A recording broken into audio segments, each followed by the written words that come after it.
Good evening, everyone, and welcome back to another episode of Comic Shop Conversations. Thank you, everyone, for being here tonight. We've got a fun show for y'all. Did you guys notice I was doing the Donald Trump? He's got like. such a specific, it's like a, yeah. Yeah.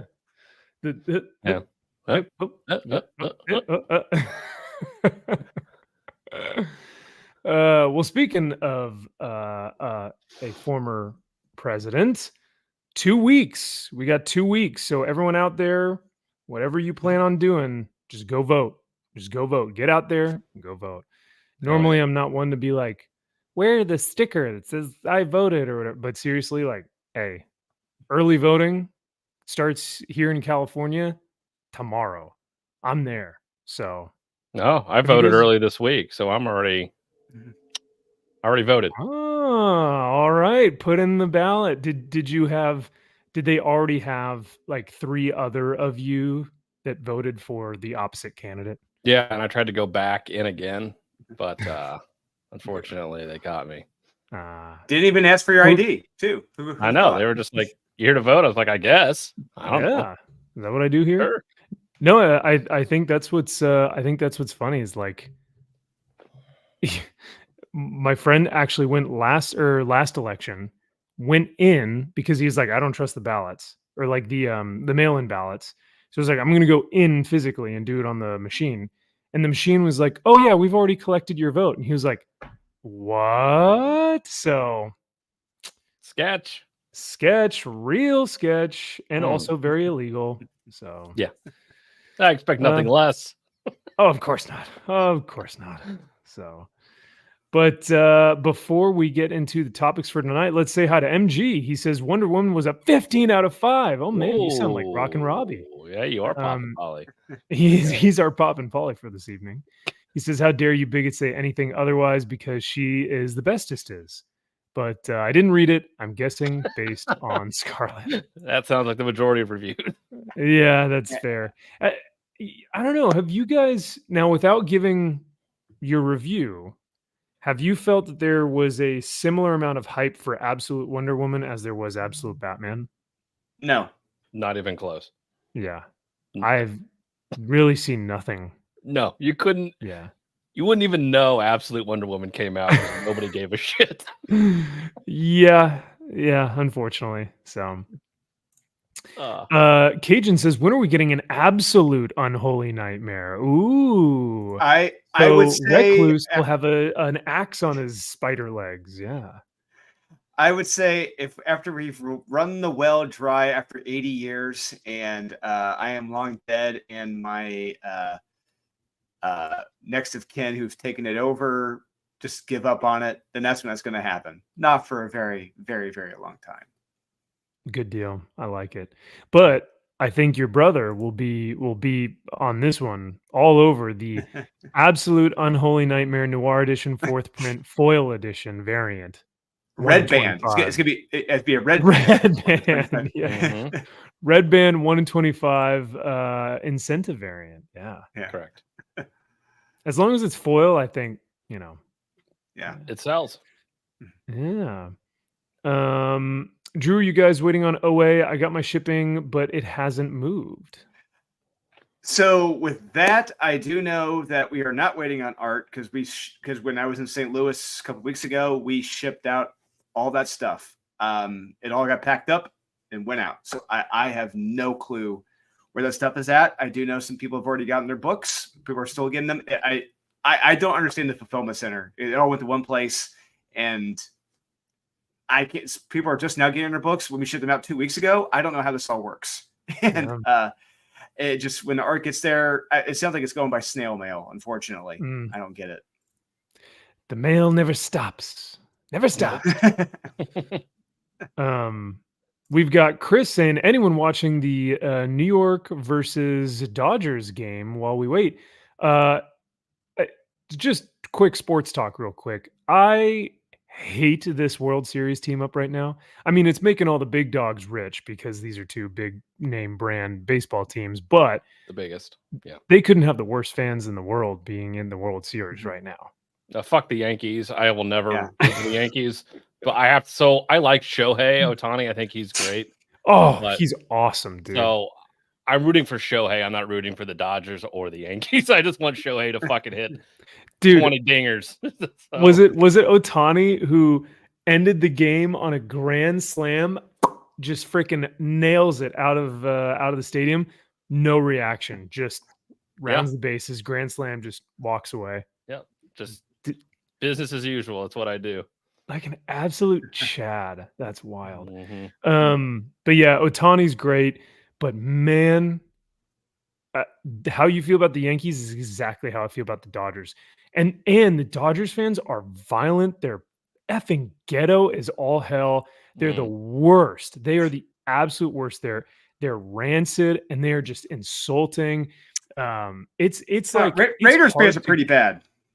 Raiders they fans are. are pretty That's damn very bad. true. Well, the black hole. Once you get in that black hole, it's like, Yeah. oof. Yeah. But dude, yeah, Doyers, los Doyers, oh, the fucking Doyers, man. Like it's bad. Oh, once you're you get in that stereotyping. So stadium. it's the Hispanics that make the Dodgers bad. Is that what you're saying? Or the I'm Cubans? saying that a large The Cubans- demographic of Doyers fans.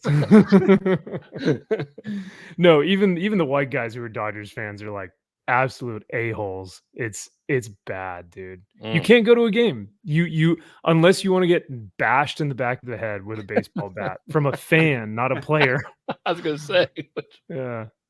But Oh damn. Josh coming in. Is this a claim or is this are you I'm not Stating the sure if this obvious is- here. Yeah, I don't know. All right. But MG says he won't be voting. Good for Interesting. you. But Good for you, MG. Good for you. you know what? Sticking to Taking the a man. stand. Sticking it to Hey, that's your right. Yep. There you go. We've got World at War Comics. Hello, everyone. What's going on, man? Thanks for being here. Hey, what's going on, Thanks for man? joining. Good to see you, man. Oh yeah, that's right. MG's in Canada. That's why he's not voting. I was like, wait a second. No, that makes sense. Yeah, total World Series trash. However, hey, World at War Comics, Angels fan. Why did they call them the Los Angeles Angels of Anaheim? The worst name, just like they did with I think they did that with the Rams too. But Doyer dogs, Max. Doyer dogs. Well, in other sports news that's not the World Series, because that's going to be a nightmare to have to deal with. Did y'all see the BS that Patrick Mahomes pulled in his game against the 49ers, where he like tiptoed like he was about to go out of bounds and then was like, whoop, and just juked the guy out and got like another 25 yards on the play? Absolutely, dude. Awesome. Good for him. Illegal. Ban that ish Why? tomorrow. Why? He should have gotten nailed, bro. But everyone, Talk but because about. you That's can't. a great Hey, that- football move. Good for him. No, No. That's right up there. It's like there's the fake spike, and then there's that. You know, those are two good moves. You know, I love the fake Hey, it's the spike. hidden ball trick in baseball. If you gay, you ain't cheating, you ain't trying. Oh Good my for him. god! You know what? Hey, he knows the refs are going to give him a little extra something. So he's like, you know what? Fine. Why not? Take advantage of it while you can.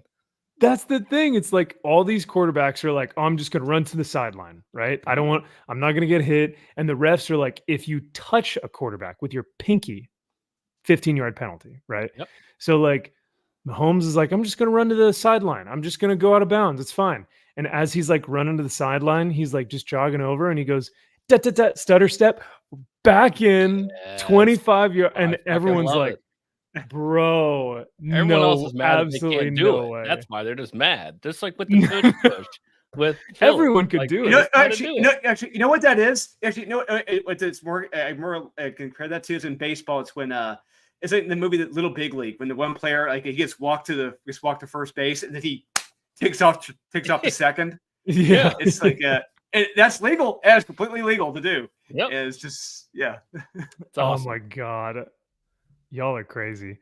But if you know the NFL, bleh, World Series, bleh, where it's at is college football, man. Never in my IU life, baby, IU. never in my life have I seen like 20 different teams like 5-0, 6-0, potentially vying for championships. I'm like, what is happening right now? It's And the powerhouses are losing. right, yeah. It's awesome. To like nobodies, like Yeah. no names. Georgia, Alabama, Ohio State. Yeah, it's great. It's awesome. Never in my life would, if you had said to me 20 years ago, at some point when I get older, IU is going to outrank Alabama in football, I'd be like, you're out of your damn mind. You're smoking crack. That's never going to happen. They're leading the Big Ten. When the fuck would that ever happen with Ohio State and Michigan? Like, what the hell? Never. And Penn State. Never. And Penn State. Never. And Penn State. It should never happen. Yeah, the fact that IU, Army, and I think Navy are all on the top 25 as well. What the hell is going on right now in college football? This is nuts. I love it. Army Navy is going to be wild this year. It'll be the most watched Army Navy game of all time, I think. Should be. Yeah, absolutely. I hope. I was reading something the other day that said that Army has the best O-line in college ball right now. And I was like, I don't know about that. But then they were giving up stats, and I was like, maybe they're onto something. I don't know. Well, that's the thing. It's like, has the O-line actually gone up against, Hey, South Dakota State A&M is not a pushover. All right. Yeah, So you know who I like to see winning those Gamecocks? Man, they're putting up fights against South Carolina, I think it is. Mm-hmm. Vandy beat Bama. That's fucking insane. Wild. Insane. That was awesome. That's like, and every week is like that. Every week you could get a team up, you get a pair up with some nobody, like a top 10 team, and just kick them out. Just spank them. I love it. I love it. So much fun. But I did this last week when Josh was here. Go Big Orange. I'm a Tennessee guy. Peyton Manning. The Rocky Top. So my boys in Orange beat Bama this year, which, I mean, granted, to be fair, they don't have Nick Saban. So it's like, okay, they're basically a brand new program. So, but hey, I'll take the win. A dub's a dub, right? Yeah, same. And same with IU. We're going to college game day tomorrow in Bloomington, Indiana, baby. And it's they're here. An awesome day here in Indiana. Yeah. Are you guys going to go to the game? Fuck no. But no, they're all sold out. They're all sold out. I was about to say, those tickets are probably so expensive. This is the first time in school history, I think, the rest of the season has been sold out. I love it. They're playing Washington. It's like, oh, all right. Well, we'll see how they do. Well, I'll also shout out my my Wildcats, my ACU Wildcats that are like nobody knows about, Abilene Christian. So let's go. They just won their last game. Army beat them. Yeah. Oh yeah, absolutely. Barely. The funny thing is that Abilene this year, we went against Texas Tech. It was our first game, and we lost by a point in overtime. It was like 55-54.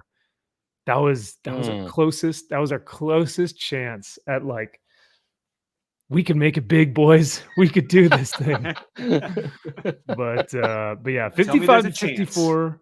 So you're saying there's a chance. Cajun says LSU is playing Texas A&M tomorrow for first place in the SEC. Wait, that doesn't sound right. For first place in the SEC? God, LSU's just been all over the place. Yes, they have. Consistently inconsistent. What is this college football shop conversation? Yes. I have never had this much fun watching college football before. This is amazing. I love it. Right? I had so much fun this year. I totally agree with you, Drew. That's where I'm at. This is such a fun year. I've never seen people be more psyched for college ball. Like it just feels like there's like an aura of just like excitement for every week, because every weekend is different. So. And it's nice that now it feels like, at least early on in the season, that they're having top 10 teams play each other. Mm-hmm. Yes. Mm-hmm. Whereas they were before trying to get away from that because they want the best teams in. And it was like, well, we can't give Alabama one loss because they're not going to get into the playoffs. So we can't have them play a top 10 team. But now it's like, no, it's fun. Let these fucking teams play each other instead of playing some podunk piece of shit team because they want to get the money from having to play Alabama. So it's like, no. Let them play. Let them play each other. Let's see what these the really good teams are, because Georgia has struggled. Yeah. So I love seeing it. And Georgia has struggled, but when they played Texas, they looked amazing. Yeah, I know. So like I was like, who is this team, right? Well, Like Texas that was looked awesome. like shit. I was like, what the Well, that fuck was is the thing. going It was like on? I couldn't tell. It was like, is Georgia really good right now, or is just Texas totally done? That was their offense was terrible. I don't know what was happening, but Yeah. I agree. I think it's super fun to see these top 10 teams playing each other. The other thing I was going to say too is because if you don't, once they get into the national championship, one team just blows the other out of the water because it's just not even close. Like you have an SEC team playing, some random, like I forget who it was, but it was like Notre Dame versus a SEC team years ago. And it was like 40 something to 10. Like it wasn't even a fun game because it was just like, oh yeah, of course the SEC. Yeah, I think Bama played Notre Dame.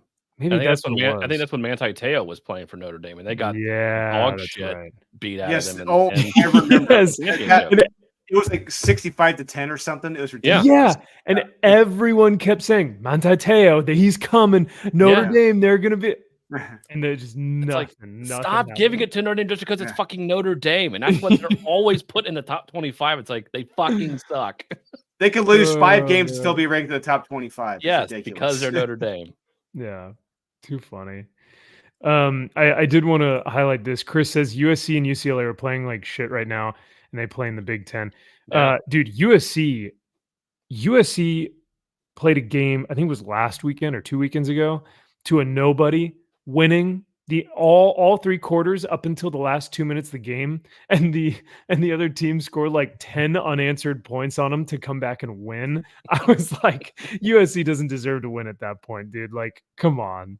And that's a program that pretty much since Pete Carroll left and fucked them, it was just college football is better. With Reggie Bush. When USC is good, I think that is just good for college football. And it's like, absolutely. Seeing USC be irrelevant for like 20 years. Yeah, it's been about 20 years. Yeah. No, yeah. And I think people want to want USC to be good. They want to like USC. But they just can't when they play like absolute garbage. So, yep. MG says this might be the only time in history somebody is desperate to hear about Kelly Thompson writing. Wow. All right, we'll move on. We need a college football edition of Max's Man Cave, and I'll be on that panel for that one. Actually, Cajun, we could use your your words there.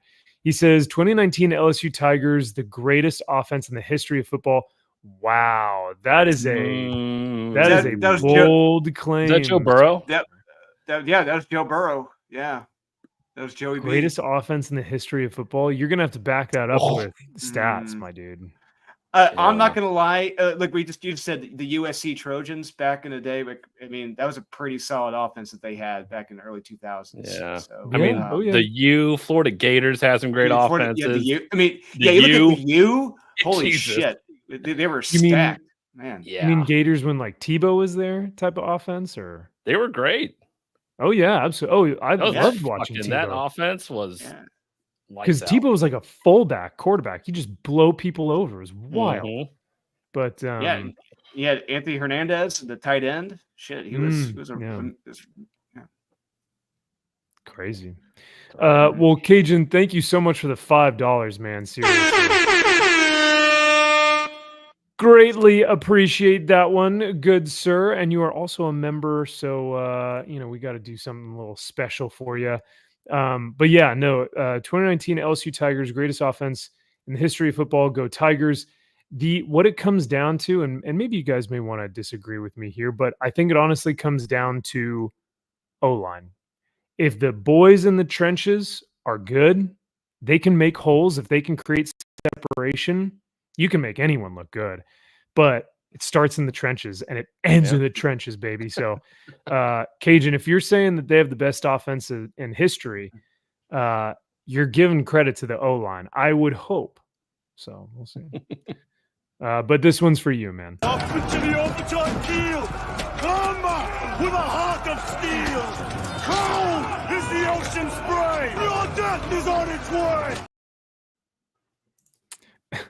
MG going, stop.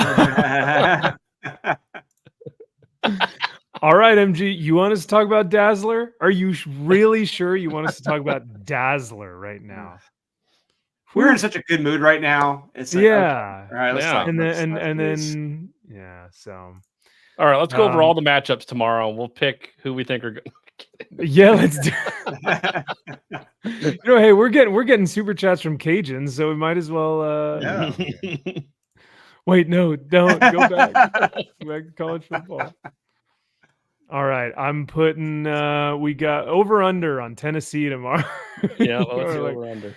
we got Tennessee at -5. I don't know. Yeah, we got to Ooh. check the stats.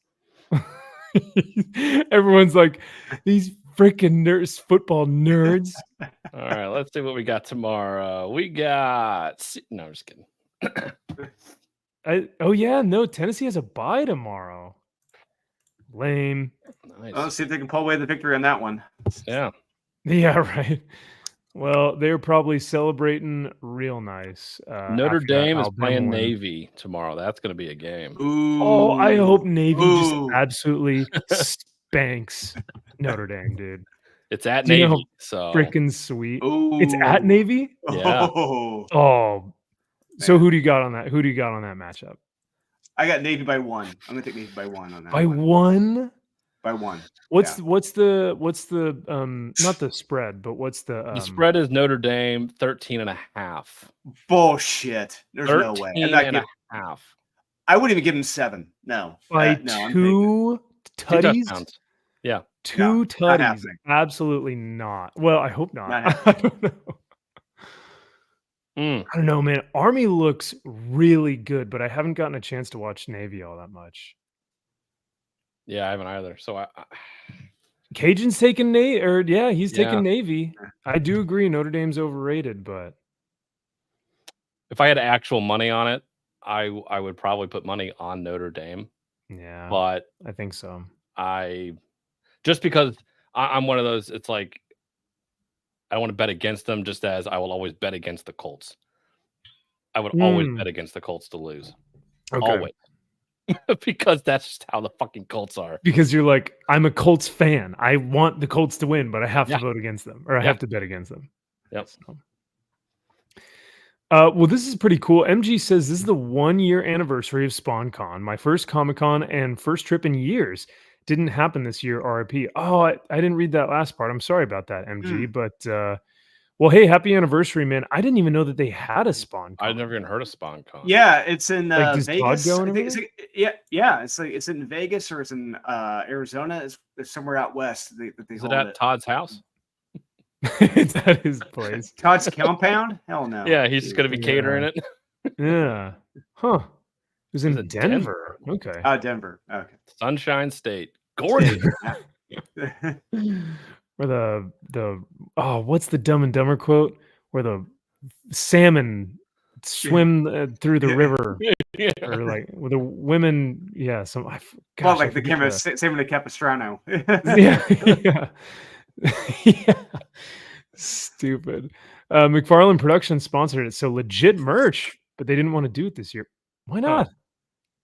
Dude, if any year they should do it yet now with like guns. They've got Gunslinger, King Spawn, like they've got all that stuff out right now. Yeah, and they got a new one coming out that Spawn 79 or whatever, Spawn 75 or whatever it's called. It takes place in the 70s. Because they're incorporating that original Spawn that costume. original Spawn costume, right? Yeah. Into the series. Yeah, which is sure, why not? Go for it. Yeah.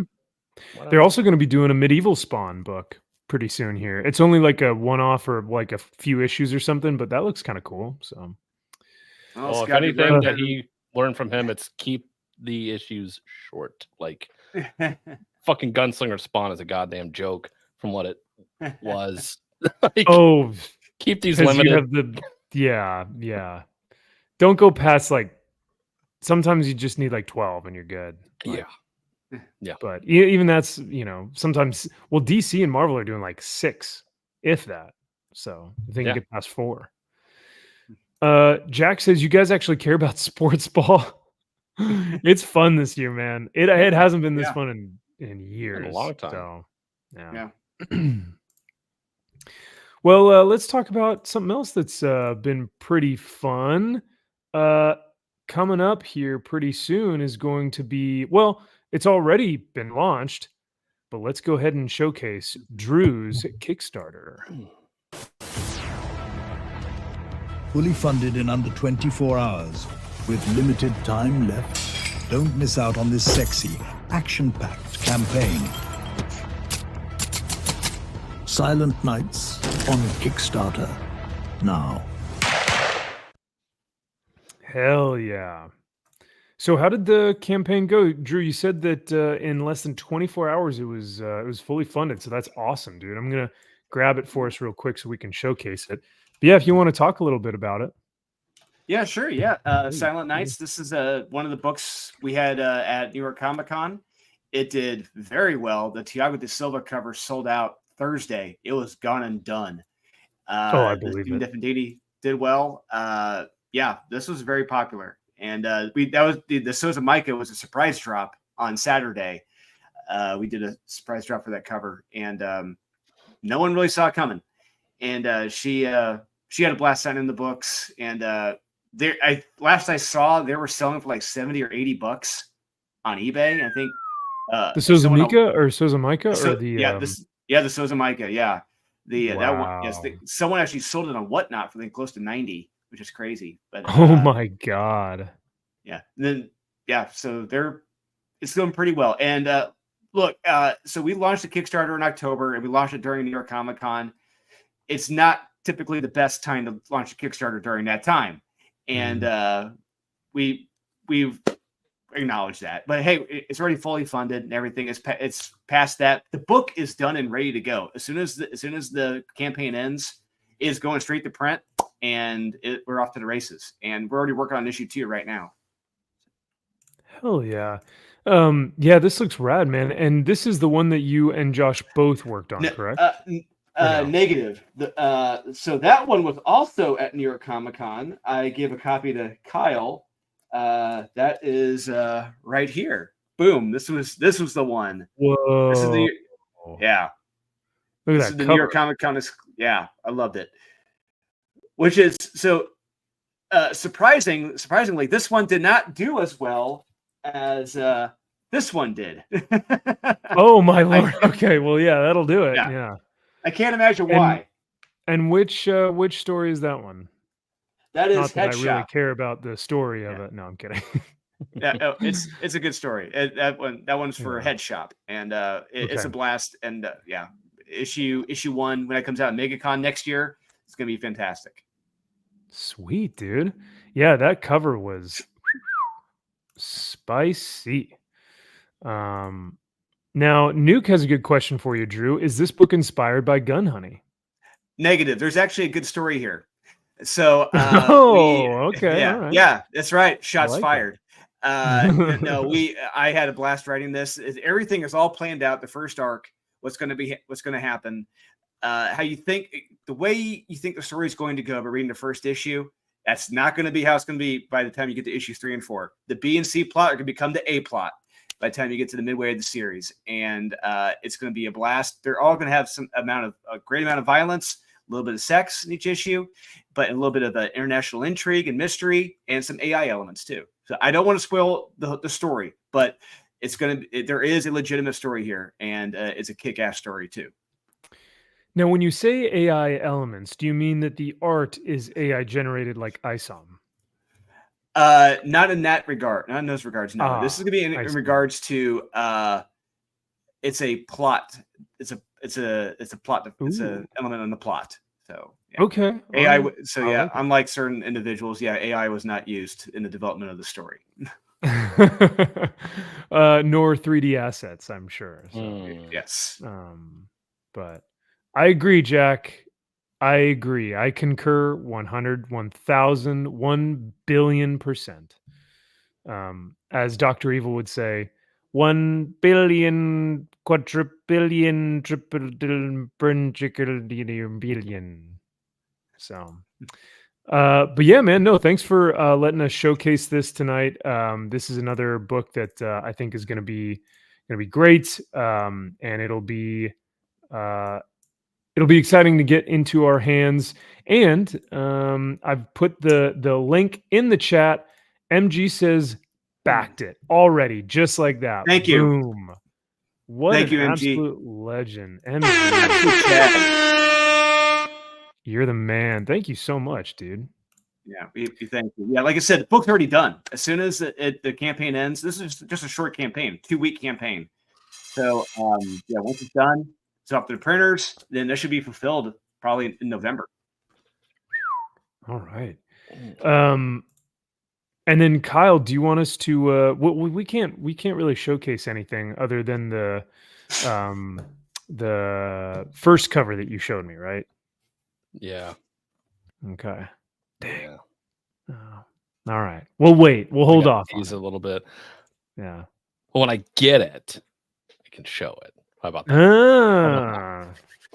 All right. We'll wait then. You'll have the high res, but I can show the actual. Yeah. We'll do that. And that's gonna be. I can't even. Yeah. Having one of his pieces of art, man.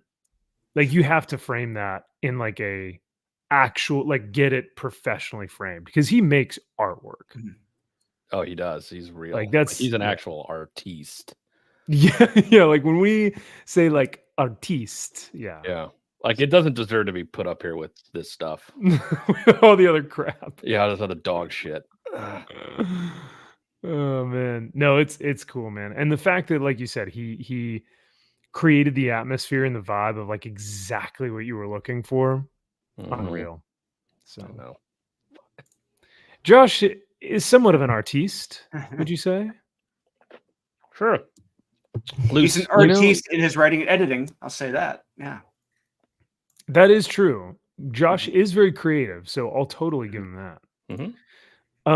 Actually, Josh, you're too humble because I know you did do this cover, and I actually think it's pretty great. So I hope you don't mind me showcasing it here. So I'm just gonna show it off because he may be a little bit too modest, but so yes, Josh is going to be doing a new cover for Avengers Assemble.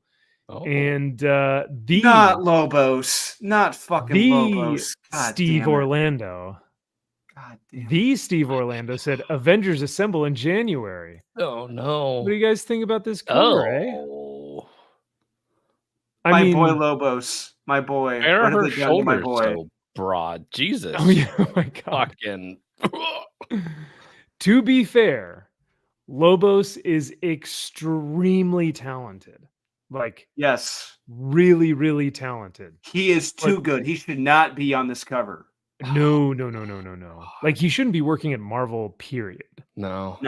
He needs to be doing like better stuff. But yeah, man, I don't know about who. I mean, I know this is Hawkeye, but like, who are these two? I think the chick in the back is one of the Power Pack, and I think that's maybe Photon.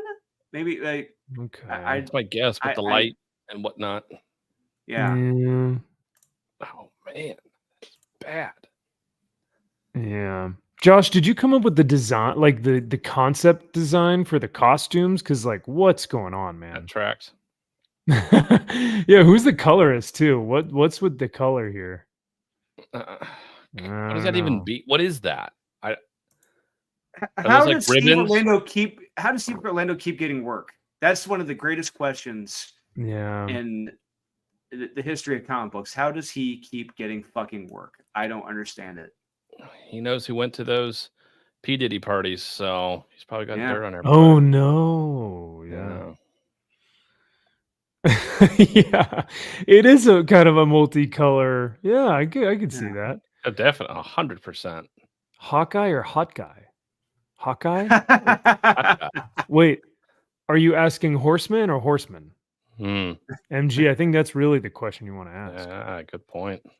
Over under? Are we taking this bet? Canceled in 6 or 4? What are we saying, boys? Like, what is it? I mean, is it already a 6-issue mini? Like, do they even say is it ongoing? Oh, they may have already. No, at least Steve Orlando don't doesn't know. say anything about it. So, Oh no, Quantum Baby Zay, is that Queen? Can't wait now. can't wait. Wow. Okay, can't wait. Wow. Oh, sorry. It would make sense if it said now, but wow. Oh, wow. Oh wow. Oh, You don't have to. She's in Avengers Assemble as we speak. fuck you. Lightspeed Mopther Mother. Ma- Lightspeed Mother. I Hawkeye, feel dumber Photon, after and- reading these comments. Yeah. These aren't real accounts. They may be bots or just people with very low IQs. So That's what Or I'm saying. Steve Orlando created accounts. Mhm. potentially, yeah. Well, I'm glad that we got to showcase Josh's cover for Avengers Assemble. Good job, Josh. Good job, Josh. We're rooting for you, buddy. Grand Way to opening, lower that grand bar. closing. Congratulations. The head of the black chick looks disattached from the rest of the body. Yeah, it looks like it's photoshopped on. Yeah, and I thought that happened. And that's the thing. It's like Lobos does really, really good work, but when he's given material, it's not great. It's like, what are you gonna do with that? It's like an actor who's given just crap lines. It's Yep. really tough to deliver it, but he's a good actor, so he's obviously. It's like in Napoleon, where Joaquin Phoenix is like a brilliant actor, but they give him the line, "You think you're so important because you have ships, or what is it? Because you have more boats." That was an actual line. I don't. Wait, did Ridley Scott write that screenplay? I really hope not, but That's Damon He's still Lindelof. doing- Don't worry about it. Yeah. Oh, that makes sense. he's still doing the cinematography, which looks beautiful, which he should stick to cinematography. But I think Napoleon actually said that line though in real life. So did he really? No, I don't You know. think you're so important because you have more boats? That sounds exactly like something he would say. Think you're bigger than me? This Huh? short Yeah. man's complex. Yeah. I don't know. But even so, here's the thing, MG. He says every time I see this garbage, I wonder how much money these titles lose. I don't know if it matters to them. Like they have the cash cow Marvel Universe, Daddy Disney, just funding this. Like they treat comics as like a Make-A-Wish kid. They're just like, whatever you want. Just what do you want to do? You want to make this character gay again? Okay, just go. Here's another $1 million. You know, they don't care. Hmm.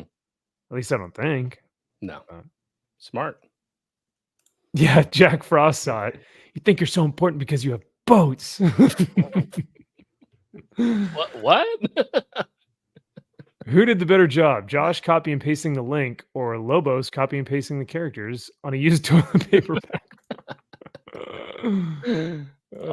Maybe he's channeling Bruce. Oh no. Ooh, maybe. See, that's sad though, because Bruce Willis is like he's going through it, man. Is he still Yeah, alive? Jamin. Yeah. Like, Jamin, is he, I though? think- Like, because he's probably gone upstairs, I assume, at this point, right? Oh, Bruce. Yeah, Yeah, he's like. I think Yeah. I think he's out there. he's checked out. All right. At least the last I heard was that he had a disease that was like just eating away at his brain. So it was like, Mhm.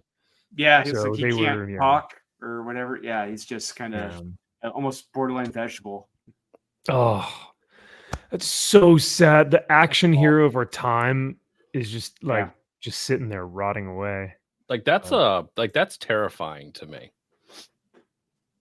Like that's Oh yeah, so terrifying. But like you know that's gonna happen to you eventually, and it's like why? oh. I wouldn't want to live like that.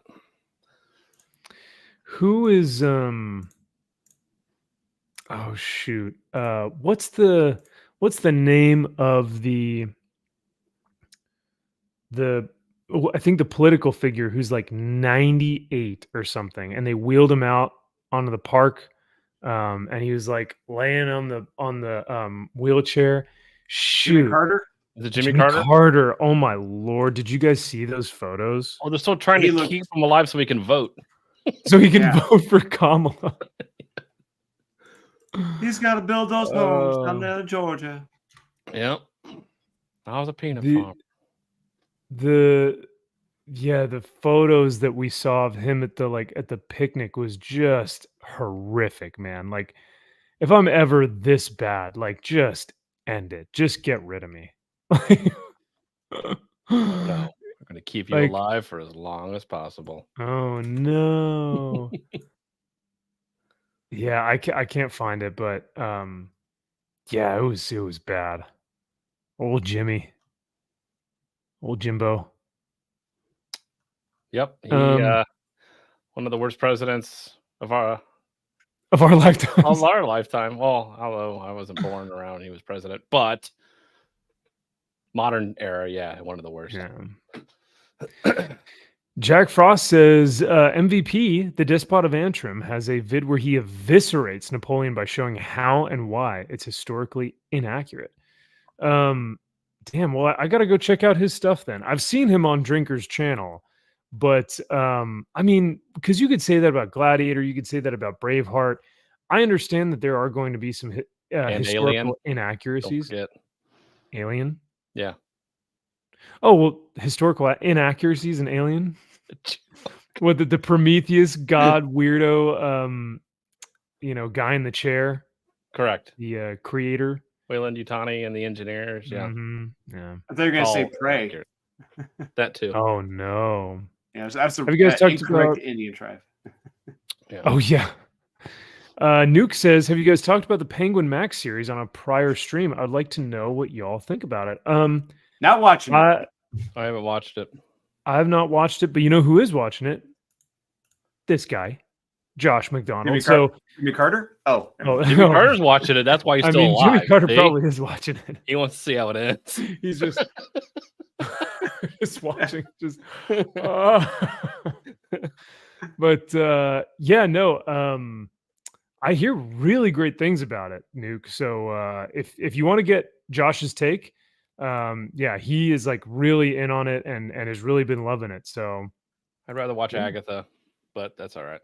yikes, bad takes. Mm. Bruce Willis would be pretty cool in Tulsa King. That's right. He would have. Well, and now he may be because he doesn't know where he's at. Can't talk. Oh no. Hey, Mark McGrath, good to see you, man. It's been a while. I think I saw your comment up here earlier. And, yeah, he may have gotten a little unholy nightmare in the mail. Yeah, he said, "Who's down with the MVP?" Man, I haven't seen one of these comments in a while. Good to see you, man. Who is down with the MVP? Well, you know me, sir. It's been a pleasure to see you again. But all right, well, let's get into let's see. What am I missing here? What am I missing? I'm missing something. We were going to go over the trailer. We showed off the cover. Let's get right into some. Oh, no, before news, show and tell. What am I doing? Sorry. Show and tell.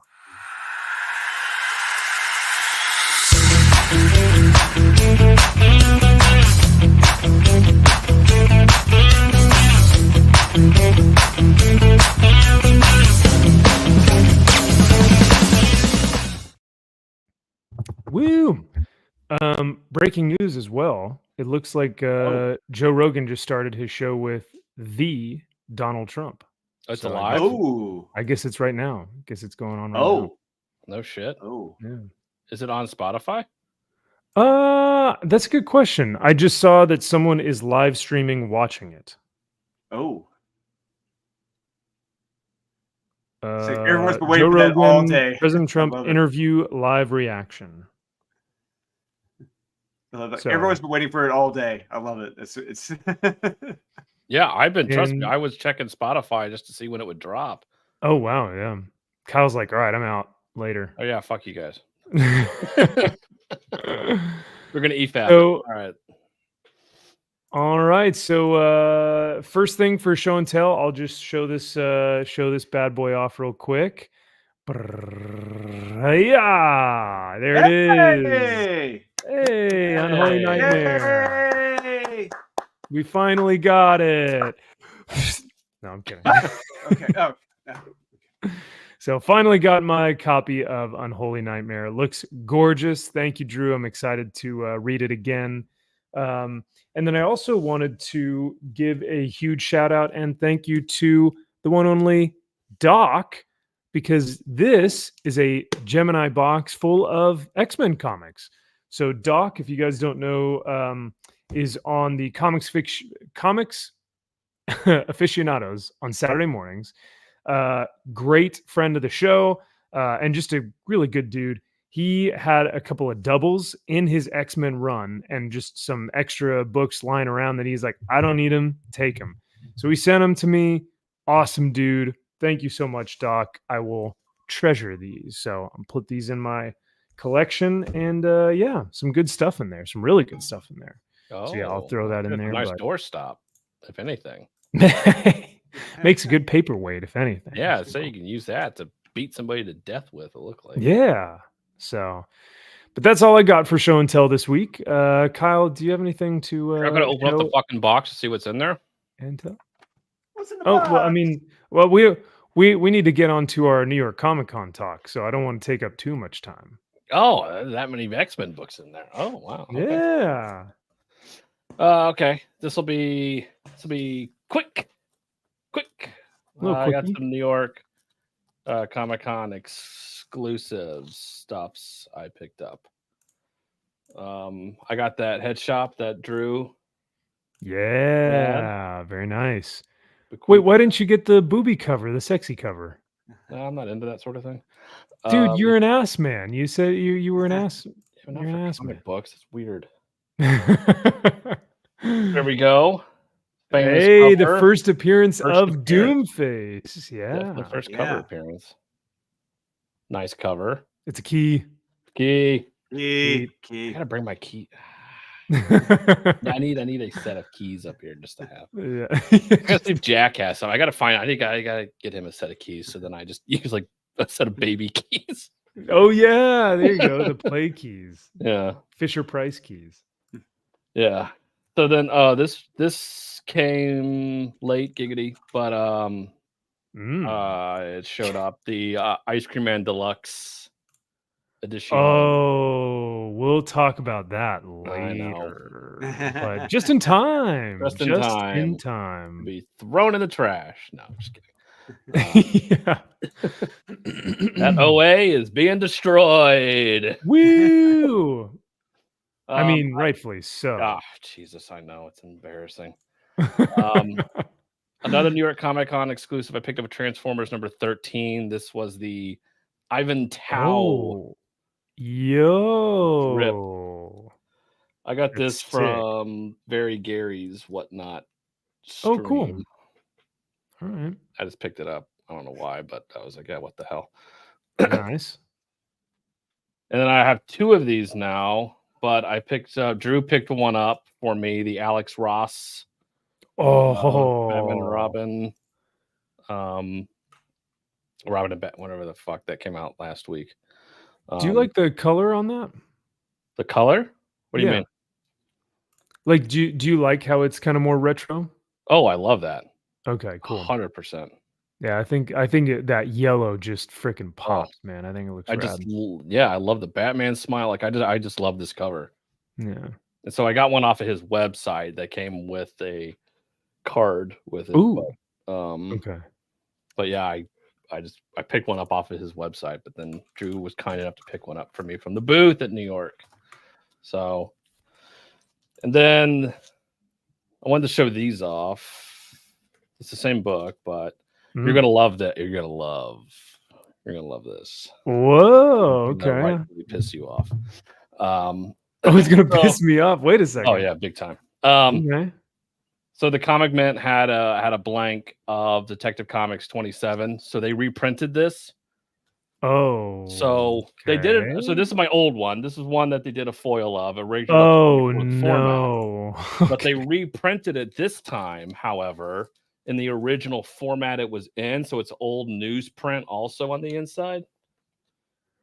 Okay. Awesome. And it I smells actually like that. old newsprint. Yeah, it's fucking awesome. Like, so it's literally old school. Like it's the exact newsprint, exact shape. of the original. Damn. Yeah, like these are really cool. So I wanted they had a blank, cover for that. But I also picked up the foil of it as well. Oh my god. My next question was going to be, so are you going to throw away that dumb foil now that you have the actual like cool one? Wait, so now you have two foils? Shut up. No way. I got them both. You have two. Who wants two? Utah. Two. One is none, and no, two is one, and one is none, baby. So amen. Utah. What an idiot. That's crazy. Oh man, that's so funny. Oh, good times. And those were both from New York Comic Con. Like, I don't know where the foil was just out. Well, that was just out, but the Comic Mint had the blank. I just think having a black is cool. Like that would be really that cool. Looks sick. I like just the simplicity of the black cover. Oh yeah. So having that, having somebody way more than the foil nonsense. Foil's fucking badass. You'll never come close to the foil. But oh my god, the foil had its time because it was for 90s books. Like it makes way more sense to have those books have foil on the covers. Well, see, now you have a 1939 book with foil on it, and it makes even more sense. Yeah. Can you imagine a kid paying $10 for a comic book back in like 1939? Oh my god, smartest kid in the world. Like 10 cents back then, not $10. Gosh. But no, to have the old newsprint though, it smelled like old newsprint. It was smart. Smart on that. I really like the newsprint idea to have it in the magazine, because that's how comics were sold. Was like a magazine size. Mm-hmm. Those Golden Age books are like they're difficult because you have to keep them in like magazine boxes. You can't keep them in like regular long boxes or whatever. So yep. Nuke says, wasn't Ice Cream Man picked up for a series? That's what I'm hearing. It's been optioned. Like everything else, it's optioned. It's optioned. So they say. The writer of Beetlejuice. Here it is. Sounds like Jingle Bells, but yeah. It does kind of sound. That one kind of sucks. I'll find another one, but that's what I got for now. You see that kind of production quality? I can bring up a sound like that. Spared no expense. Spared no expense. You do have comics on this live stream, don't on you? Your comic shop conversation. Comic shop conversation. Jamin says beautiful to the newsprint. I agree. The foils, yes. The foil. Ooh. Correct. They're beautiful. They have Batman 608 and 609 coming out with a foil. Oh, is that Hush? That is. Or is that Shush? Shush. Hush, hush. Hush, hush, hush, hush. Very hush. Hush, hush, hush, hush. Jack says, "Uh-oh. They thought of gimmick variant covers." Oh, dude, yeah, no. DC has been reprinting facsimile books so much more so now than they ever have. So just reprinting money. Good for them. Weird. Smart for them. Yeah, because without it, they'd be totally. They'd be dead in the water. But yeah, to be able to have an original like version of Detective Comics, like it's pretty cool. I'm never going to be able to own that book. Let's put it that way. I'm never going to be able to own a Detective Comics 27. Say that again. To own did you say an original? How it was originally printed. Oh, yes. Yeah. That's fair. That's cool. Yeah. Just to see it and how it would be originally printed, like to actually be able to not, don't have to slab it. I can read it. Like, oh, that's cool. I don't know why you would slab something like that. It is valueless. It has nothing of. It's meant to be read. Like that's why it's cool. Yeah. Yeah. 100%. Anybody that slabs these are fucking stupid. You definitely didn't slab any of those foils facsimile covers ever. So. Nope. What is going to replace foil money is on Braille versions. See? Got it. Yeah, I've seen those books. Most of them seem like a waste of paper. Well, so are you. Oh my god. Waste of air. Waste of paper. Oh man. Jack, you're fine. It's no manga. I agree. It's I no think manga those- ka. It's no manga ka. manga Whatever the fuck. Yeah. No, I'm with you. I think I think they are a waste of space. A waste of paper, waste of space. Hey, just because I have to buy another BCW short box purely for foils does not mean it's a waste of space. All right. Unreal. Got him. Oh yeah, he was actually talking about Crisis. He wasn't talking about the foils.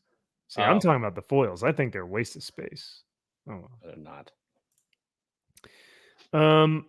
Well, before we get into, so Drew, you want to go ahead and show off what you got from New York City Comic Con, and as you show off kind of what you got for show and tell, tell us about your time there. Tell us about some of the experiences you had.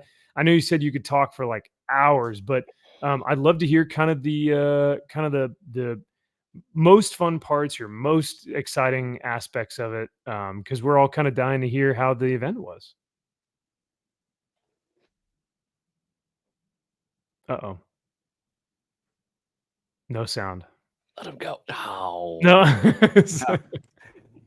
We should Anyway, just be like, wow, yeah.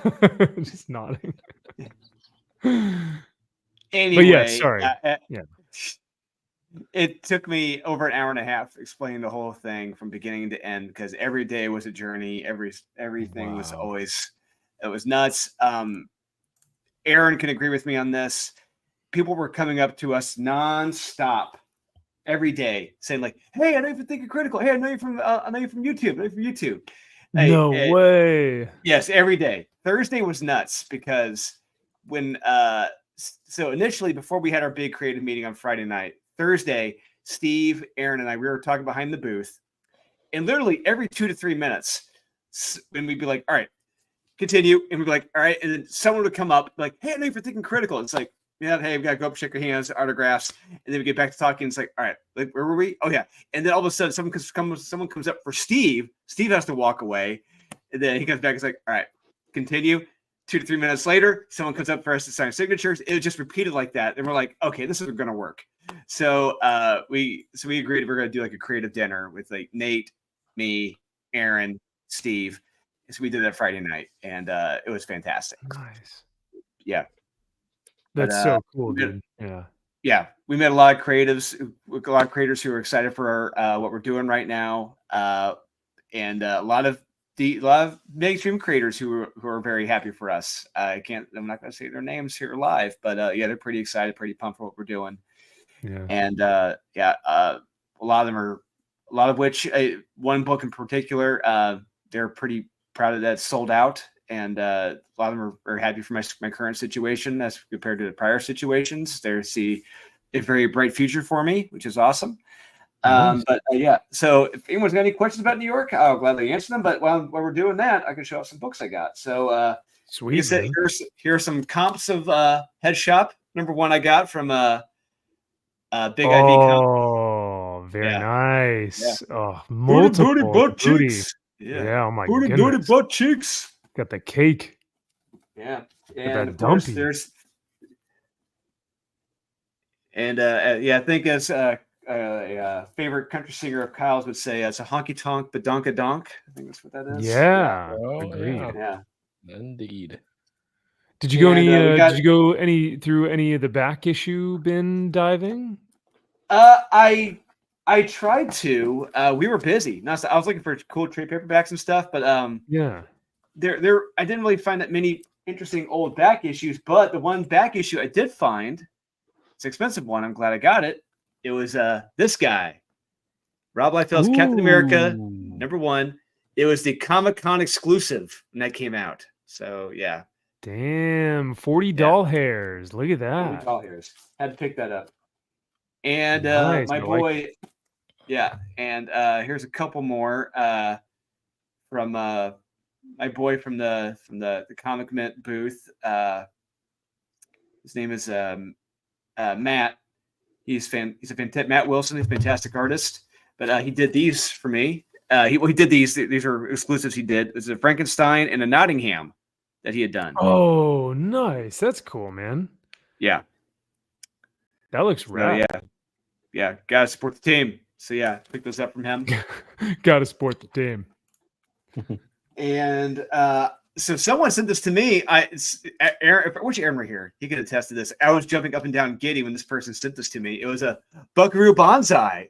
Hey, yeah, there it look is. at that. Woo! Greatest movie in the history of mankind. Comic book adaptation with art by Mark Teixeira. That's right, the Tex right there. Yeah. No, dude. Speaking of Tex, Tex shaved his beard, his mustache. No, it does not look right. It's like no, fix your face, man. No, I don't like that. No, not at all. No. It'd be like, yeah, if the Biz shaved his beard, it'd be like, what is Oh, what happened? I think then I could make fun of him. Yeah. You'd be like, why are you so fat? Really far away though. I'd be like, you look a fucking idiot. Run away. Well, you're because he's so tall, you just be like, yeah. Oh, if he got me within arm's reach, I'm dead. Yeah. 100%. But that's so wait, the Nottingham and the Frankenstein one, those were he did that on the cover? Yeah, he did those. Yeah, those are exclusives. Yeah, he had done. Yeah. Oh, those aren't nice. sketches. Those are the covers. Yeah, those are the covers. Oh, okay. Yeah. All right. Dude, that is super rad. And then but the Buckaroo Banzai, you're gonna have to read that and let me know how it is, because I've never seen the movie. I didn't read the comic, so you'll have to let me know if it's a faithful adaptation. Oh, I will. Trust me. I'm gonna be going through it page by page, comparing it to the movie. So I'll let you know. Just as little sense as the movie does, I'm sure. Shut up, Kyle. Next one I got here is the Nate Watson exclusive, The Unholy Nightmare, right there. Nate Watson. Oh yeah, very nice. Yeah. Okay, beautiful. Yeah. Booty, butt cheek. And love the dump truck. And this bad boy that sold out on Thursday, Silent Nights #1, Oh, Thiago de Silva. dude. Yes. That one is by far my favorite cover, like, of all time. Yeah. It's so good. Everyone kept coming up to the booth saying, "Hey, do you have any more copies? Do you have any more copies?" I'm like, "No, we are sold out. We are out. They are gone." Oh, yeah. I managed to get one copy. And that was the cover that sold out within, I think Josh said 2 minutes, 5 minutes online. Like 2 minutes. Yeah, done. Gone. Crazy. Mm-hmm. And next, what was your best ones? What was your best seller after that one? Like, what was the next best thing that was selling really well?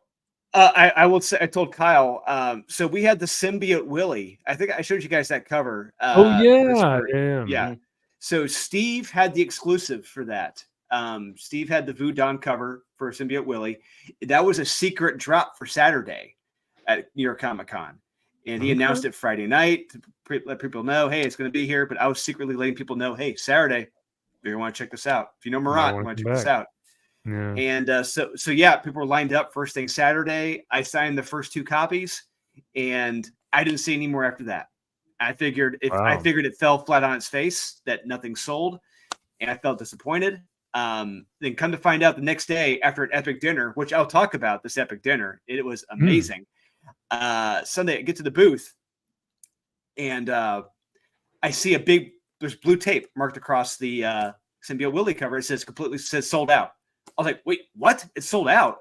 And I asked Matt, I'm like, hey, this sold out? He's like, yeah, every copy, every single copy, and the 1-for-1s all sold out in like an hour and a half. They're all gone. Damn. And I was like, how? No one told me. I thought I only signed 2 copies. He was like, yeah, no one wanted the sign. No one really wanted them signed. They got them all, bought them all up, and yeah, that was it. You know, it's funny, the fan base that you get for the like the guys who really love like the sexy covers, or they go for like all of the Lucio Perillo, like, you know, girl, like female femme fatale, like all the guys that kind of have that as their hobby, they collect like the sexy covers.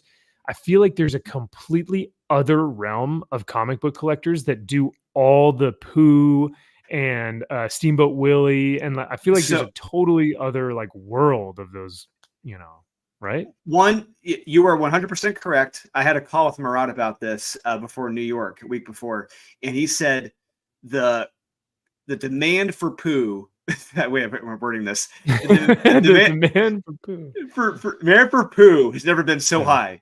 He said he would sell like at a normal price on Whatnot or whatever.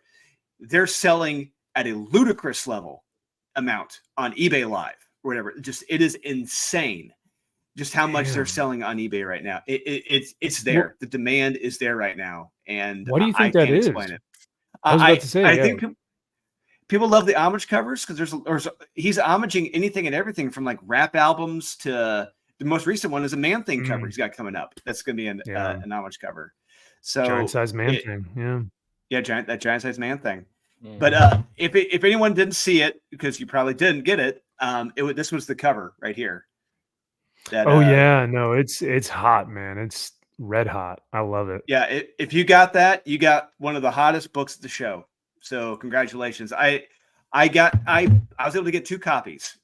I don't know where they're at. They're missing in action right now. I had to ask Whoopi, and no. I was like, hey, do you have these in your boxes? Because I would really like these.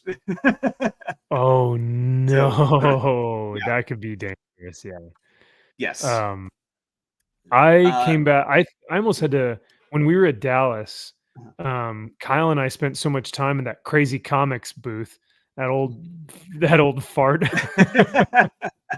that I almost had to bring home another like suitcase because we grabbed so much good stuff. But yeah, it was just the comics that you find at conventions are a ton of fun, but you do have to, like, if you're traveling, you have to kind of weigh your options and go like, how am I going to get this back? Am I going to remember it? Like, can it fit in all this stuff and all, you got to question all that. But yeah, no, that crazy comics, smell still emanates from my long boxes. So great, isn't it?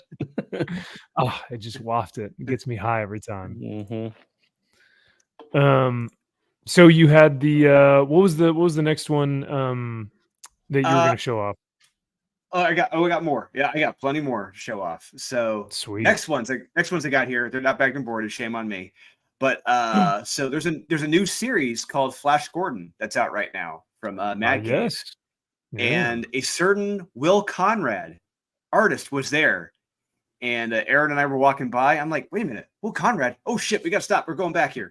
So we go back to Will Conrad's booth down in Artist Alley. And you want to talk about someone who does not look like a comic book artist? Like, he looks like a spy. He looks like a James Bond spy, the way he was dressed at his booth. Like, very well dressed. He had like a 3-piece suit, his drawing and everything, glasses. Just, it's like, who are you? And with a name like Will Conrad, you think he's from the Midwest. No, he's Italian.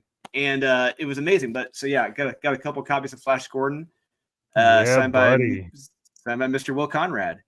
And he didn't have any original art there. I was kind of upset about that because I would love to have seen it. But yeah, so I had to get those signed by him. What a true professional though. I like, suits look good in any setting. If you can rock a suit anywhere, man, you just look sharp. So that's cool though. Yeah. I do need to start reading Flash Gordon though, because I know that you guys are talking about it. So. Absolutely, Flash Gordon is awesome. Yeah, sorry, go ahead. So the next ones I got. So there was a booth for Atlas Comics. Now Atlas Comics was there at the show mixed with Teenage Mutant Ninja Turtles. And for some reason why, I don't know. I can't explain that. But anyway, Atlas Comics was a comic publisher briefly for 1 year back in like 1978 or whatever. And it was operated by like Martin Goodman's brother. And they had certain titles and then they disappeared. That was it. So they had a booth there this year, and Aaron and I were wondering, like, why the hell are they here? I don't understand. And then I told Kyle I became good friends with Jim Steranko's lawyer at the show. That's a long story. Whoa. Okay. Yeah, that's like I said. This show was insane. So yeah, I became good friends with Jim Steranko's lawyer. Anyway, he was there. He was hanging out with them. Because he collected Atlas Comics, and apparently Paramount Plus bought the rights to Atlas Comics. So they're going to be producing movies based on the old Atlas Comics from 1978. Whoa. And guys like Larry Hama are involved, John Voight, Yes, the actor John Wow. Voight, John Voight. Not the Yeah. not the dentist, not the dentist John Voight. Oh no. And what's even funnier? What's even funnier? Murphy and Aaron will tell you this. When the lawyer was telling me this, that John Voight, like, I didn't have a reaction. Like, I'm thinking, oh, it must be some other John Voight. You know, it's the lawyer John Voight. Oh no. The guys at Stranko's lawyer shows me a photo of him hanging out at the booth with John Voight. They're just hanging out, just and he had said he showed up twice to the convention during the show, signing autographs and everything. And he said he was as nice as could be, greeted every fan, took photographs, signed autographs, everything, just as nice as could be. And it's like, wow, you'd like to hear that, which is incredible. So speaking of which, I got the last 2 available comics that they had at their booth, The Grim Ghost and Phoenix. These are going to be 2 of the properties that they're going to be adapting into shows and movies for Atlas Comics. That's so cool, dude. I love that. When he showed me The Grim Ghost, I'm like, oh, I got to get that. What is The Grim Ghost? So yeah, pretty cool. What a cool way to introduce these comics from the late 70s, and to do it with someone as like John Voight. It's a shame, his daughter didn't end up, all that great. But I mean, she's very talented and very beautiful, but she's a little. But John seems to be like super based and just really like down to earth, which is really cool. So, man, that's awesome. And did you get him to bite your arm so you could just make sure that I wasn't there. I was not there. Honestly, if I had been there when the lawyer was there and I'd seen John Voight, I'm like, I got an arm bite right here. And can I match your teeth against right here? Yeah, here's a pencil. Can you bite on this pencil? Yeah. Did you buy this because he said told you it was John Voight's car? I got an 86 LeBaron. All right, can you prove that you own this, please? Yep. Actually, I've got a segment here that we'll go over about Seinfeld before we get into comics tonight. It's not great. It's not great, but I'll show you guys after we're done with show and tell. Yeah, so I got more stuff, and Sweet. Next one is a friend of Aurelio Mazzara, who is the co-creator and artist of Unholy Nightmare. He came by the booth. Yeah. His name is Hank Lamarca. He came by, dropped off his portfolio, and this guy. Holy crap. You want to talk about a guy who's just who I may feel a way to do some interiors at some point. Like if Aurelio ever gets sick, God forbid, I may end up grabbing this guy to do some Unholy Nightmare, because this guy is fantastic. That AI artwork looks great. Yeah. Oh no. Yeah. He's good with a computer. Yes. Look at that. It's a little blurry just because it's a lot blurry, yeah. Because he's being nice. We can't see it, and it's in black and white. It doesn't help. But I trust you, because if he's Aurelio's friend, then he's got to be good. So cool, man. His English was not that good. So no, he's like. Loud. I'm trying to understand him. So that was like he came right off the boat, Italian type of thing. Oh yeah, right off the boat, Italian. Yes, yeah. It's my work. That was boring. The bippity boppity boop. The pizza, the spaghetti with margherita. Just keep your fucking mouth shut. You'll be fine. So the final day, I did a little shopping for myself. There was a Jack Kirby booth there at the show. Yeah, and they had some hardcover collections there. So I naturally had to spend $100+ there at the booth. So I bought the Simon and Kirby Superheroes edition. Oh, the sucker, sweet, man. Yeah, so it's take off the desk cover. That's the inside cover right there. It's awesome. Just they're all beautifully colored and everything. Just got everything from the Stuntman to the Shield to Fighting American. Just look.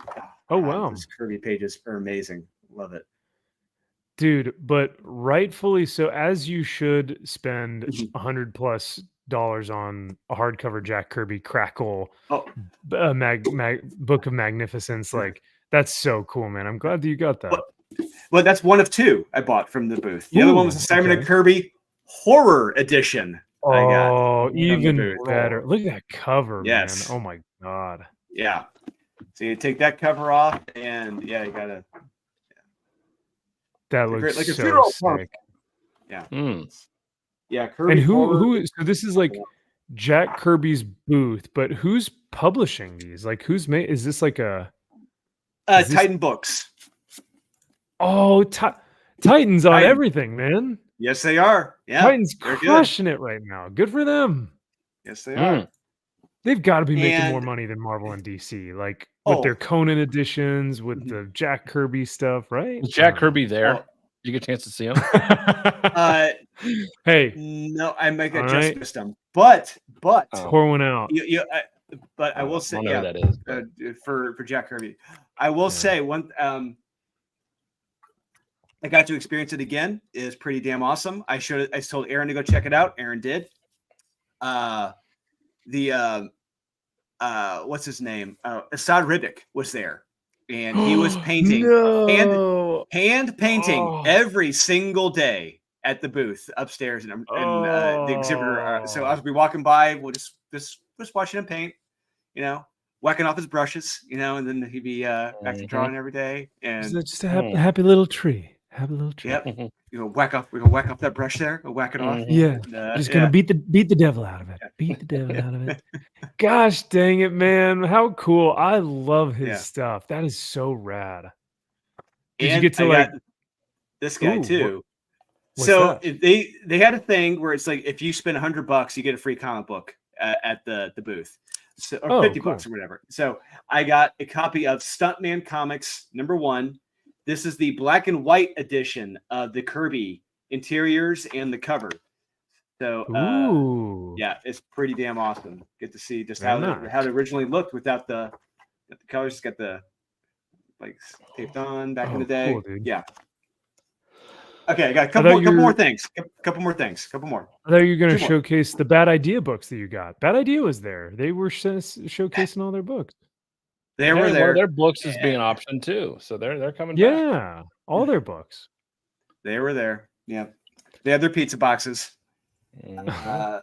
So Lee, Uh, Kirby, and Ditko make a spiritual appearance. I like. There you go. as soon as they walked And, into that booth, yeah, it felt good.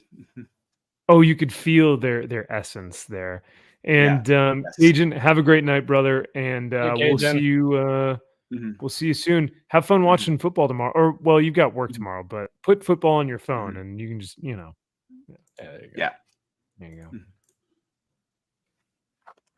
And Oh yeah, sorry. And Drew, it looks like MG is asking if you got that Spawn 357 Momoko. okay, real quick. All right, I'm gonna set the Oh, record boy. straight in that shit. I was there when that happened. Yeah. It was right in front of our damn booth, right in front of it, right in front of our booth. And I can attest to this. I saw it. Murphy saw it. She recorded it on her phone. Aaron saw it. He recorded it on his phone. So anyone else who talked about it and they weren't there, they're full of shit. We saw it firsthand, right in front of us. We saw the psychos. We saw the simps. We saw the Momo fanatics racing to get in line.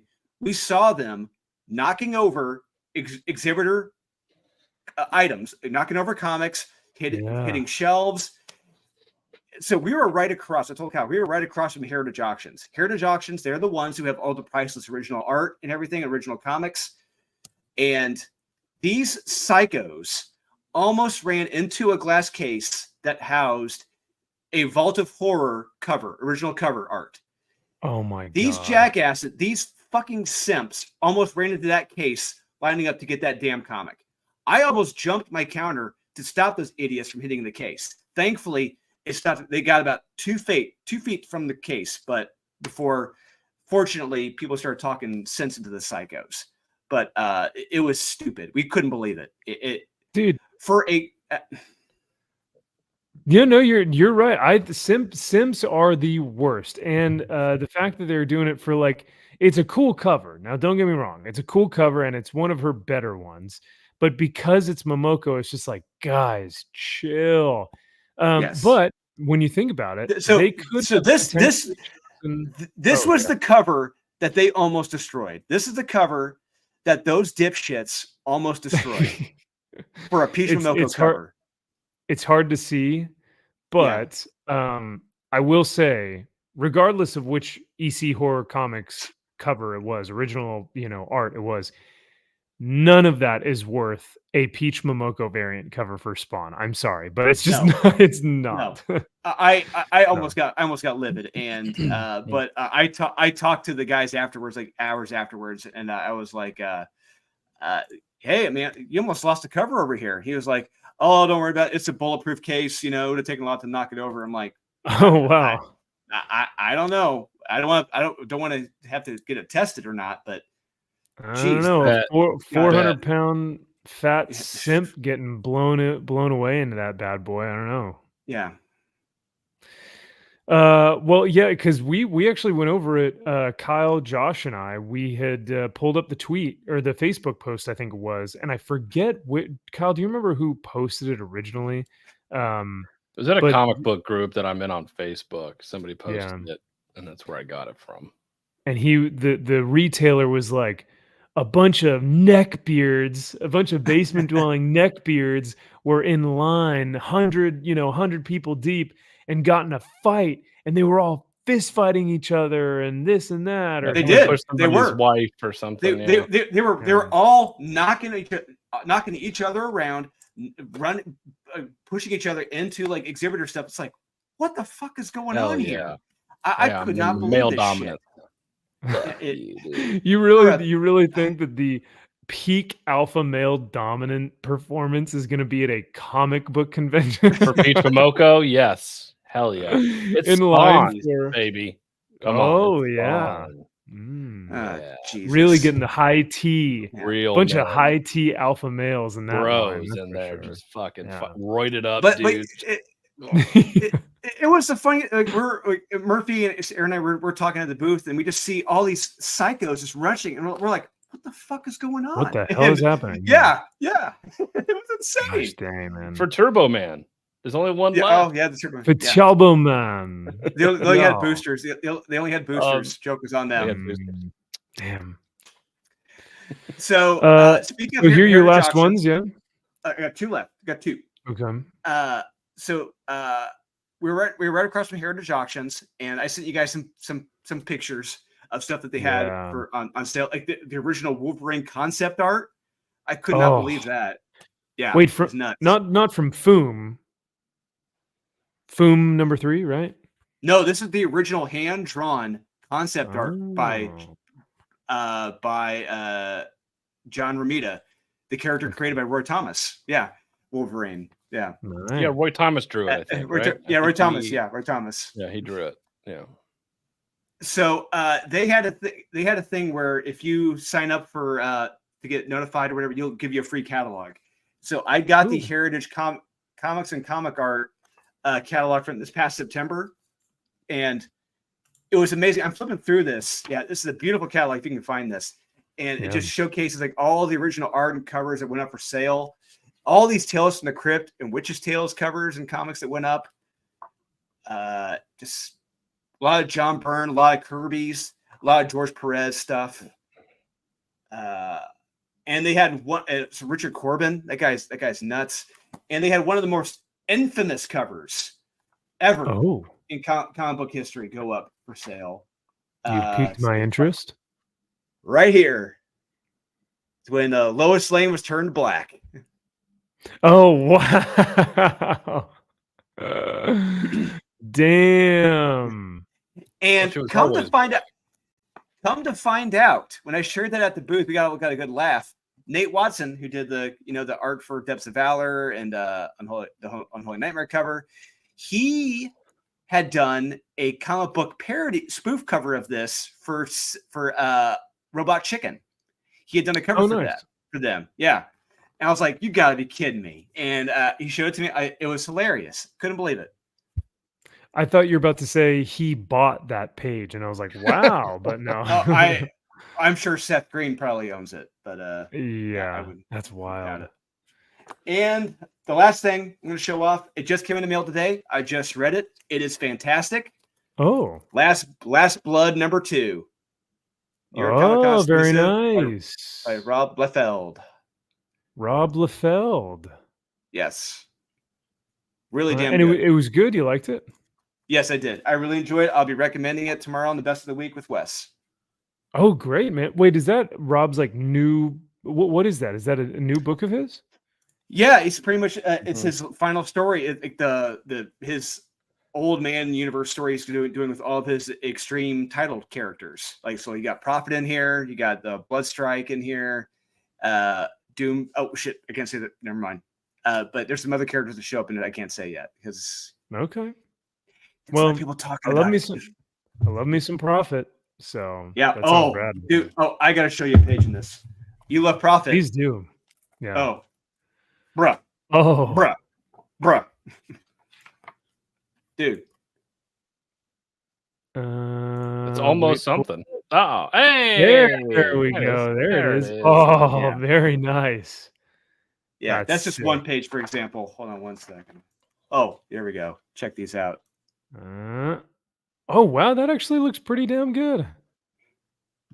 Like he's almost trying, or it's repurposed art. But yeah, you know what? He's trying. I think. So, and the kicker. Yes, it is. Oh, wow. That was the real cliffhanger. Oh, my God. Wait.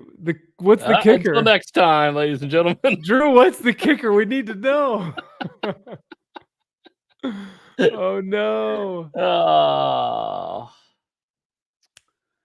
So close. Shucks. We almost got it. We lost it. We lost. Oh, but the real kicker is done. Yeah, Drew, Chris wants to know. Tell me. I gots to know. Oh, he gone. He done. Well, Subhuman bought the G.I. Joe compendium. That thing looks awesome. I wanted to, but priced me out of it. Yeah, the price was high. The other thing, too, is that it wasn't just an omnibus. Bro, that thing was an omnibussy. That thing was like... It was.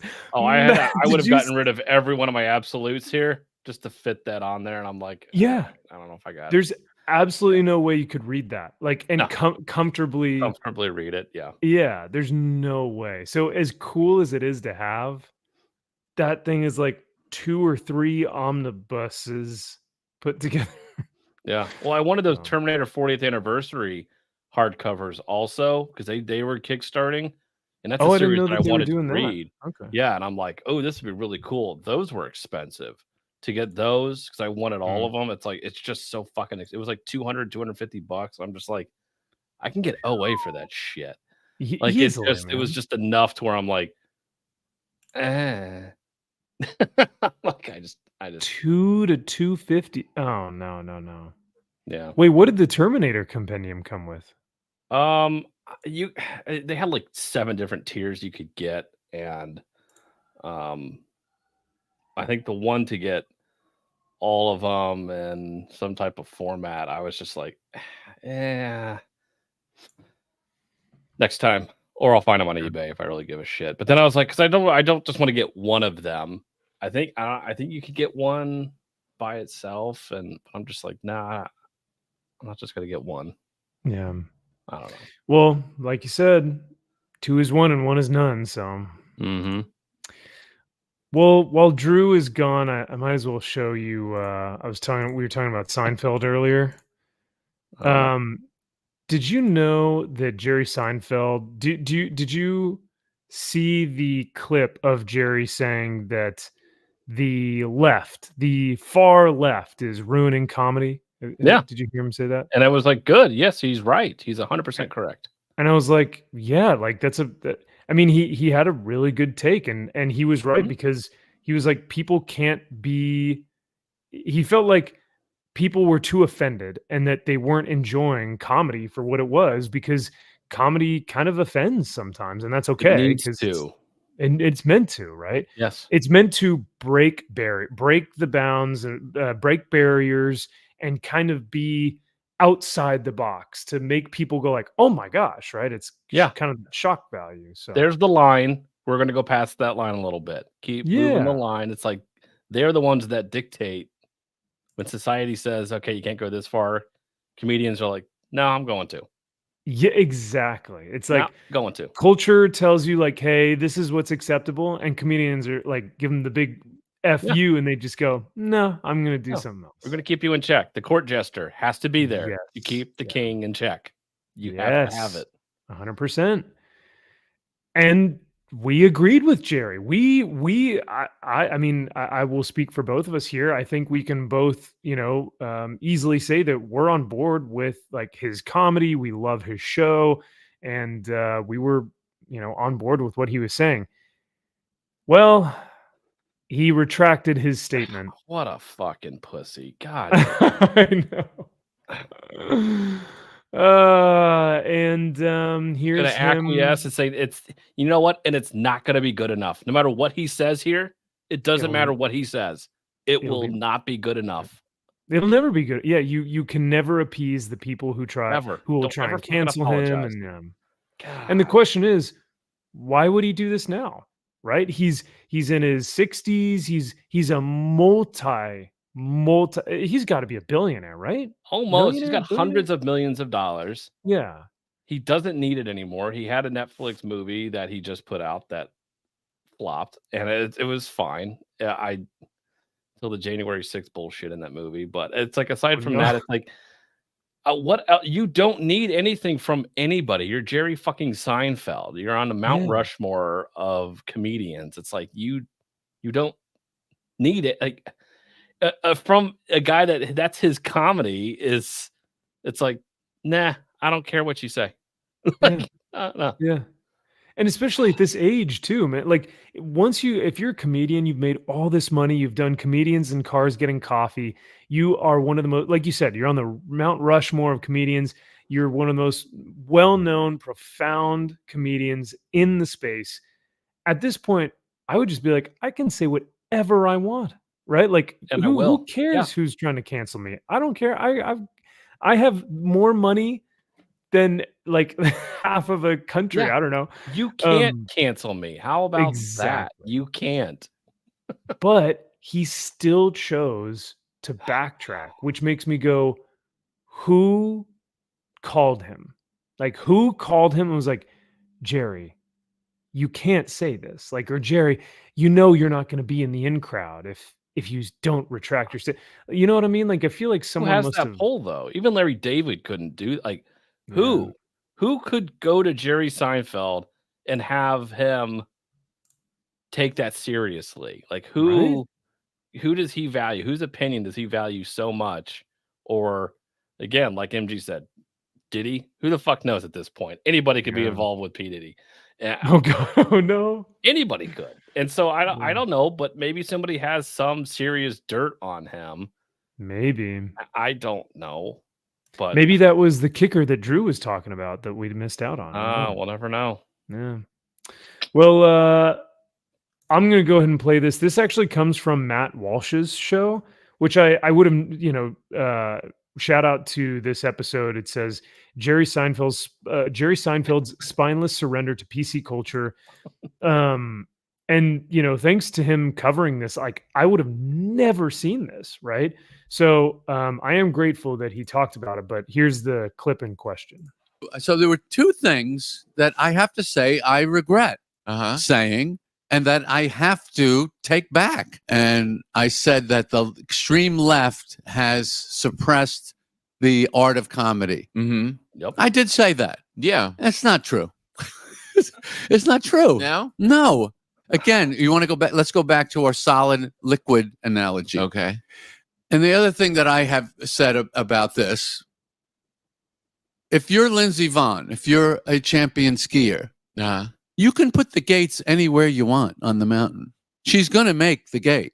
Right. That's comedy. Mm-hmm. Whatever the culture is, we make the gate. Mm-hmm. You don't make the gate, you're out of the game. The game is, where is the gate? How do I make the gate and get down the hill in the way I want to? So does culture change? And are there things I used to say that I can't say, that everybody's always moving? Yeah, but that's the biggest, easiest target. You you can't say certain words, Right. you know, whatever they are, Yeah. versus about groups. So what? So these larger cultural themes Yeah. of this is not considered acceptable, this is not acceptable. Yeah. So I don't think as I said, the extreme left has done anything to inhibit the art of comedy. Right. I'm taking that back now officially. Gotcha. They have not. Right. Do you? That's a bull. He just like not only was he like, no, I think I misspoke. He's like, they have nothing to do with it. Like they're not even involved whatsoever. That's a bold statement. But they are. But they 100% are. And does he Do you not like notice that it? it's only the far left who are very upset and always pissed off and never happy, and you can't make fun of us? Do you notice it's always the far left? Do the far right, do Christians or Catholics care that every joke since almost the dawn of time is always making fun of Catholics or No. Christians, and they just take it and it's like, okay, we can kind of laugh at ourselves? It's like, no, they don't care. And if they did, would Jerry Seinfeld give a shit? No, he wouldn't. But the far left, you go after trans people, you go after gay people, you go after a certain culture or race, we're going to come after you with our fucking pitchforks and we're going to cancel you and get you fired. And now he's like, oh, no, never mind. I take it back. I'm sorry. Yeah. I don't know, man. It's weird, but I'll play the last few moments of this clip and then we'll kind of talk about it just a little bit more. Maybe not. It's not my business to like or not like where the culture is at. Yeah. It's my business to make the gate. So what Matt goes on to say is that as a comedian, it is absolutely not your job to make the gate and then safely go down the slope and go through the gate. You are meant to move the gate and break through the gate and sometimes surpass the gate and go farther than like whatever society says this is what culture is. You're supposed to push back against and go, I'm funny because look at all the stupid stuff that your culture does. And then they talk about it, which is why Jerry was so famous for that, because this was our culture. He assessed it and was like, isn't it funny that what's the deal with this stupid thing, right? And everyone was like, oh yeah, I guess that is pretty stupid, huh? But it's part of our culture, right? He was always pushing back against that stuff. So crazy, man. But yeah, what did you think about the whole make the gate or what he was talking about that stuff, Kyle? Because I know he kind of mentioned that a bit, but yeah, sorry, I had to jump in there a little early before it finished. But yeah, no, you're fine.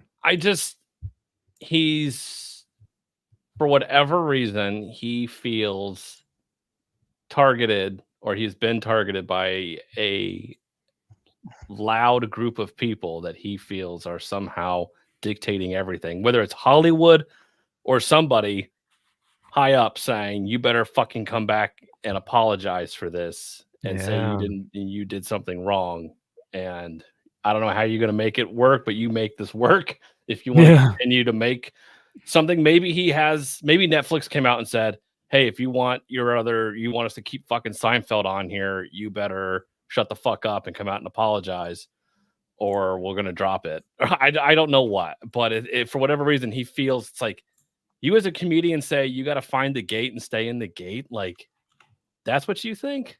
Bro. That's what you think comedy is? That like when it. Sam Kinison came on the scene, did you honestly think Sam Kinison was going to look for the gates and be like, I'm going to stay right here? No. That was his comedy. That's what made him so great. Richard Pryor, or Lenny so Bruce, great. Richard Pryor, George Carlin, any of them? George Carlin, man. So great. They were so good for staying in the gate and not upsetting anybody. Could you imagine Carlin George Carlin in today? Oh yeah. Yeah. Like what George Carlin, the nasty stuff he'd be saying today. Yeah. With all the stuff that's going on. Like, and don't get me wrong, he'd be making fun of conservatives too. Like, I'm not saying that we would be free of, because we should be made fun of. Everyone should be made fun of. Exactly. But I love this. What's the deal with ideology? What's the deal with Yep. these people? What's the deal with airplane food? What's Yeah. the deal with airplane peanuts? It's like it's just that is very upsetting because he was correct and he was speaking from the heart originally, and then this time you can clearly tell it looked like he was in a fucking like underground bunker or somewhere. I don't know where that was being filmed at. It looked like it was a hostage video almost, like somebody was back there behind camera with a gun to his head saying, "You better fucking apologize." Well, yeah, no, you're so right. The first clip that he said, yeah, I feel like the extreme left is really just taking this way too far. He felt like encumbered or he just felt like natural. Like it just felt like it just came from a genuine place of like, I really think that the left is taking this stuff too far, man. You know, it just felt like a natural conversation. This felt more so like, I have an apology to make. And then he pulled out like a piece of paper and like, I made a statement and I need to retract said statement that this and this and that. And it was just like, okay. Yeah, because the last thing a comedian wants to be told is, hey, here are the parameters. Stay in there. Do not fucking move 1 inch out of this gate, as you so eloquently put it. That's what a comedian wants to hear, especially someone like Jerry Seinfeld.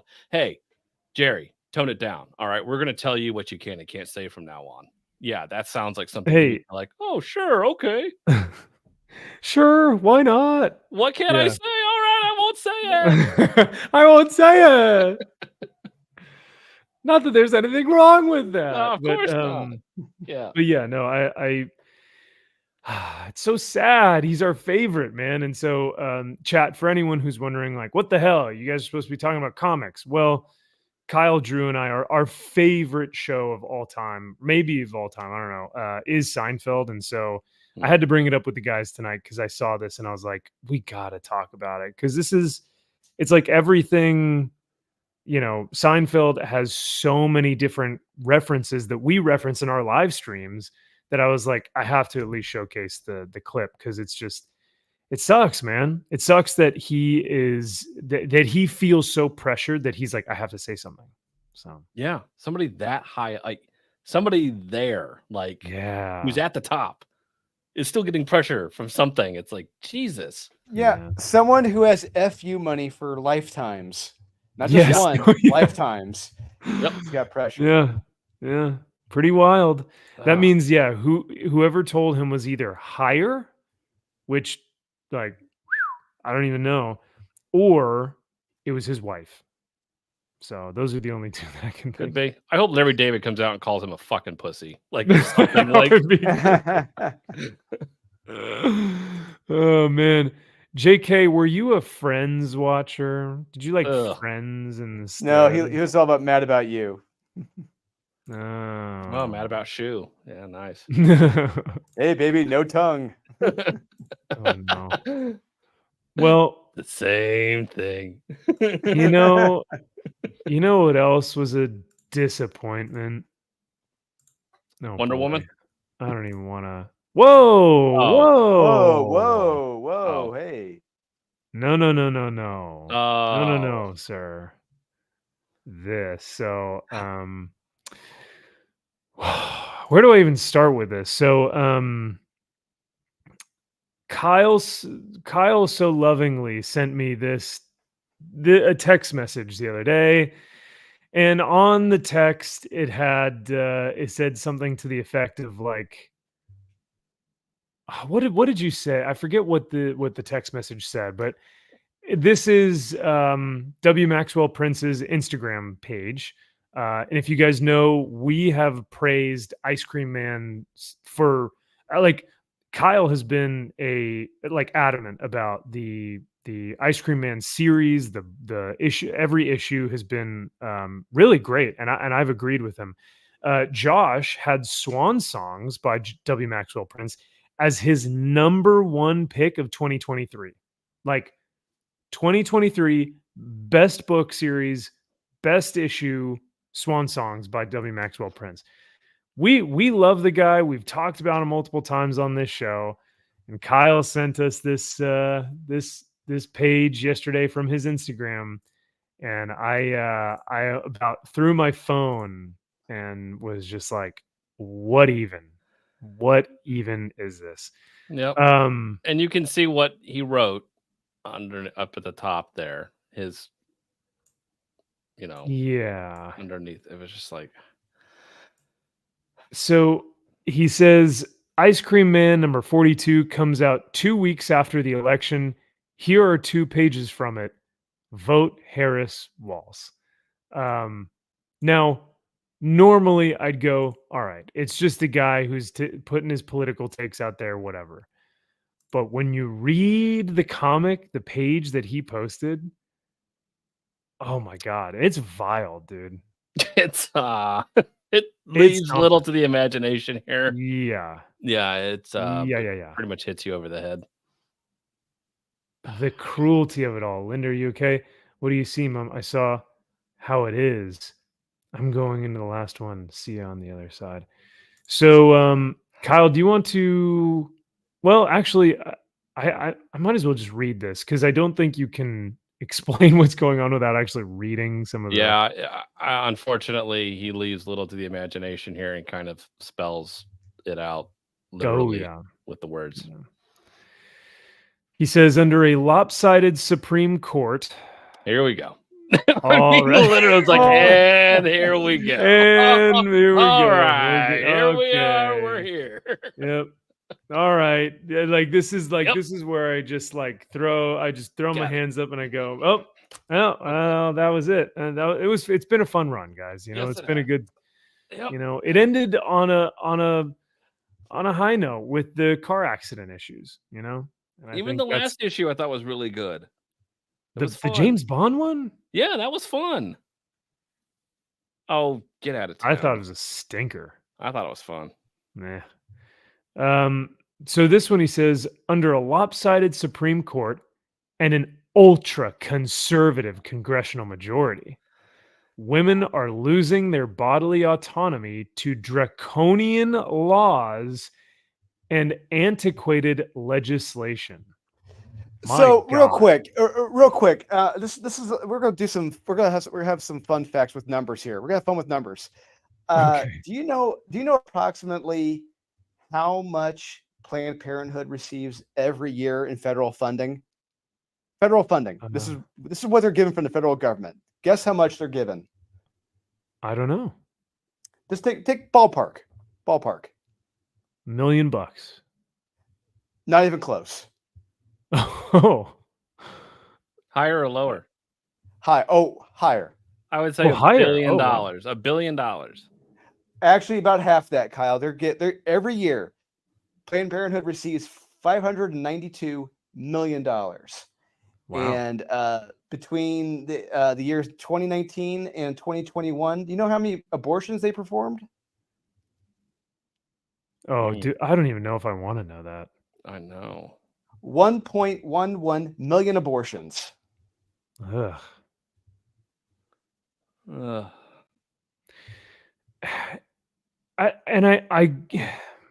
Here's the thing. Like, JK makes a good point. I don't understand. Like, if this is your political stance, right? Why is he so adamant about putting it in his comic that has been really just a well-written book that poses really great questions?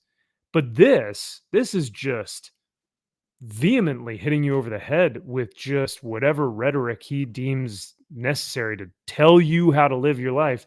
And how he tells you to live your life is kill more kids. Like, is that really is that the stance we're taking? It's like, oh, I'm voting Harris Walls because I want to be able to kill my kid.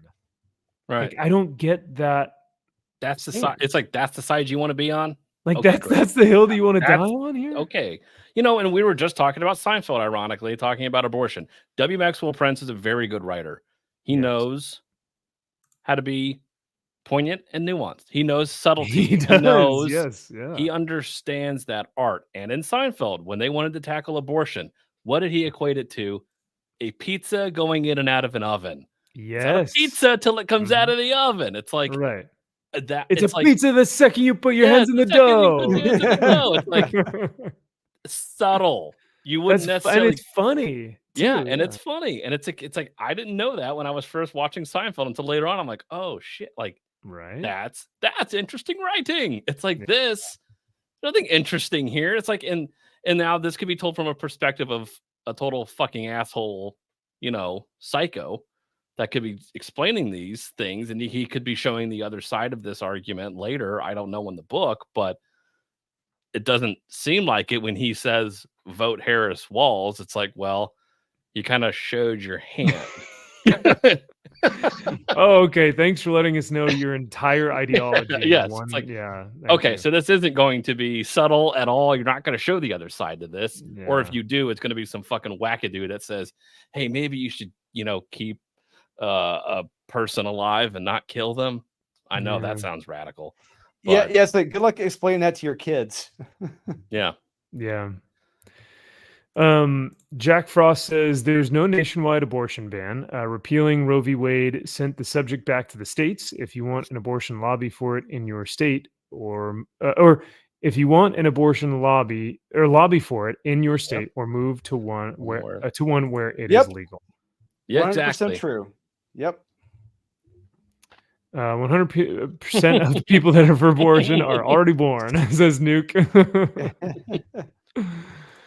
Showed his hand or shown his ass? Ooh, both. Yeah. Well, what's even funnier is how individuals who are pro-abortion are typically anti capital what's the term I'm looking for? Just capital punishment. Yeah. They're like anti lethal injection, anti electric chair. It's this is an interesting stance. No death penalty, but we go ahead and kill babies. That's fine. Yeah. But here's the other thing, and this is like they aggressively hold this stance. But here's what else he says. He says these laws are so aggressively anti-female. Do we want to talk about what's anti-female when you're allowing people into the country who are literal terrorists that are killing women? So if we actually want to talk about the rights of women and protecting women, why don't we maybe protect the ones that we've got around already here that are dying and being killed and being murdered and being raped and all this stuff? There's no way this YouTube video is going to get monetized, so we might as well just why not? But let's just bring it on.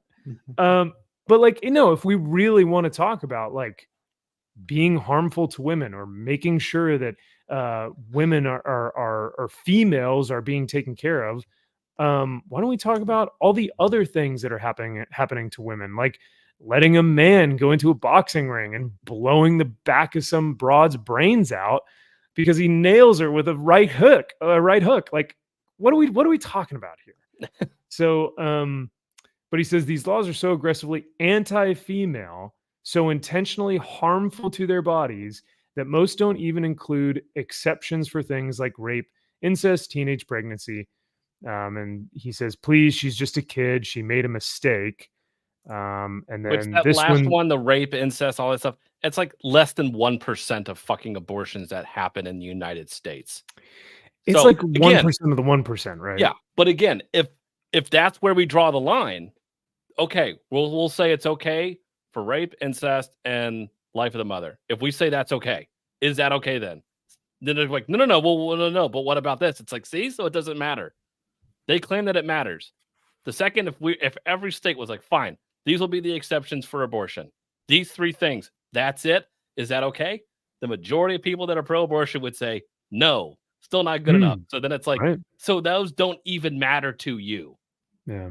So why do you bring them up? I'm afraid that there are a lot of women who want to have sex without this may seem really bad for me to say. And I do apologize if this comes off as me being, I know, Max, I know where you're going, and I know where you're going, and it's true. It is 100% true. Right. And I feel like there are women who want to have sex without the responsibility or the repercussions of choosing a man that may not want to be their partner, or choosing a partner that is not good for a child.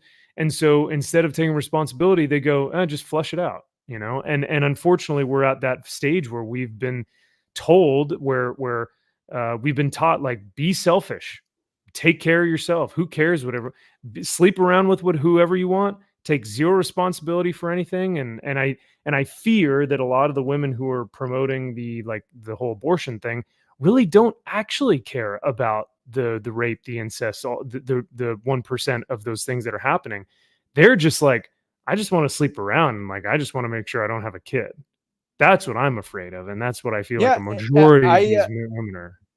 Well, you're right, Max. I mean, Max, to your point, I did date someone who did work for Planned Parenthood, and she had told me, like, there was a certain woman who was in there frequently, and that was her form of birth control, and she had been in there, I think, like 11 times, and it's God. Like 11 times. I've never forgotten that when she said that, and like she had a problem with me having a difficult time understanding that, grasping that fact, and like, right, it just someone using that as a form of birth control. It's like I couldn't believe it. Yeah. But yeah, JK and Jack Frost, you guys are bringing up good points in the chat, and I appreciate y'all's discussion about this, because it's one that's really like the whole election in 2 weeks is like pretty much, are we going to go to World War III, or are we going to have an abortion free for all? You know what I mean? Like, are we going to be able to afford groceries, or are we going to go to World War III? You know what I mean? So it's like there's a little bit of a differentiation between the two, but yeah, I mean, Kamala's whole campaign is just, the abortion issue. So, and if this is your one thing, first off, if you're just a one issue voter, you're a fucking dipshit. But secondly, if this is your issue, you got a lot more issues you got to be worrying about than this issue. If you think Trump's going to have an abortion ban, first off, you're fucking stupid. Not going to do it. Secondly, if this runs your life, we got to look at your life and the choices you are making, because that's kind of terrifying. The other big thing that a lot of the people within that one voter, or what did you call it, Kyle? I'm sorry. It was one issue voters. One issue voter. The one issue voters will also say, well, what rights do women have that men don't, or vice versa? What rights do men have that women don't? Men can be drafted for war against our will. So wouldn't that be like equating the same thing to, because we, like, say I get drafted tomorrow for World War III and I go die, like, that wasn't my choice, right? That's my body, right? So where's my choice, right? And I know it's stupid of me to say that, but like, there are things that men and women have, like, I think they brought it up on that Call Her Daddy podcast or whatever, and Kamala and that other horrible, awful woman were cackling over, oh yeah, no, women don't have rights, but men have all the rights, or whatever. Like, yeah, it's like, what? Name one. Sure about that? What's one right that men have that women don't? Right. Please tell me. I don't know what that is. Yeah. None. So, but all that being said, we'll continue on with the issue, because this is just one page, dude. Like, what the heck is the issue going to be about? Like, my God. It's going to be worse than the Storkening. That's all I know. Oh no, that one was bad. That one was, to say nothing of those tragic times where the life of the mother is put into question. Every closed Planned Parenthood faculty is a horror. Is it? Or a win? Or is it like hey, we saved a bunch of lives here? Right. Every denied abortion for whatever reason is a horror. Now, are they denied abortions? Or well, yeah, I guess they would be denied abortions, but they would say, but you can go to the next state over and get care there. Is that what the Roe v. Wade sending it back to the states, right? Yes. Yep, coming back down to the states. As it should be. And then the final thing he says is, we're all just walking around in one big horror story, folks. We really are. I guess we Really really are. are here. The most important issue of our times. Thank God. All right. So, Of course, I'm more concerned about our economic policies than anything else. But hey, that's just me. Yeah, that and the border are kind of important. Yeah. I think those are pretty fair points to make. I think those are grocery prices, gas prices, things that literally affect my fucking everyday. Yeah, that was important for me. I think it's super fair for people to say like, hey, I just want to put dinner on my table for my family and I. Like, I think that's pretty fair to say, right? Yeah. Yeah. So I don't know if Trump announced, we haven't listened to the podcast, but I do know in, I think it was the New York Times or with Wall Street Journal, Trump is proposing, I guess, an idea, just eliminating federal income tax. If he does that, holy crap. I think if he announces like, I'm going to be doing that as one of my first goals. It's like, I think he's locked this up. Not if the deep state has anything to say about it. Ha ha! Gotcha. Yeah. D-Ma, I like this is so sad. This is so hopeless. D-Mina is just like, no more, please. No mas. No mas. No more, please. Yeah, I agree. I didn't want it in the first fucking place. No, I'm glad he put that page up now so I can not buy this issue. So I'm like, okay. I mean, that's the thing, man. It's like, hey, thanks for this, but like, good luck, I guess. I mean, it's been fun while it lasted, but I mean, I'm out after this. I mean, I mean, fuck you, but thank you for putting it up, but fuck you though. Yeah, but like for wanting to completely just antagonize your fan base, like half of them anyway, or a potential percentage of your fan base now. Yeah. So I know this is harsh, but I think everyone has a line in the sand. I think this was it for me. That's fair. And that's what's tough is like, Kyle, I don't know. This is your baby, man. This is your book of the year last year. You think you're still going to be buying these issues? No. Yeah. Now, that's one page of an issue that I honestly disagree with vehemently, 100%. And it's one of those things like, okay, do I judge a book by its cover, quote unquote? I don't want to prematurely judge this on one page alone. However, that one page is, I mean, it's bad. One of the worst. And it's one of the worst. Yeah. I don't know. And that's something that I'm going to have to figure out, especially, and I will read it. Obviously I will read it. Sure. And review it as we do, but I don't know. I mean, it's tough because, and fuck, never mind. I'll tell you guys off the stream, but, I just, why? I mean, why you fuck? Like it'd be like if Jim Zub or Roberto De La Torre, like I probably know how these guys vote, right? That's fine, whatever. But like to be so in your face and antagonistic and vile about how you're going to address these issues in your comic book, it's like, dude, why? Just stop with this nonsense. And there may be a way he could pull it off where it's all some reason that page is in there and it works its way. I don't know. I doubt it. Yeah. Drew, you gonna be picking up Ice Cream Man from here on out? No, I'm checked out. Yeah. I think that's fair. But hey, he gave us what, 30 issues? 40? 40. What was the last one that the car wreck was? 41? 39 and 40, I believe. 39 and 40. I think the last good issue I read from him was issue 40. 41 was atrocious. It wasn't that bad. It was bad. What the hell was that cow thing? Get out of here. That was cool. That was the dumbest thing I've ever seen in a Maxwell. Well, he And- was and- going after the certain writer who writes satire James Bond novels, and that when I looked up what that novel, what that novelist did as far as the satire and everything, it's like, okay, because if you didn't know that backstory, it would be like, this is fucking retarded. Like, this makes no sense at all. Yeah. But I had to do a lot of research in order to get what that book was trying to say. And it's like, Yeah, okay, I'm- that's a You lot of hunt. homework. You hunted. You I hunted. I don't need to hunt for that book. I'm like, I'm all right. MG said, "What a terrible time to go shower, MG. What are you doing?"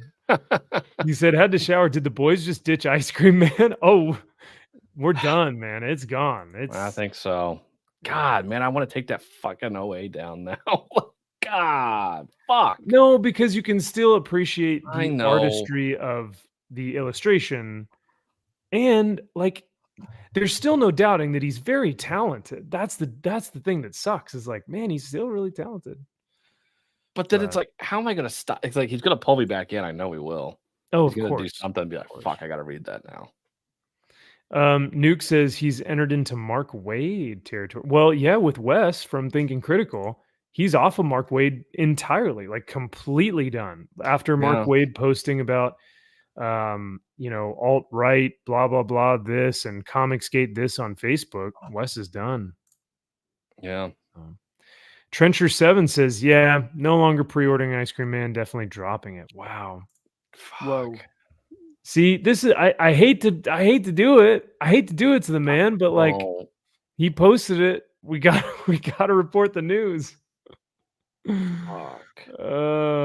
Yeah. And this one's going to be like heralded as like the greatest issue of Ice Cream Man. Oh, of course. And they're all going to fucking jack it off. And everyone's going to start talking about Ice Cream Man now. And, oh, go back and pick up issue 42. Oh, that's when it gets really good. Fuck you. But it's not even like, oh yeah, I don't know. No one's going to go back and read these older issues. No. Issue 42 is the greatest issue of Ice Cream 42, Man. that's where it really begins. He really sticks it to the man. Yeah, Bleeding Cool said it was going to be the issue of the year. Oh my god. The Eisners made it the issue of the year.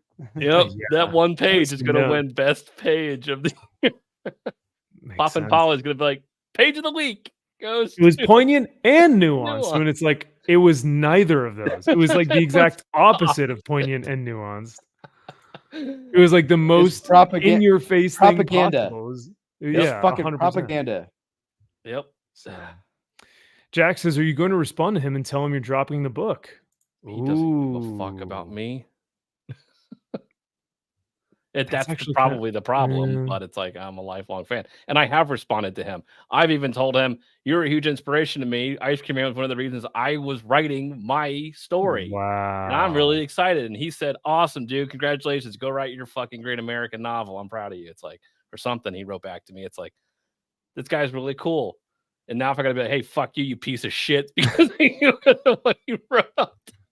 Like, I I'm thought what going we to had law was school. special.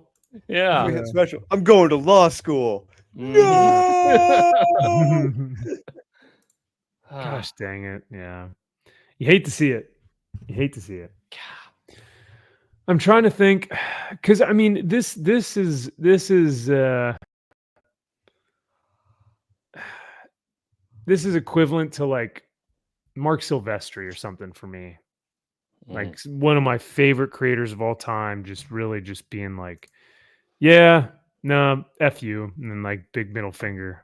Just like, all right, cool, man. Like it's the tough part is like, yeah, at some point it's like, do you separate art from artists? Do you stop collecting the books? And do you wonder if you're missing out on anything, you know? But then you can go back in the back issues and be like, I loved all this really great stuff and I can still appreciate it for what it was, but I don't need to support the guy anymore, you know? So Yeah. that's the tough Yeah, part. maybe I'll just read it online and not buy any issues anymore and just say screw you. There you go. Yeah. That way you're just not funding it, but you can at least still read what he's saying. So That might be. yeah, Jack, that's the tough. It's the honest truth sometimes. It's like never meet your heroes, but Yep. on one front, his market has to be so small that the loss of more than a few customers would be a big or a bit of a hit. I don't know. Do you really think? Well, the people who are reading his stuff, I don't think think like us or vote like us. I think the majority of his fan base probably vote like him. So I don't know how much of we're kind of an anomaly within the comic book space. Like I think people so. don't like us because we have the votes and the thoughts that we do. So I don't know. Yeah. But weirdly enough, I'm able to look past a lot of that stuff that they believe in and still enjoy their work until they hit you Yeah. in the fucking face. It's like, now you think I'm an idiot. Right. Now you think you are intellectually superior and you have to feel the need to talk down to people. It's like, that's what I have a big fucking problem with. Yeah. It's like, now you're lecturing me and you're telling me how to live. And it's like, dude, entertain me. That's what you're here for. That's what I'm buying your stuff for. Right. And so that I think is a big. Are you proposing comic books should be escapism? Some don't have to be, and that's fine. And Ice Cream Man, for some of it, some issues were hitting things that were tackling real life situations or depression or anxiety or whatever. It's like abuse, drugs. I mean, all kinds of things. It's like, okay, I'm okay with those stories being not escapism, but something that makes you think, but at least present both sides, or just be down the middle about a topic, which he normally is, which is what makes Ice Cream Man so great. But when it's just, no, this one side's correct and the other side is fucking wrong and horrible, evil people, because you're evil for the way you think, but we're morally right. It's like, nah, I got a problem with that. And it's about an issue that's like it's kind of hard to, like, if he was saying, because that Blue Beetle immigration book, we were just laughing, right? Because we're just like, oh yeah, that tracks, or that makes sense. Yeah, that's funny. They're making fun of YouTubers. They're saying like YouTubers are the enemy or whatever. It's like almost comical. But this is like, we're talking about killing babies. You know what I mean? That's a little bit different. Now, this is a good question. Mark McGrath says everyone, and I mean everyone, has at least one messed up opinion about something. Isn't it possible that W. Maxwell Prince has a stupid take on this subject? He very well may have a really bad take on this specific aspect. However, if it is so ingrained to him, or ingrained in his psyche, that he has to like be like, I have to, write this on this new comic book and show these chuds and these alt-right Nazis, this is what the blah, blah, blah. It's just like, I don't know, it feels really ham-fisted. And yeah, he may have like base takes on everything else, but with that track record though, I don't think that viewpoint on that subject. And secondly, he also has another bad opinion about saying vote for Harris Walls. He's a fucking dipshit. So that's two. Yeah. When the country is pretty much split 50-50, I'm not sure readers are predominantly on one side or the other. Vocal or more accurately amplified voices may be on one side. Chris says Dolan is asleep. He's taking his micro naps. Yeah, hey, like Kramer, you got to. Yep. You got to. Well, Drew, I'm sure you're 4:30. exhausted from New York. So.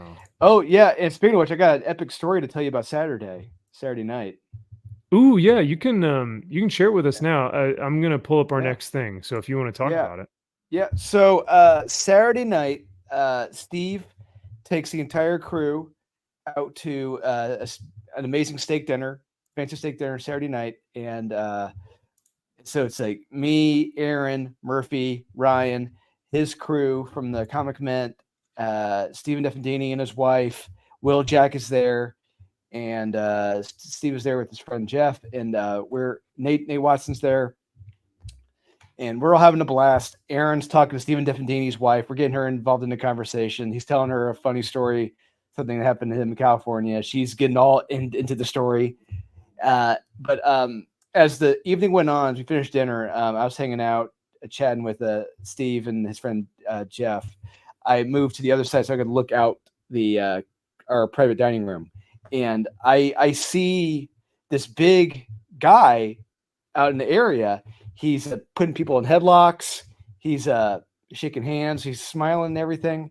And I look at the face, and I'm like, wait a minute, I know that face. It was Sergeant Slaughter from Whoa. Well, yes, Sergeant Slaughter was there in the restaurant with his agent and some friends. But Sergeant Slaughter was taking photographs with all the customers and employees there, putting people in headlocks and shaking That's hands so and everything, fun. signing autographs. And I see this. I tell Steve and everyone. I look at Aaron. I'm like, Aaron, Sergeant Slaughter's out there. Sergeant Slaughter. And he's like, wait, what? So he gets up. He just leaves the conversation, walks out, and goes to say hi to Sergeant Slaughter. And so we just kind of lose track of Aaron for a minute. We're just getting back into a conversation. Then when we get to leave, we walk out, and Aaron is sitting down there at the dinner table with Sergeant Slaughter, laughing and drinking and everything. It's like he was there the whole night. It felt like he had been there the whole night with Sergeant Slaughter. Oh my He's gosh. just naturally ingrained himself into that table. Yeah. And Aaron is pulling on my shirt to like, hey man, join us, man, join us. And I revert to an 8-year-old. I see Sergeant Slaughter. I'm like, no. And I walk out, and Aaron, he gets back to the Airbnb like an hour and a half later. Like he'd been drinking more with Sergeant Slaughter and his friends, laughing and telling stories.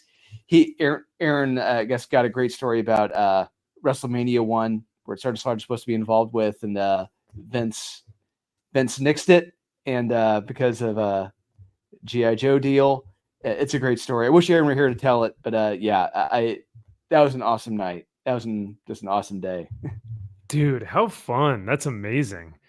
Yeah. I didn't get to watch him in his prime, and I've never really been super into wrestling, so I can't say I know a lot about it, but it sounds like he had stories for days. So the fact that you got to hang out with him and you and Aaron got to spend time together at that bar sounds unbelievable, dude. So yeah, one of the many stories we have from that weekend, and it was a blast.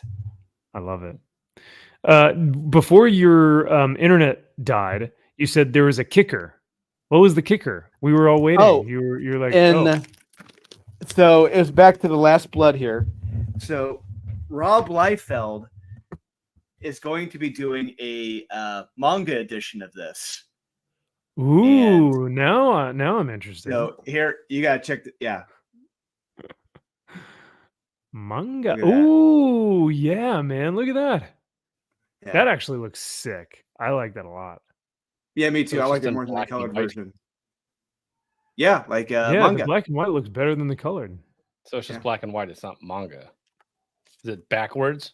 I don't know. Can I read it left to right? Are there more speed lines? I want to read it left to right, and I you want don't anime read it. titties. Yeah. I want anime titties. I want waifu tentacles, and I want to read it left to right. Talking clouds and whatever else fucking happens in manga. I don't know. Yeah, all that fun Butterflies stuff. that Oh, give you magic Oh. powers. Oh, speaking of manga, the badge, the New York Comic Con badge, it had a character on there, and it was a manga character. I'm like, I don't know what the fuck this is. So I was in a conversation with Matt and April, who run the Comic Mint booth, and April knew who the character was. Apparently, the character on the badge, this is an actual manga. He is a toilet ghost. And this is in a school where there's a girl. Oh, she that's wishes right. she could talk to. Yeah. Yeah, I'm like, wait, what? And like, so yeah, she wanted to talk to a ghost, and this toilet ghost appears, and they go around the school solving mysteries. I love Max, it. you know what this one is. I'm sure you fucking read all 38 love it. volumes of it. It's called. I don't know. It's about to be really racist. You know what it's called. I'm sure it's I the don't greatest know. manga ever written. I'm sure Toilet it's won boy awards. Toilet Boy and Schoolgirl. No, I don't Mhm. know. Too funny. Well, that sounds like a blast, man. I'm so glad that you guys had a fun time, and I am definitely jealous I was not there, but maybe next year because that'll be rad. I'd also love to go to Terrificon because Terrificon has like a ton of really great creators, eh? Like I Oh, know yeah. that one's like That's huge. always just stacked with like comic creators. It is a comic book show. It is a true comic book show. That in Baltimore. If you go to Terrificon, I will go to Terrificon with you, Matt. Yeah, same. Hey, Well, all right. Yeah. So, we book it now. We start planning soon. I'll be there. What month does it normally fall in? It can February? June or July. I think July. It's like during the summer. Oh, it's a summer show. Oh, Summer me. The summer of George. All right. But all right, okay. I'm here for it. This year it was August. Okay. Interesting. Damn, it'll be around that time, I assume. Next year. And I'll be taking a lot of time off in this summer, most likely, because we've got the Dallas meetup in June. Wes is going to be there this year. Mm-hmm. The whole Comics Aficionados team, and then if we do Terrificon, so we'll have to plan it out. We'll have to plan it out. You know what else we will have to plan out is a special member opportunity. So let me go ahead and pull this up.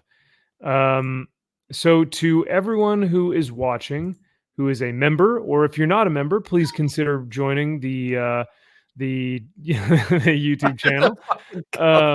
I know this is what a cover. I mean, what do you say about the change, right? But if you guys would like, Drew, Kyle, and I are offering something very special for all of the members. What we are proposing is that we would read Whoopi Goldberg's comic book, The Change, and we would give our full review. I'll go ahead and read the introduction, and by then you guys should probably know where this goes. But my God, I mean, Kyle, I think you actually read. I have not read the whole thing. I think you read the whole thing, right? Oh, no. I read several pages and then I was just like, let's just keep. This thing is it is like it felt like it was 200 pages long. I'm like, oh my God, this thing it's still going. Like it's still a thing. It is just goes on and on forever. Yeah. Please no. Oh yes. Holy smoke. Oh yes. Yeah. Jack Frost. Who asked for this? Nobody. I mean, no one. Oh, you know what? Documan could have written it. Oh, that would make sense. Or W. Maxwell Prince. Oh, hey, no, hey, no, both are about the same. No, I'm kidding. You know what? At least W. Maxwell Prince can write a coherent sentence, even if it is propaganda. So. D- says no. No. Like, oh yeah, like Vader. Mark McGrath says, I think what you're proposing is actually a hate crime. Yeah, it's a hate crime because I hate it. No, what was that from? There's a joke that was like that, but oh wait, Mark McGrath, were you talking about something in the chat, or were you talking about me reviewing the Oprah comic? I'm not sure anymore, but there is no way Documan was even on par with this. Documan was 1000% worse.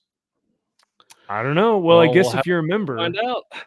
I guess you guys will just have to find out. But essentially what we would plan on doing is having like a regular show next week on Friday. We do like 2-3 hours. And then afterwards, we do a member after party. And we would review in its entirety the Whoopi Goldberg comic. So, yeah. But let me read the introduction so you guys can get just a taste, a mere hors d'oeuvres, an hors d'oeuvre, if you will, of this. She goes, this all started when I realized I was fed up with superheroes whose bodies were always hard and firm, who were always saving the world, and who never seemed to age. I couldn't understand why we never met older superheroes, particularly women of a certain age, and I started to feel some kind of way. So I decided to create one. At the time, I was in the middle of my menopause, so there was no superhero like her anywhere, and she made me happy. I was hoping to start including her in the superhero world. Oh, I was hoping to start including her in the superhero world. Well, personally, I am now past the change, but so many comic book loving women are not. I never stopped believing she had a place in the superhero zeitgeist. I've been trying for at least 10 years to bring her to life, and here she is, with thanks to the believers, my co-writer Jamie Paglia, and Dark Horse Comics. To all you people of a certain age, this one's for you. So, stunning and brave. I think we can all agree that this is very as cool. well. Very cool. Very cool. Very cool. Yeah, and I think that especially the fact that she was like, I really was fed up with superheroes being, chiseled and strong and muscular and an ideal to live up to and valiant and heroic and courageous. I hated that about superheroes. Like, okay. That's fair. Yeah, no, that's definitely why you want to read a superhero, or why you want to write a superhero comic then. Oh my God. God, this art is so bad. Fucking God, it is so bad. So bad. Oh, Isom look fucking amazing. It really does make Isom look like it is, from Marvel and DC in the late 80s. Like chisel out of peak. marble, just amazing. Yeah. That makes for good kindling, says Rudy. 100%. Mark says, yeah. Finally, a comic book for that key collector demographic, people who watch The View. Smart. It almost looks like clip art. Oh yeah, smart. Yeah, smart people. W. Maxwell Prince would actually probably do really well on that show. He would fit right in. Yeah. MG says Whoopi read Amelia Clark's comic, Mother of Madness, and was like, I can do worse. And then EJ was like, hold my shoulder. Got him. There's a good one too, double punch. Reading this, then reading Isom. No, you would have to do the three-peat. You'd have to do Mother of Madness, because she's going through period. Like her superpower is when she gets her period. That's right. She has superpowers. So then Whoopi's is, I gotta go through menopause, and then she goes through menopause, and then the kicker is Isom. Blood Ruth. Isom too with Blood Ruth. Please buy the young Isom statue, bro. I do not have like 500 big ones to just blow literally on a statue. That's not even a statue. Oh my God. It's like a PVC figure. Yeah. So you super chat me the 500 I need to buy for that statue. And no shit. And I'll do a review. I don't have any room for it on any shelf, unfortunately. Yeah. Much better stuff to put in your room. Yep. The word hero and superhero has new meaning now. Absolutely. What is it with, JK says, what is it with female writers make female characters nothing but their physical bodies, like Mother Madness and Leah Williams and Thompson? Yeah, is it Leah Williams or Leah Thompson who do the big tits thing? Like they're like, I have big tits, so all my characters are just going to be sluts. All of them. All the writers? No, because that's well, Leah Williams is the one that has the tatas. The cannons there. All right. Yeah. Whoopi would love Tom King comics. Oh man. Hey, look at that. MG for Canadian $2 for Canadian 2 loonies. Oh, I want you to buy Horseman? $275. Buy it. Horseman. Horseman. I haven't bought Horseman. Can you buy Horseman right now? Is that out? Can you? I don't know. Oh, it's definitely out, but it's just I'm wondering if it's one of those things where he has like a back stock in the warehouse and you just buy it.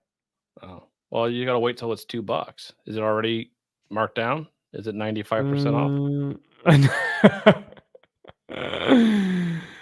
95% off. 2 doll hairs, eh? Well, thank you, MG. I appreciate it. You know what? If he does his flash sale again, his fire sale, I will buy it. I mean, it is Chuck Dixon, so I mean, at least we're not getting EJ, you know. But, Yeah. Well, let's see if it's on sale right now. The Horseman. I believe it's Horseman. Oh, the Horseman. The Man. The Horseman. All right, I can buy a Horseman poster. The Horseman. Welcome to Flores Park. Oh, you have to pre-order it. It's not out yet. Oh, interesting. All right, very well. Pre-order. Well, then, MG, I guess this will go to our next book then. So I can get any of the covers. Cover A, B, C, or D. Oh, these all suck. Oh no. Well, MG once again, dude. So for the loonies, I wish I had like you know what? I do have something for you that is right up your alley that is perfect for a ISOM fan. I think you'll really love this one. Adopt or die. Thanks for the heads up. Sweet dreams, chilled. You took that like a champ. It was meant to be a death blow. Sweet dreams, chilled. Sweet dreams, chilled. It was meant to be a death blow. One of these covers costs $50 fucking. God. Foil and embossed. Foil and embossed. And that is, hey, it's foil. You should get it. It's perfect for you then. I'm gonna buy that. The regular one is $30. Oof. $30 fucking. That's you could get a pretty substantial key for $30 to $50. I can get a lot. You could get the first appearance of Mr. Sinister in a very good condition of Uncanny X-Men for $30 to $50. I'm pretty sure. Or you can get Horseman, which has no value. For now it does, until that $30 drops drastically to $5. Yeah. Wow. 80% off, please, guys. He only sold 133 of 500 such. Oh no, he still has more than half to go. Let's take up a lot of space in a warehouse. I was about to say, what is he gonna do with all those in the warehouse, man? You gotta burn them. How? Like just burning money at that point? You have to. What else are you gonna do? Is he gonna donate them and then write them off as a tax write-off? To children's charities, they might, or to strip club. Sorry, what'd you say, Kyle? Or strip clubs, because he's on a pole. No. You have ISOM on a pole. That could be. Oh yeah, there you go. Go to local strip clubs. He could be like the mascot for every strip club. See, I like Jack's comment here. Made me audibly laugh out loud. That's pretty good. But yeah, MG, thanks again for the 2 loonies, brother. Appreciate it. Warehouse man. Warehouse man. Oof. Warehouse the first appearance of Speedball. Yeah. That's true. Well, Kyle, you want to get to our main event of the evening? Let's get to the main event of the evening. Main event of the evening. Well, we had absolute thick as a brick Batman. Mm-hmm. But now we've got Princess, Queen of the Amazons, born in hell, raised by I forget her name. Lady. The dark where is this? I can't find it. There we go. The darker Scott Snyder version of Wonder Woman Ooh, herself. Here she is in all her stupid splendor and glory. Absolute Wonder Woman. There it is. So, what did you think of issue number 1 of Absolute Wonder Woman? I didn't like it. I didn't like this. I thought the art was not good. Oh, really? I wasn't a fan of this at all. Wow, like nothing about this you liked. No. Oh my god. No, I didn't like anything about it. I thought this issue was fucking terrible. Oh no. Okay. You all didn't right. like anything. So first off, the beginning of this, there was a scene that fucking ripped off Disney Hercules, and it pissed me off. Like I was It did straight do up Disney Hercules. fucking rip off where she grabs a fucking snake and throws it just like that fucking. I was like, this is what I'm like. Okay. Now, to be fair, it may be that's a Greek myth. I that don't give a fuck what it is.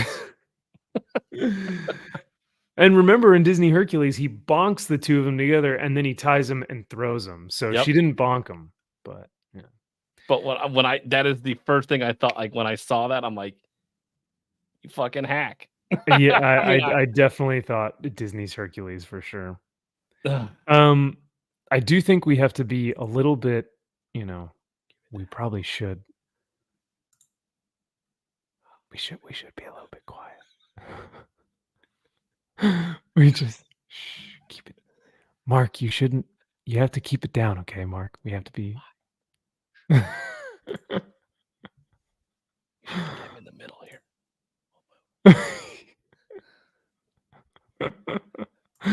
Oh yeah, Day can I put 35 him of in the Drew Dolan I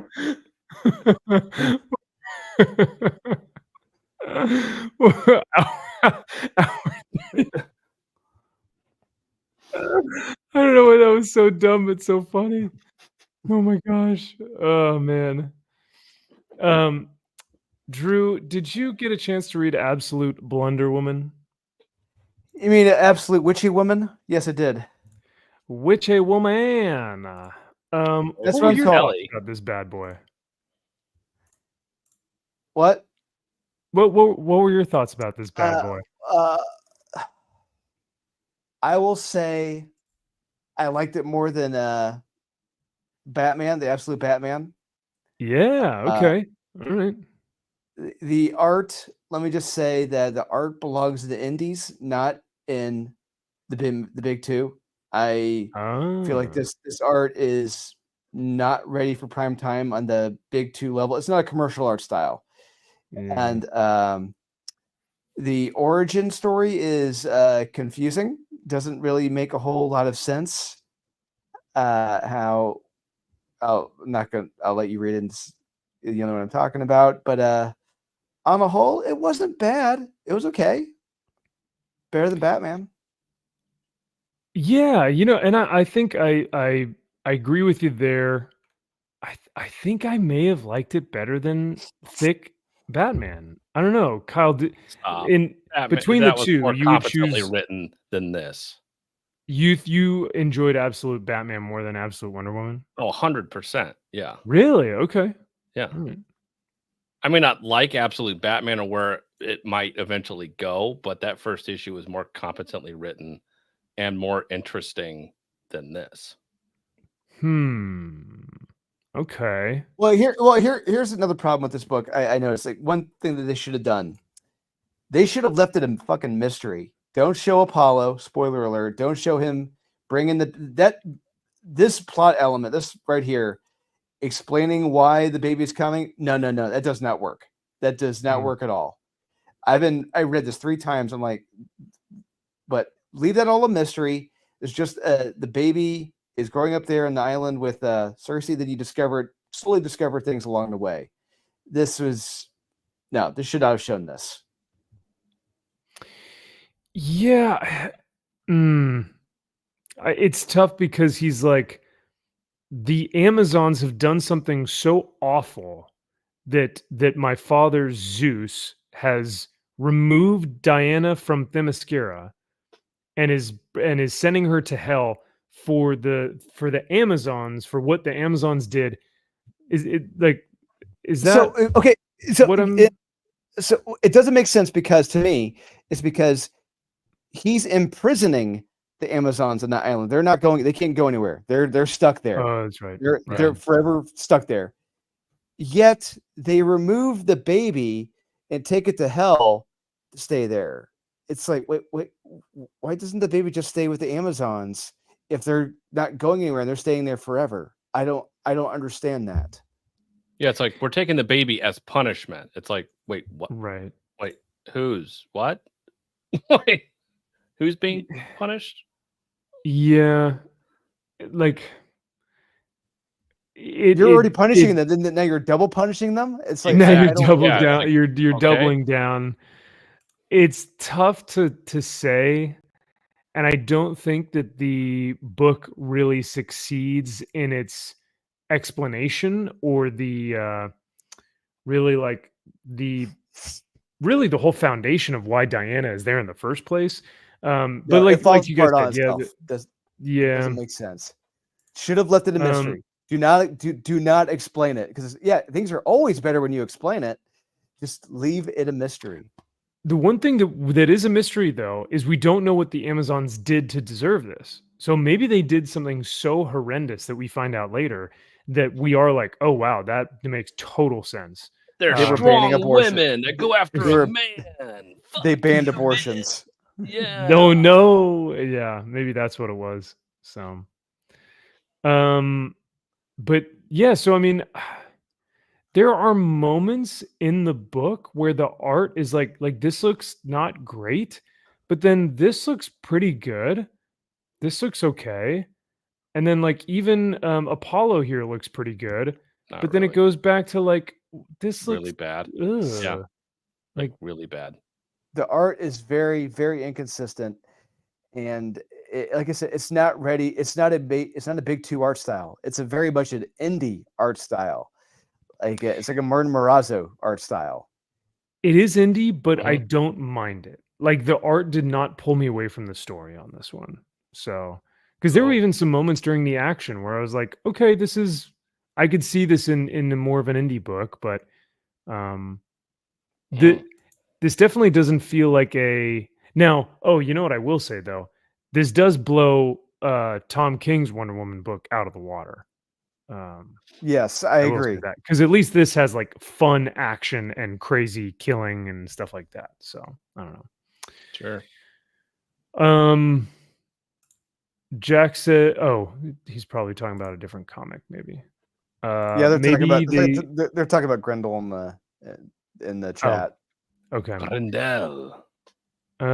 Maybe they spent all the budget hiring Kelly Thompson, similar to Scarlet, so there was only $5 left for art. Oh no. Yeah, Seems like probably. So this is where Kyle, you were saying that there's a very, very similar, abundantly similar scene here from Disney's Hercules, where he has the two snakes, Pain and Panic, come up and they try and bite him. Well, he's immortal, and it actually says he yeets him, or she yeets him. Yep. It actually says yeet. See, throws it just like it's like okay, Got him. here we go. I did have to laugh at when the baby Diana shook her finger at the lizard, pet it, and then kissed it on the head. Yep. That's like, wild. What are we What? at? What? How old is this child? What the fuck is going on? Like, what is this? Yeah. So the story here is that Diana is sent to hell by Apollo because the Amazons, whatever they have done. She is then raised by girl. I forget her name. As a punishment. Bear in mind, this is a punishment. Right. But he thinks sending her to hell would nature would pretty much correct itself. Because hell looks really evil and bad and horrible and disgusting, right? At least that's what hell should be, not Just bisexual kind of lighting. It's like, okay, that's what you get here. Okay, got it. Okay. Now, And another thing, I had a question. So this is where another thing didn't make sense. So bear in mind, Cersei, I think is who it is. She's yes. stuck in this. She's stuck on an island. She's banished there. She can't move. She can't go anywhere. Yet, as the years go by, you see books and all these bookshelves full of books appear in this cave. It's like, wait a minute. How the hell do these books appear here if they can't go anywhere? I don't understand this. I also don't understand like how they're witches. Like what? Why did we make Wonder Woman a witch? Like what's her name starts teaching Wonder Woman, like Diana, all these like witching spells. Look at this. This is like weird satanic cult stuff. Yep. Over here. Because being a hot topic witch and goth kid is cool now. I mean, with the Acolyte, with Agatha, and now Diana, I'm really sick of witches at this point. What? Same. I'm pretty down. They're hot right now. Hansel's so hot right now. Yeah, you can't get enough. But the part where she's in hell, I really could not. I didn't care for it at all. It's really just the main aspects of where she's an adult, and she berates the military because of course she does. And then, but when she's actually fighting some of the demons and the monsters, I was like, I could get behind this. This is what I want to see. This is great. Because you like manga. Got it. Okay. Yeah. And I really wish that I could have read this left to right. I'm sure you could. I'm sure you did. Yeah. I'm sure you wanted to. Or right to left. Is it right to left? Up right to left. Yeah. Bottom right, top left. Top right to bottom left. And upside down. Also. And backwards. Well, that's also backwards, upside down. Got it. Underwater. That's it. Yeah. But so what did you guys think about Kelly Thompson's writing where she says something to the effect of, you don't love a child because it's yours. How you fall in love with a child is by raising it. Not true. It seemed a little weird to me. It sounds like someone who doesn't have a kid would write that. I think my wife would disagree with that assessment, but I was about to say, like, I feel like if you're a mother and you're given a child, you're kind of like, wow, I love this thing. You're like the motherly, nurturing, compassionate side of you, I feel like just loves this child. Now, maybe because the child was given to her, like she's adopting this child, it's hard to, you love that child as you raise it.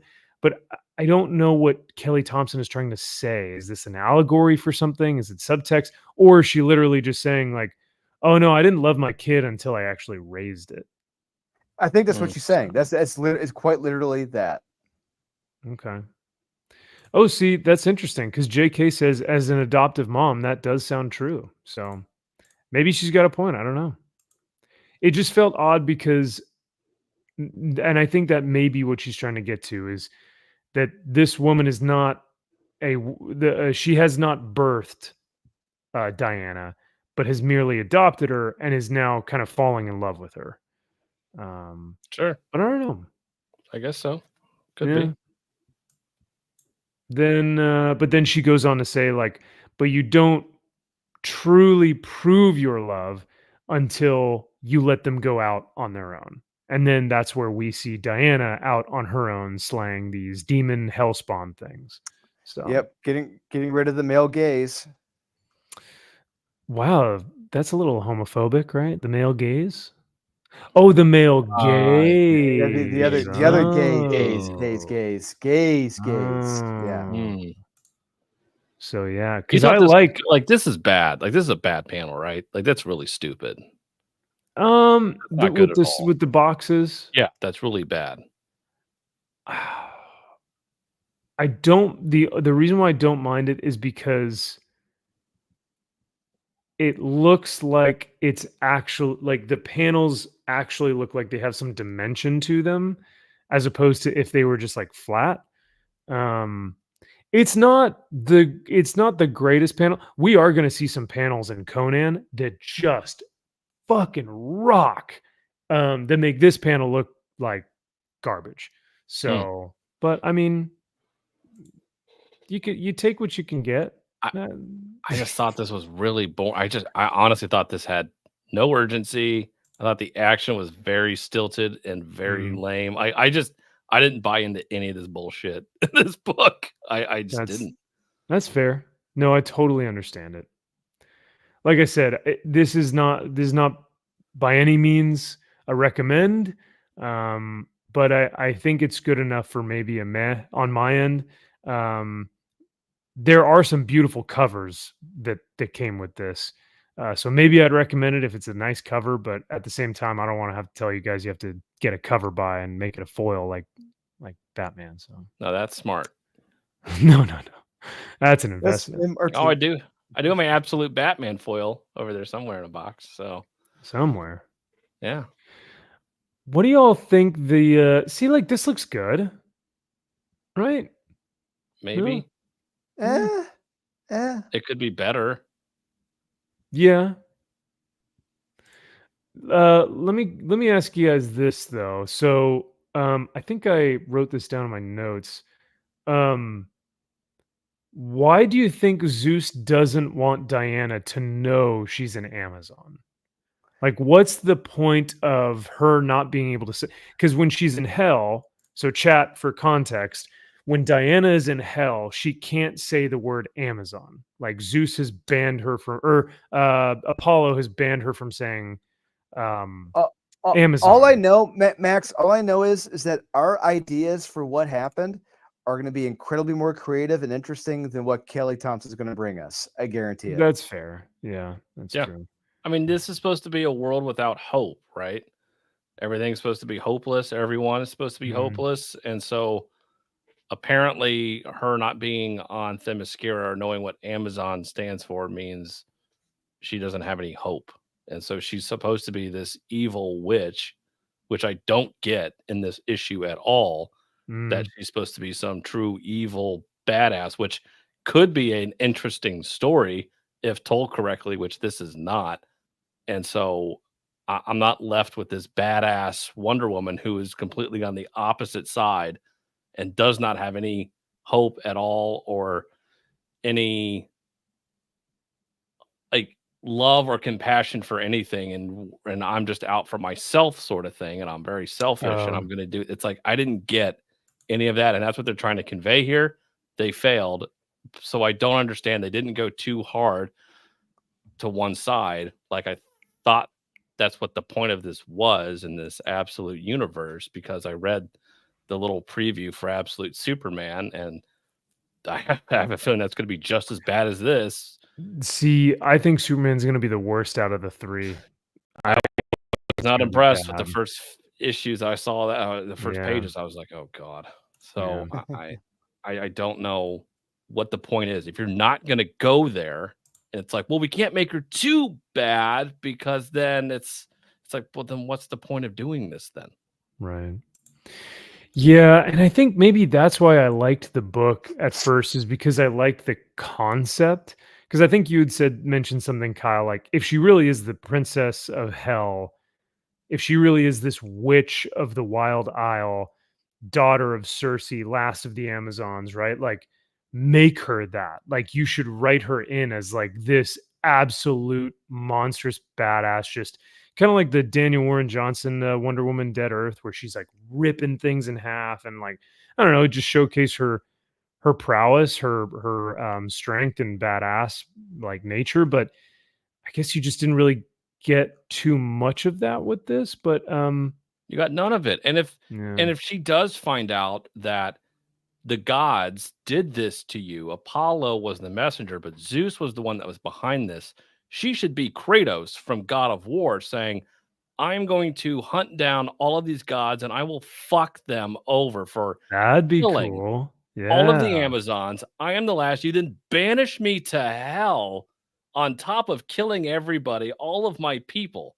Yeah. I am going to unleash a wrath upon you, which you have never fucking seen. And I will do whatever it takes to kill you. Yeah. That is urgency. That is badass. That is cool. That is an issue. That is a series that I would read. Fuck yes, let's go. But no. Yeah. See, there you go. You guys are right. You already came up with something better than the Kelly Thompson's version of absolute Blunder Woman. Like I said, I think I like the concept more than I actually like the issue, which is what's kind of blinding my vision right now. I also, full disclosure, I watched you know, the storytime YouTubers who will read the issue to you, and they're like, you know, Wonder Woman lands on the ground and she, you know, pulls her sword out and says, I am blah, blah, blah. And they kind of read the issue with some dramatic back or like, you know, soundtrack and noise and stuff like that. I watched that before I read the book to see what other people were saying. And I was it was a better comic when they did it in a YouTube format than when I actually read it. So maybe I'm still just like, oh, that was a cool book. But yeah. Yeah. Rob Gross. He says that's a way better story than what we got. Absolutely, man. I agree. Yeah. This has become my comfort Wonder Woman book. It's better than Tom King. Absolutely, Jared. I will agree with you 100% on that. When that bar's that low, yes, it is. Yeah. Well, yeah. Sure. I mean, yeah. Geez, MG says this art is absolutely atrocious, unforgivable for a DC number one. See, I agree. This art That's sucked. harsh. It's not good. Nuke also does not like the art. Damn. Man, I must have some like drunk goggles on or something with this one. I don't know. I really didn't mind it. Like I can't, but I think that's the difficult part is I can tell you I liked the concept. I can tell you I like the costume design somewhat. I like the idea of this, but in execution, I don't know. I think I maybe had put it in my head. You know, I read a different comic in my head than what was actually on the paper. You definitely did. Yeah. It is basically just a gut sword from Berserk, 100%. So don't know what that means, but sure. It's another manga anime. Shocking. So, yeah. All right. Well, any other viewpoints on Blunder Woman for this week? I think that was it for me in terms of like my notes. The only other thing I said was just like I want to know why she wasn't able to say Amazon in hell, and if there was an allegory or some sort of subtext, or if Kelly Thompson was trying to say something about that, because she kept referencing it while she was in hell. She's like, say your name, Diana, say your name. And she's like, I can't say it. I don't know what it is. And she's like, feel it within your heart because you know it to be true. And they can't make you not say it. And so you have to say it. It was just like, okay, we get it. But you're a strong woman. Thank you. And it may be as simple as that. Just like, hey, just believe that you're a strong woman. And it's like, yeah. I'm an Amazon. It's like, I get you're raised by Cersei, who is a villain. We understand the ha ha ha. I get it. Now she's raised by a villain who's not really villainous. So it's like, gonna go there. Just go there. Yeah.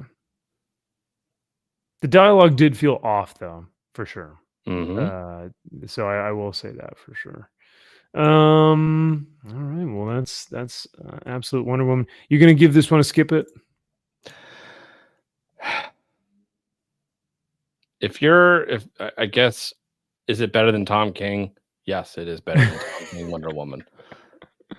Would I eke it to a meh? I don't know if I could, because I personally do not like anything about this, and I'm terrified of where it's going to go, because this is a misstep for issue 1. At least Absolute Batman after issue 1. I am very curious about issue 2. I can't say the same for this. This was a big misstep as far as a number 1 issue. That is totally fair, because I agree. Though I may like this, or though I may find this issue fine, I'm not interested in issue 2. Like, there's nothing that was like, and wait till issue number 2 to find this out. And it's like, there was nothing about that. Whereas issue 1 of Absolute Batman, I'm kind of curious as to be like, well, I wonder what's going on here. So No. I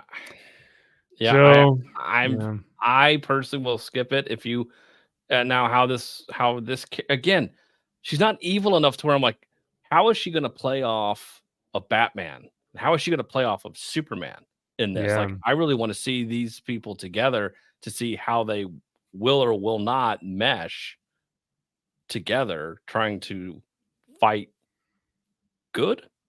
I don't know the point, but I'm like, okay, so let's see how would she and Batman interact here.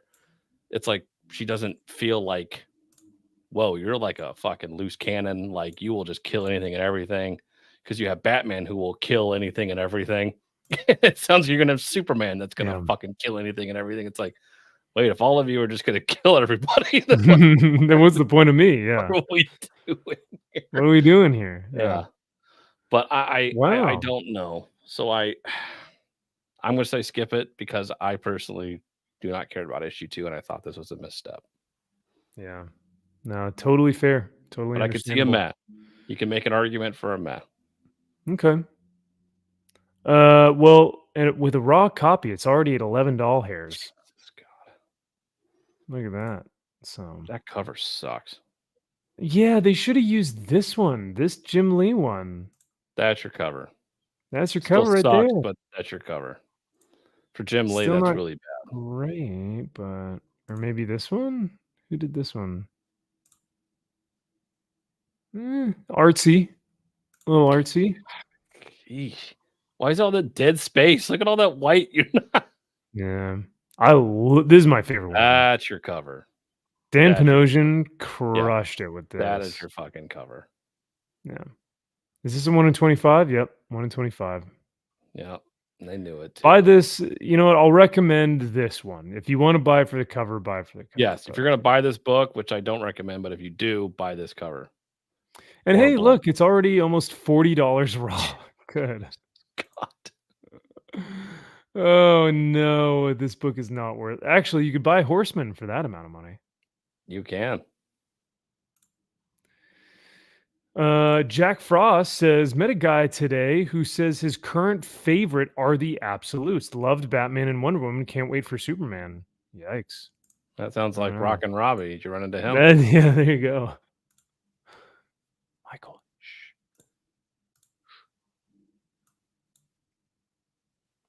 Michael, you can't wake him up, okay? It's fine. Precious. What did you say last time? Yeah. It's like just pat his head. Everything's gonna be okay. What you're like? We're on hour 35 here of watching. Hour 35. Is that Dolan True stream?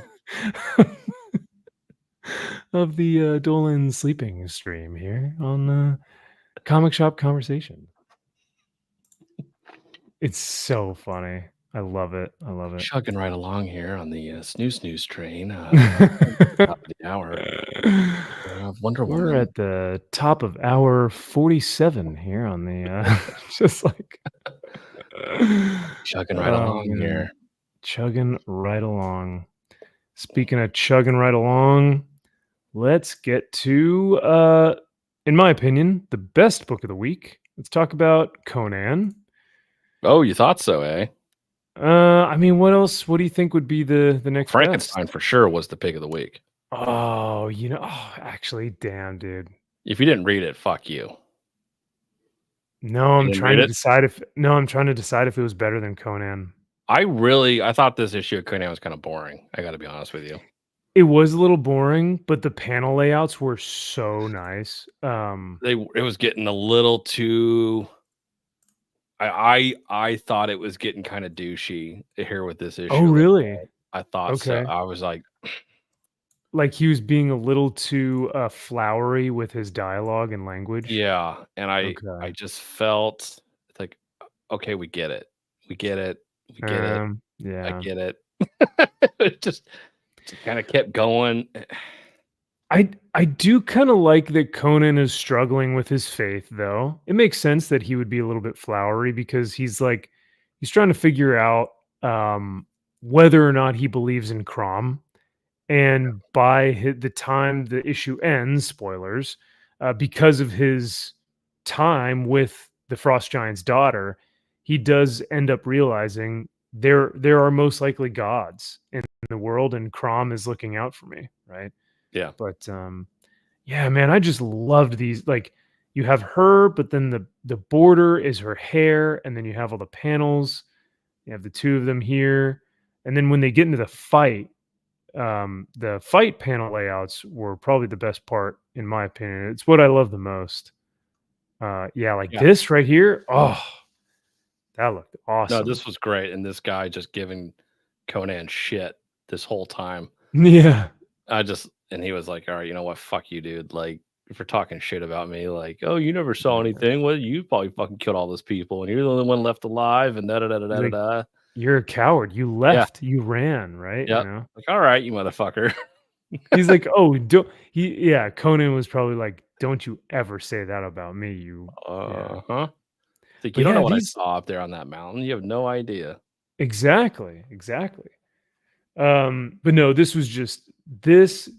is so interesting, and it makes my eye really have to focus in on the art, but also it brings a lot of dynamic, like kinetic fighting energy to all of this. So I was just having a blast reading this. Yeah, I enjoyed the action scenes here, but I just felt this issue it felt by the end it was kind of like a little bit of a struggle for me to get through it, because I'm like, all right, I kind of get it. Yeah. But it just kind of kept going, and so it just kind of, it's like, all right. Still a good issue. No. The art's great. Like, it's still a mediocre Conan book is still, by far and away better than anything majority of DC and Marvel's putting out. So like anything. Yeah. But I agree with you. Like, I don't think that this will live in infamy or was like super stellar or anything, but it is the final issue of this arc with Doug Braithwaite filling in for Roberto De La Torre for a little bit.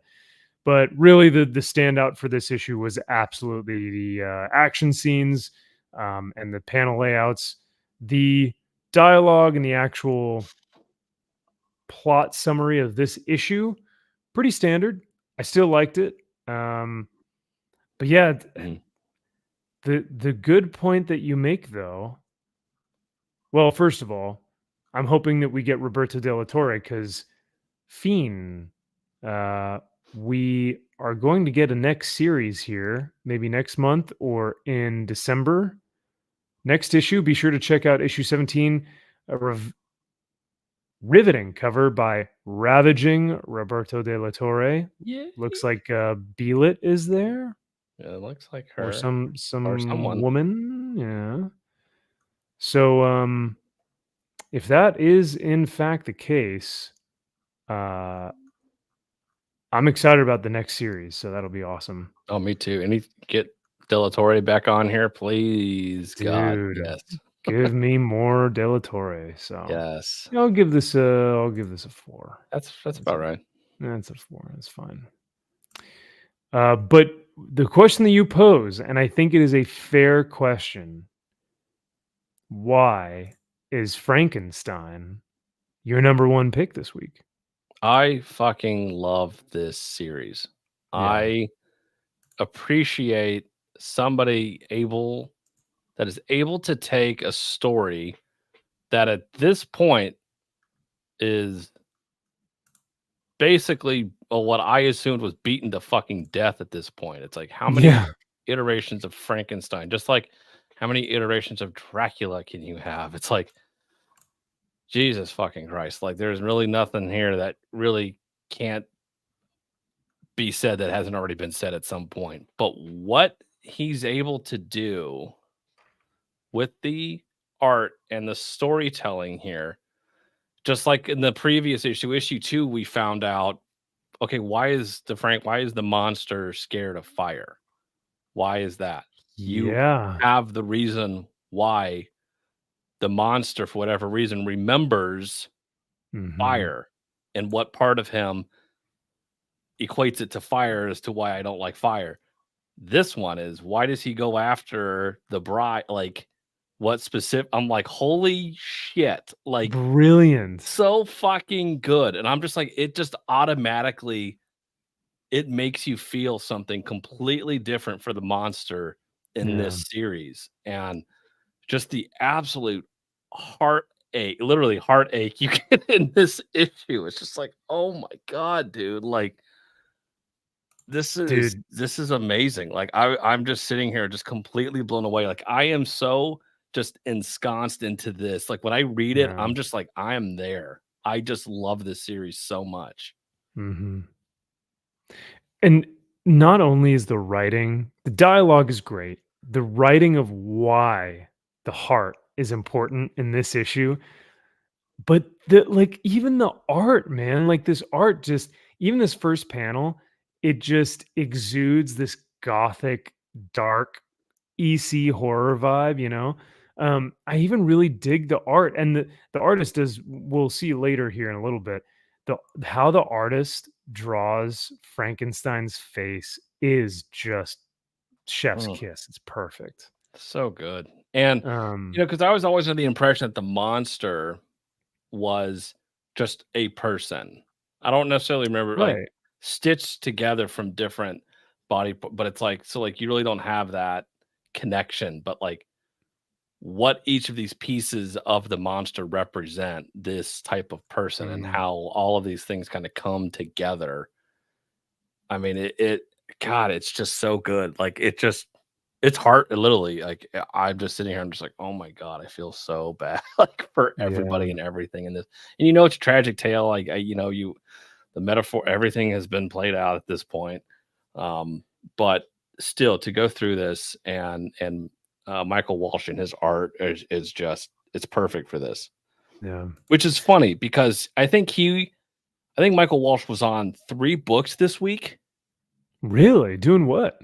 Between writing this, drawing this, he was drawing another. I think he was art on another book. I don't know if he wrote that one.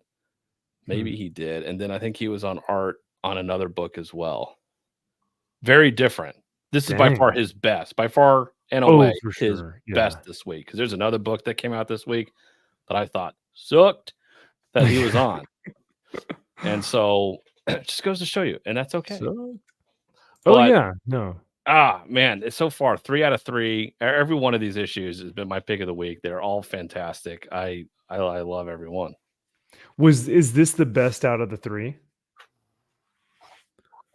I really like how he pulled the heart in and how he made us understand why he loves the bride. Elizabeth. Yeah. It makes total sense, dude. Yeah, and how she kind of knows a little bit at the end, like kind of like makes a connection almost, and it's like, fuck, that is so good. I just want to showcase, this is my favorite panel in the book. I don't know why, it just gave me chills down my spine. I was like, oh my god, if I saw that looking at me through the door, I'd have to change my pants, because like that is terrifying. But you're right, like you forget sometimes that, oh, look at this, so good. Look at the lighting. You forget sometimes that Frankenstein's monster really is an abomination of multiple different men. So yeah, I'll go back up to the beginning here. But the story synopsis, or the plot of this specific issue 3, is we figure out how Frankenstein's monster gets his heart, and we open on Elizabeth, who is telling her best friend Henry, Henry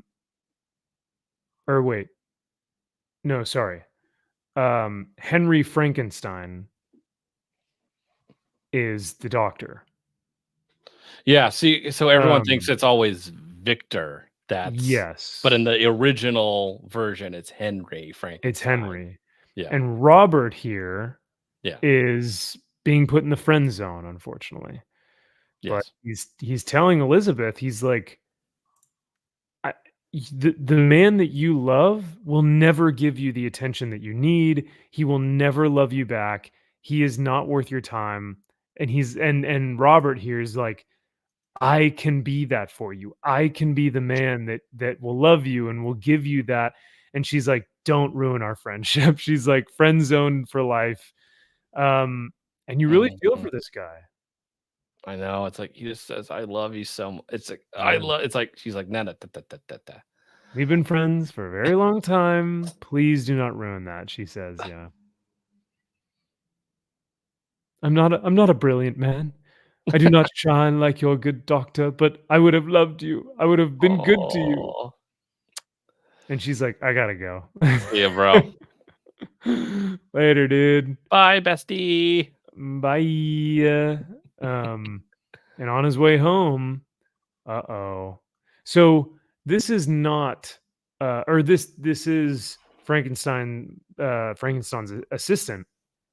But what is he normally called in all the movies? Igor. Yeah, it's not Igor. Something else. It's like Fritz or something. I forget Yeah. his name. But damn, dude. We find out where he got the donor heart for the monster. Fuck. Elizabeth and the boy kind of have a good talk, and she talks to him about how Henry, Dr. Frankenstein, was a completely different man. And then once his mother died, you kind of get now the purpose why he wants to bring back someone to life.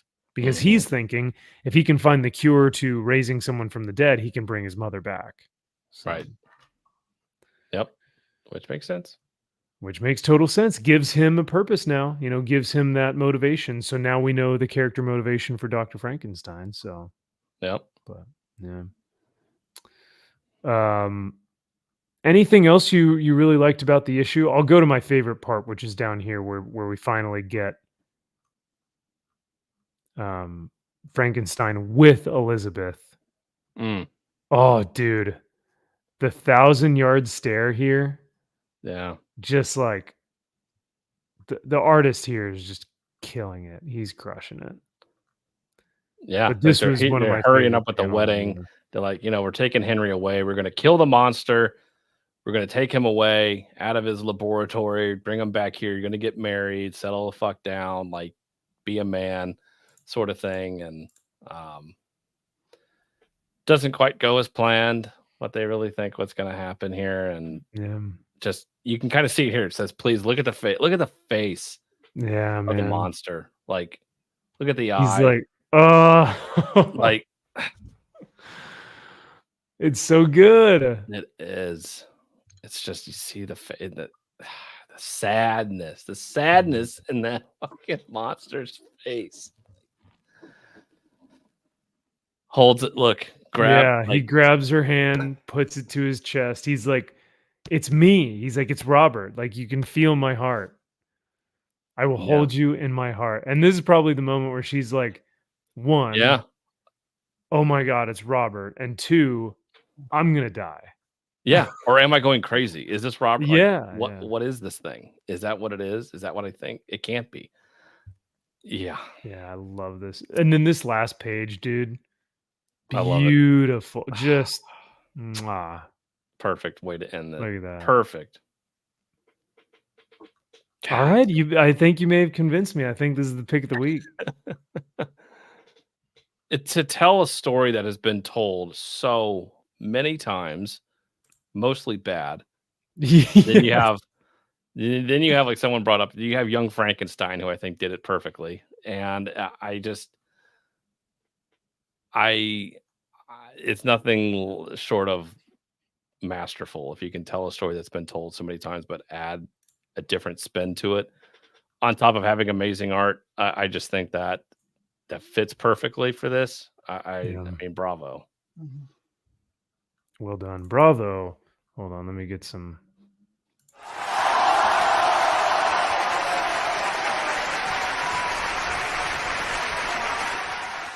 Well done, sir. And congratulations on getting the pick of the week. Pick of the week. Pick of the week. You know, Robbie's last week was Wonder Woman. Not absolute Wonder Woman. Tom King's Wonder Woman. So He's going to have 2 Wonder Woman back to back.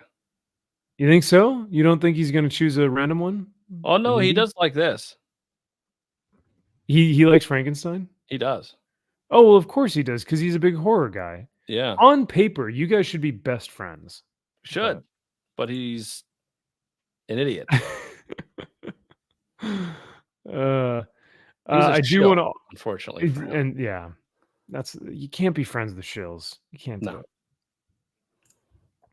But you know who you can be friends with? George Dimitropoulos.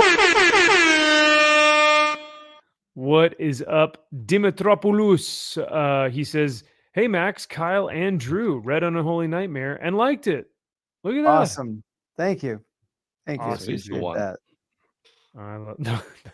Did you say the one? Yeah. What? Yeah. What? Yeah. Well, George, thank you so much, sir. You are an esteemed fan of the show, and we are very grateful for your support. So I am going to give you one of these in honor of Disney removing Blade from their movie like trajectory or whatever it happened. I'll give you this one. Some motherfuckers are always trying to ice skate uphill.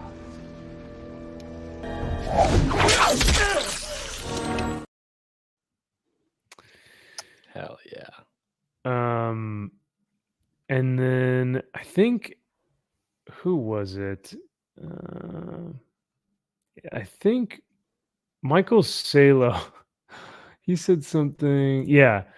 Take this axe to the back of the head, bitch. Yeah, from Conan, dude. That panel was so rad. That's Just awesome. so good. And then Jamin says it is finally connected to original Frankenstein movie beautifully. Yep. I think it works, yeah. Gorgeous. Gorgeous. Jack says, question for anyone. Do you pay full cover for new comics, or do you get a discount by some imams? Do you get a discount by some means? Oh, by some means? No. Means, yeah. I don't know. You guys used to get the discount, right? Well, I mean, yeah, Sean would order the books and we would read them for free. Yeah, there you go. And then take them upstairs and they'd sell them on whatnot. But no, I pay full price. I buy 99% of my stuff on eBay. So I'm paying for the book and shipping. So yeah. Okay. Yeah, I buy mine full price. I mean, Jack, Jack and I go to the same comic shop here, so we get ours full price. However, actually, Jack, I think we may get a slight discount because we have a pull list. So I think at the comic shop that we go to, you get just a slight discount if you have a pull, and if the books that you pull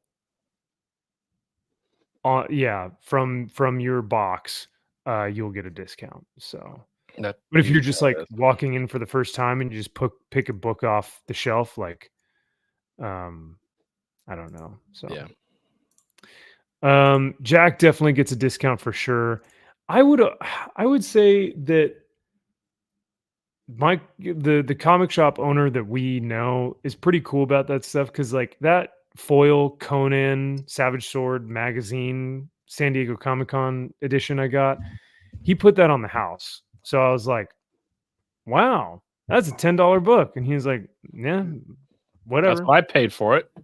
Yeah. So he hooks us up when he's got something. He's like, yeah, I'll give you something good, which is really, really, really cool. So yeah, Michael, there you go. Michael says, I have a membership in my LCS and I get a discount. I think that should be like standard. Like if you have a pull with your LCS, you should absolutely get like, I don't know, 10%?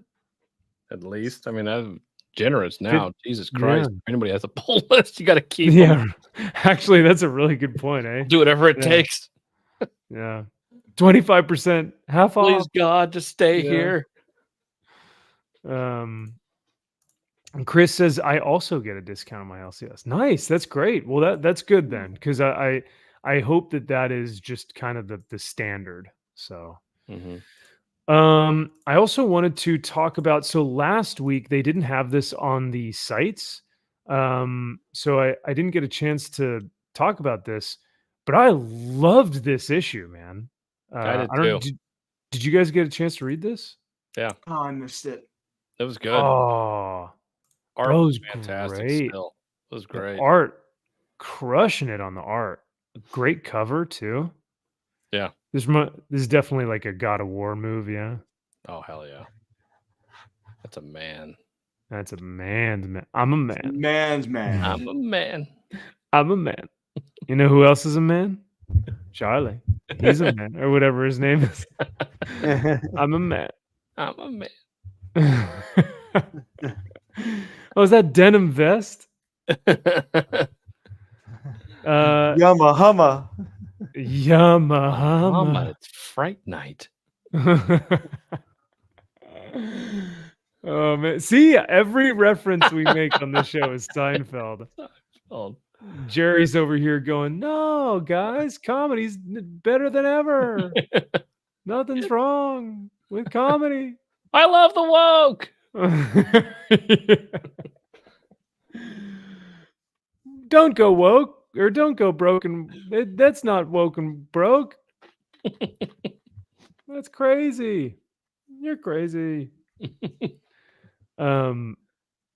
But no, man, this was awesome. So I didn't read the rest of that first Dark Knight's Metal. No, it was Medieval Dark Knights, Tom Steele. Dark Knights is Tom King, or Dark Knights of Steel, yeah. Dark Knights of Steel by Tom Taylor. Correct. I did not read the rest of that. I read issue 1 and I was like, nope. But the Prince is Bruce Wayne, but with Superman's powers? No. Is that what I'm tracking? Or is it? No, there's a Bruce Wayne and there's a Superman. Yeah. They're both. So then why does Bruce have Superman's powers? I think it's because their parents had sex. Yeah, he's like Martha. Yeah, he's half. Yeah, Martha. I think Martha had sex with Jor-El. I think. I think so. Yeah, it was very Game of. There's going to be Game of Thrones, so it's like, oh, we're brothers, sort of thing, and it's like, that's right. Yeah, you banged my dad, or so. Yeah, it was a lot of that. So Jor-El's sperm didn't just shoot right through her, eh? All right. Oh no, she's a strong woman. Strong whammon. She's a strong woman. Fireworks are crazy in LA right now. Did Los Doyers win the first game? Dude, I swear, if the Doyers win the World Series, I'm going to be so mad. I'd rather the Yankees win. A grand slam walks it off in the 10th. Oh, my dick. Yeah. Ohtani? No, Freeman. Oh. A fucking wow, what a play, though. You're a fucking hero. In the World Series. Grand slam walk off. Holy shit. World Series game 1. Bro, how do you do that? You don't need to buy a drink for the rest of your life there. You don't need to ever talk to you. You don't even ever. You can look at a woman and she'll just sleep with you at that point. He should. Oh my God. Good for him. Chris says the game was good. Michael Salo says, yeah, with a slam in the 10th. Oh my God. Wow. That's crazy. Mm. Dude, you can just pull your pants down and people will suck your D just right there in public. As well they should. Yeah. As well. Well, speaking of having sex, Bruce's mom's banging Jor-El and all kinds of crazy stuff. I didn't get into that story, so I don't know anything. So I was like, I don't understand the prince, but I like him. I think it's pretty cool. But I did like the concept of the prince, the warrior, and the hope of the world. And this kid kid. You don't like him. I don't like the whole gay coloring of the kid, but that's why he looks like a manga character. Correct. And Okay. that's like whatever. That's the I'm giving it to this book because I like it so much. I was like, okay, I can give you that one thing. But we know that he's going to turn into Swamp Thing at some point. Yes, So probably. Yeah, I think. Yeah, Or I assume. But dude, yeah, this art just dominates. Mm-hmm. This is high T action right here, man. Oh yeah, armored Batman / Kal-El with a sword. Yeah. And Deathstroke, like Viking Deathstroke, killing skeleton hordes of zombies. That's cool. Hell yeah. That's all you need, really. A lot of time. And I do like that this is all black and white. So plenty of great action. Man, yeah, these really dynamic movements. Love the thrust. This is just really great. You can see Deathstroke's power. He's just punching dudes and just knocking them right out. But we actually get the origin of why there's an All-Winter. And surprise, dun dun dun, it was Mr. Freeze. There he is. Mr. Freeze all along. Oh, it wasn't the icicle? It was Mr. Freeze. Yeah. Yeah. He said, "Hey everyone, chill." Cool party. Cool party.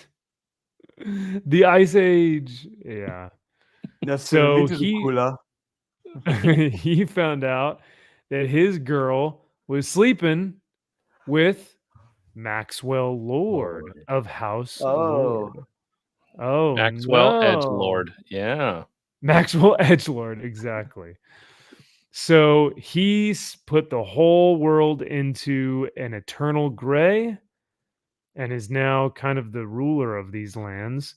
But yeah, man, look at this. This is great art. And Bruce is tired because where this place is, there's no sunlight. And so he's having to kind of regenerate, but he has no health left. So he needs a health pack. He needs some health packs. He's got to go do some side quests to go to get your HP up before you can then go fight the next boss. Now, oh wait, that's Rook Exodus. Never mind. Sorry. Damn it. Oh, Yeah. We'll get. Should we talk about that one? Did you read that one as well this week? Yeah. All right. What did you guys think about Bruce leaving at this point? So they give him an out, and they basically say, "You don't have to come with us. You don't have a dog in the fight, and you're actually honestly holding us back. You should probably leave." Well, he is a white male, so I was like, "Well, that tracks." Oh my god. They're all white males. Exactly. Actually, We can't have that's way too many. That's way too many white males. So, but I mean, I think it was done with reverence. Like they weren't just like, "Yeah, you piece of shit." They were just more like, "Hey, you need to get help, or else you're gonna die, and we can't help you. And your fight is not with us, right?" So I don't know. The chapter of this game is over. We found the one character you run into, and you helped me beat the boss, and now we get to move on. I don't need you anymore. Yeah. It is very video game-esque where you're kind of having to you're meeting. That was the first quest, and now you're on the next. We're gonna meet in the next one. Yeah. And then my mouse isn't working.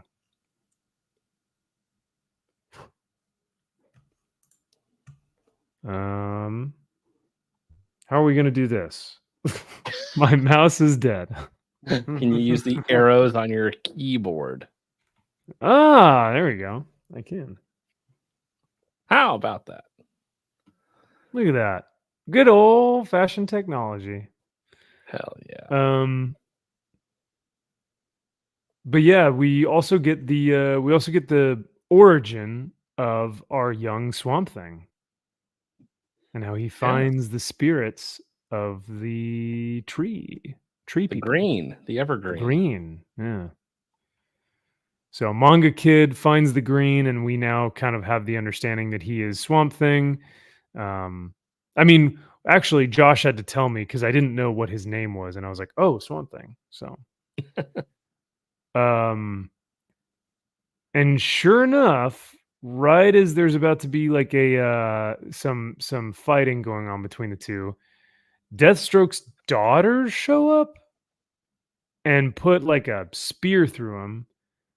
And they're like, we can't have that many white males in one book. So it's time for us to come in and take over. Gotta put the old dog down. Yeah. So we finally get Solomon Grundy and the Iceman himself, Mr. Freeze. Oh. Let him freeze. Uh-huh.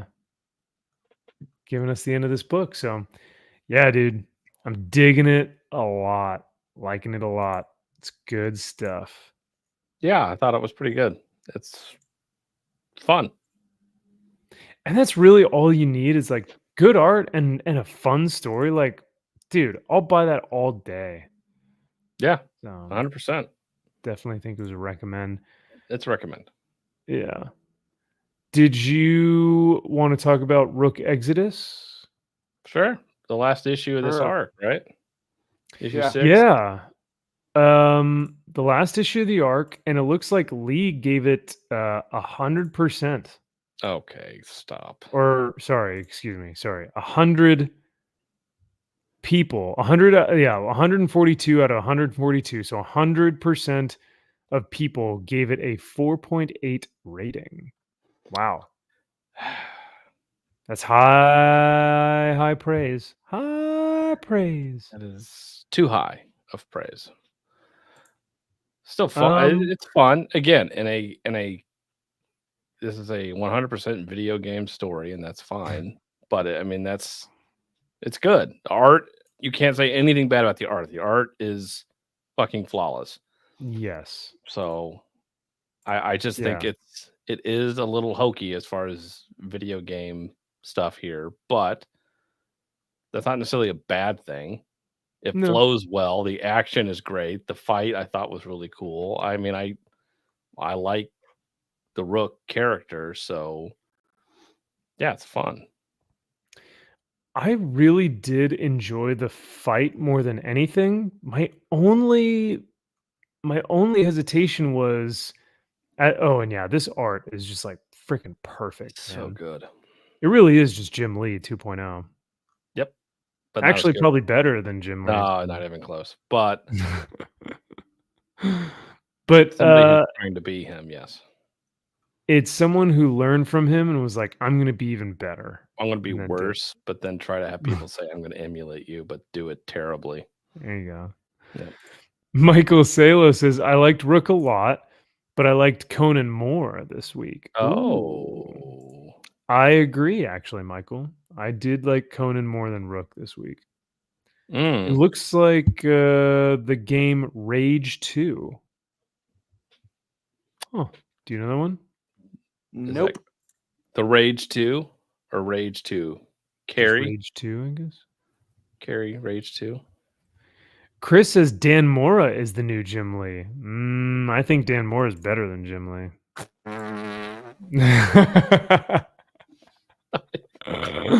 And more. I don't know. He's compared to Jim Lee. He's more consistent. He has. Bad, yes. Oh my gosh. But yeah, no. This fight between Rook and the man bear pig, I thought was good. Is sick, man. I mean, it's been building up to this. My only hesitation for liking this, or my only thing that I was like, was how they killed the bear. Spoilers. So easily. Like so easily. Yeah, it just kind of ended. I was like it just kind of, he just kind of dies, and I was like, but he's not dead. It's like we were done. When he wakes up, I'm like, didn't he fall from like 5 stories up? And I know this guy's built like a brick shit house, but like, yeah, huh? Like I know he's genetically modified, and yeah, he's like 10 feet tall, like Space Marine. But yeah, this was a great panel. Yeah, this was good. This, I mean, this was straight up a boss fight in a video game, like 100% for sure. But yeah, I thought this was cool at the end where he, realizes I don't need the helmet all along. The Ravens All will fight. along, it's been my inside of fight me. with my birds. Yeah, my birds are me, and I'm my birds. Exactly. And then he Man. just falls off at the top of this thing, and it's like, okay, he's not dead. But when he wakes up, we'll ask him questions about things. It's like when he wakes up, first off, why is he knocked out? Why is he in a coma? But it's like, and he falls. And he just falls. Like it wasn't like he kicks him off and the birds like, fly around him and blah. Or like, I don't know, the birds like take his helmet off and he's like completely defenseless or something. It's just the birds kind of like peck at him a little bit and he goes, whoa, whoa, whoa, ah. Yeah, it's like you saved up all your energy for your special and you used your special attack of bird flight. And it's like, oh, and then he falls. And it's like, I'm like, clearly he's dead. But Yeah, like, it says connection terminated. He's dead. He's dead. But then he's not. Because later on they say when he wakes up, it's like, yeah. Oh. I did kind of like this, you get the leader of the pack. He's like, oh, you're the one who lost your eye. I'll call you Poe for maybe Edgar Allan Poe. Ah, cute. Oh, I see what you did there. Yeah. Yes. But yeah, so we see him on this table and they're like, yeah, well, when he wakes up, we'll ask him, but if he wakes up, and so we're not sure if he's dead or not. But we do find out that New Earth, was actually the one who sent him back to Exodus.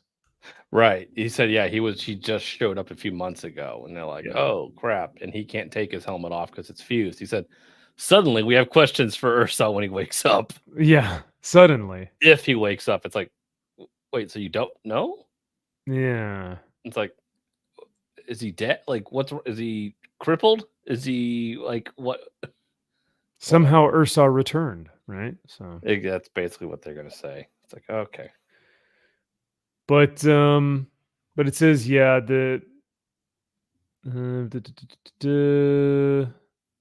we thought Better World would never come back for us, and we were right. They sent Ursa here, not for us, but to recover our tech. So that's why he was trying to get all those helmets. It's like, okay. All right. But this I actually thought was cool. Like if this becomes the new comic series, I am down for this.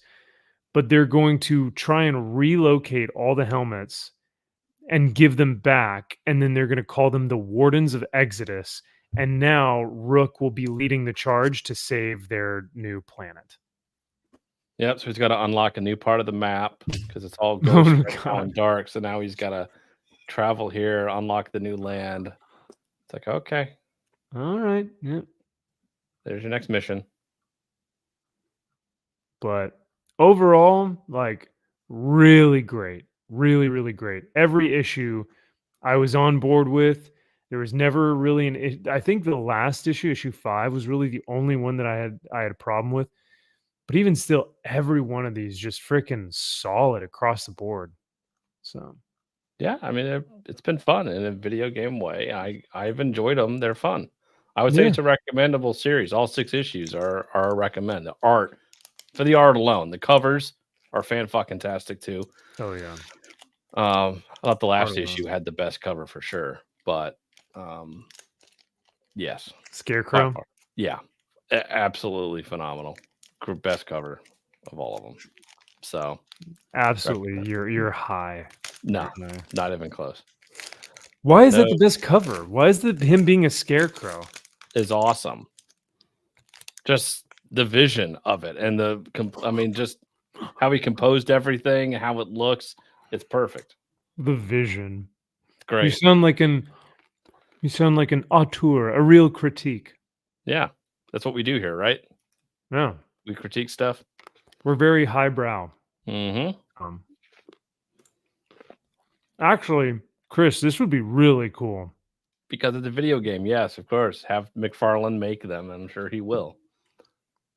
I don't know. Do they make video game or action figures of like what's his name? Kratos and stuff? Yeah, oh hell yeah. Oh, all right. Yep. Anime. Let's get a book for Rook or a manga for Rook. Yeah. Perfect. Why not? Where he's in a school and he's getting upset. Anime titties Gonna and miss all that good stuff. lunchtime. Yeah. Yeah. So we'll kind of start to end things here. I read these last ones were awful, but I'm gonna pull them up for us. Oops. I'll just pull it up on League of Comic Geeks here real quick. I read X-Men, terrible. Maybe worse than that issue 2 that we read. Oh wow. I didn't read that. It was filled with allegory. For example, Magneto says, I make no distinction between mutants born and mutants made. There was just a lot of trans allegory throughout the book. There's an evil group known as 3K. And they refer to them again in this 3Ks.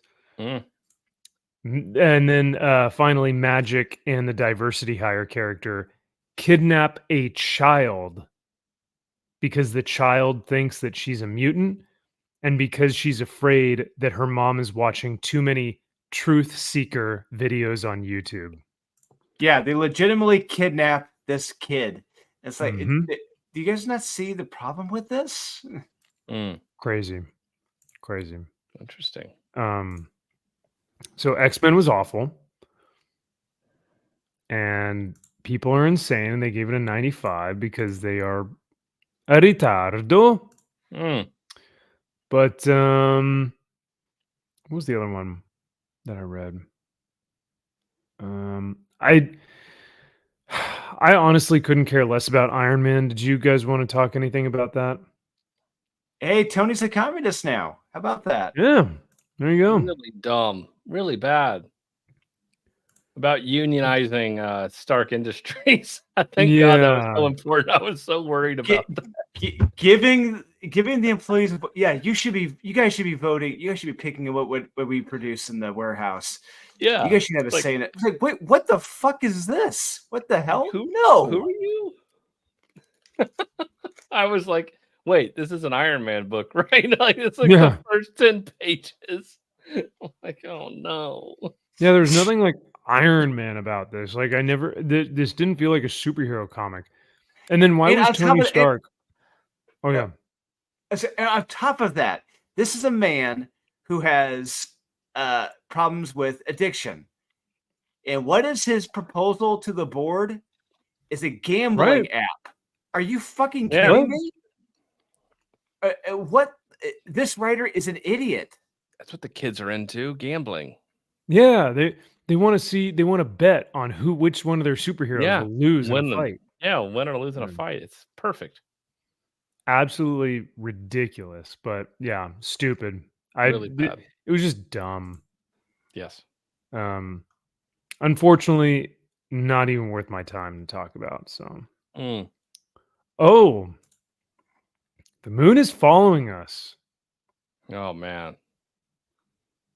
This woman is still one of the worst. She needs to get smacked in the mouth.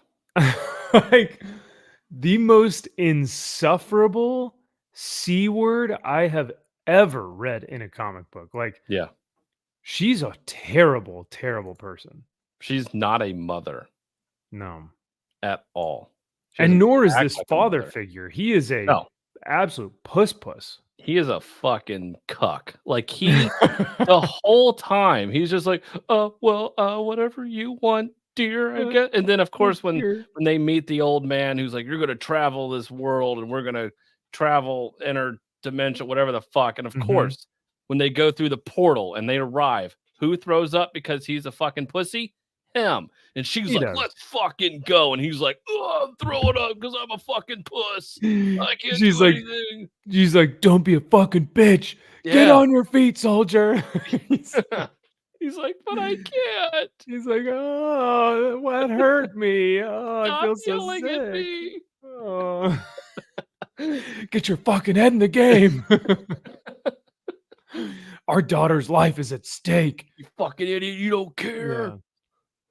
No, but that's the thing. It's like everything, every single word that comes out, every dialogue bubble that comes out of his mouth is, I don't know, dear, or I don't think we should do that, or should we really think about this before we do that? He's just constantly like being like nagging. When they're talking to the doctor about they don't know why their child's not waking up, and like she's sitting in the office, arms crossed, like, you fucking dumbass, you don't know what the fuck you're talking about. And he's like, well, I think maybe we could probably hear him out. I don't know. What do you think? I think, I'll stop talking. Okay, I'm sorry. She's like, our daughter is not a fucking number. Yeah, he's just a fucking pincushion, you fucking piece of shit. Don't you fucking tell us what we have to do. Get the fuck out of here. We're going to get somebody else's opinion. Yeah. So, yay, hero. Yay. This is our protagonist. This is the woman we're supposed to like. And this is the first off a woman, and secondly a mom, because this is how moms act. Okay, got it. And remember, this is what Danny Warren Johnson and Riley Rossimo came up with together because of their families. So, boys, what's going on at home? Like, if I'm telling you right now, if my wife tried to pull any of this shit with me, I don't think so.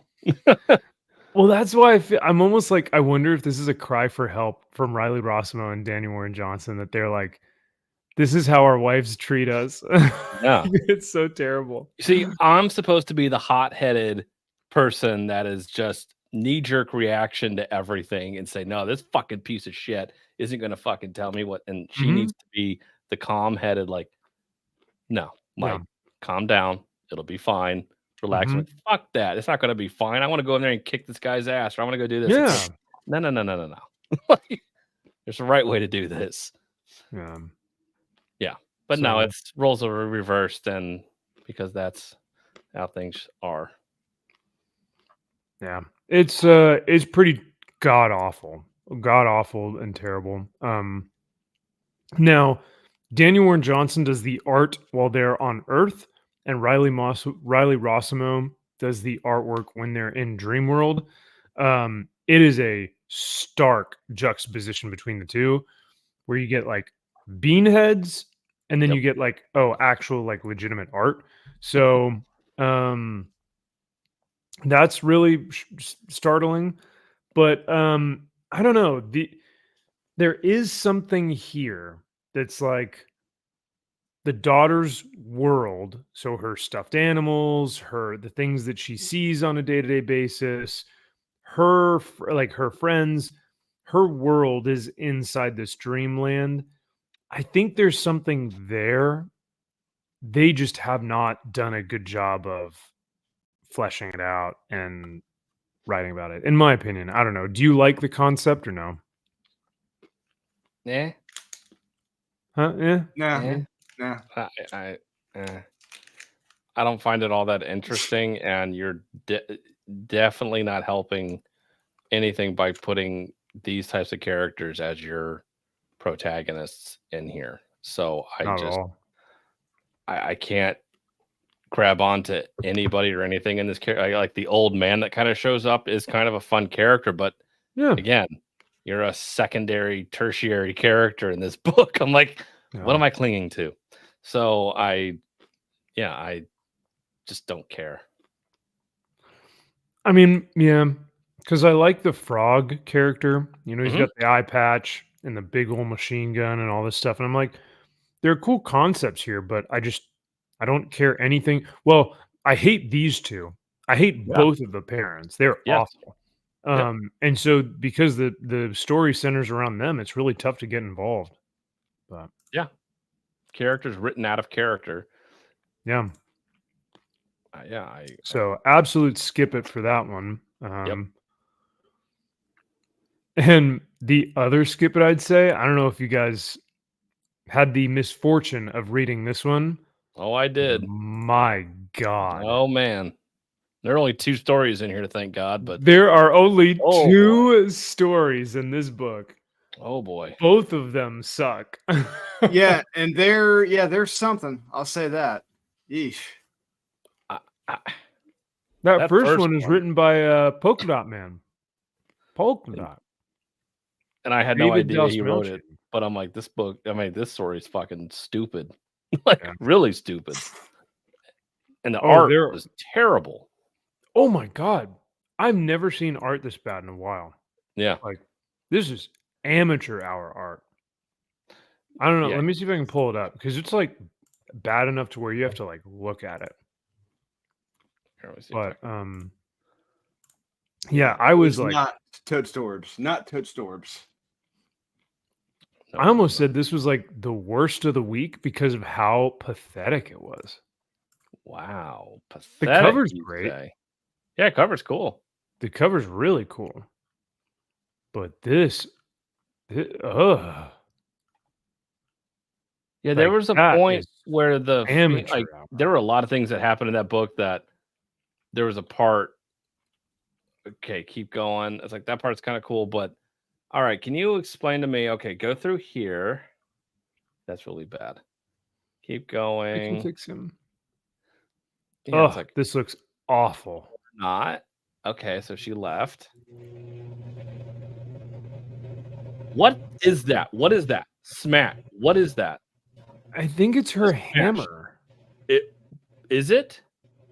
I couldn't see a fucking thing. I didn't know what it was. So the hammer hit him in the stomach. It looks like a soda can burst. Yeah, I'm like, I thought it was an Man. arrow or a spear. Oh, maybe, yeah. I'm like, did something like I'm like, did a spear come through there? Yeah, how would she be able to get the leverage on a hammer to go through the wind above and through the wind? Like, But it's coming down like in this front of him. way. Yeah. So what? Dumb. And he's doing the Hail Hitler. Yeah, he is. A black man, ironically. Yeah. I didn't even know what this was either. I was had like, no she clue got- what it was. I was like, is that a gun? gun? I thought it was a gun. Yeah. And I'm like, that is a terribly drawn gun. I'm like, how is she holding the gun? God. And then so it's just not even explained on her face. I'm like, that is the worst drawn face I've ever seen in my fucking life. And I'm like, oh, she's supposed to. I'm like, is she supposed to be wearing his face? It took me. I was staring at this for a solid like 2 minutes. Oh, you thought that this was actually the artist's rendition of her, Yes. her face? Yes. You know what? I don't blame you. Because I'm like, the art is that bad. But then I'm like, but isn't that guy black? Oh no, she took this dude's face because this was a Oh, razor that's- blade. Okay, because she smashed the black guy's face in. Yeah. Okay. Yeah, But why was she wearing that guy's face? It's like it. because Just she's led to crazy and quirky. Woo! But this leads to nothing. It leads to her. It leads to her being a woman scorned and breaking up with her man. Only to kill him. Like, Yeah, what? it's dumb and just so odd. But and then the next story was not good either. I mean, the concept was fine. It was actually something that may have legs, but yeah, with a better writer and a better artist, maybe. But other than that, like, nah. Oh man, yeah, I was wasting my time reading that. Yeah, God, that was bad. But Yeah. Well, we are at 4 hours, and I will probably end it here. I was gonna talk about Dazzler, but I think that needs its own it needs its own period of time because we can't just spend like 2 minutes on it because it's that bad. Oh, I read Defective Comics because Ram V's finally off of fucking Detective Comics. Thank God. Oh, It's good. Thoughts? Detective Yeah, it's was good. Yeah. Wow. Like, shocking. finally. I'm like, okay, good. I can read this. Okay. I'm stunned. Yeah. What did you like about it? The story. I thought it was actually, I know it was written by our favorite guy, Tom Taylor, but how it sets everything up with Thomas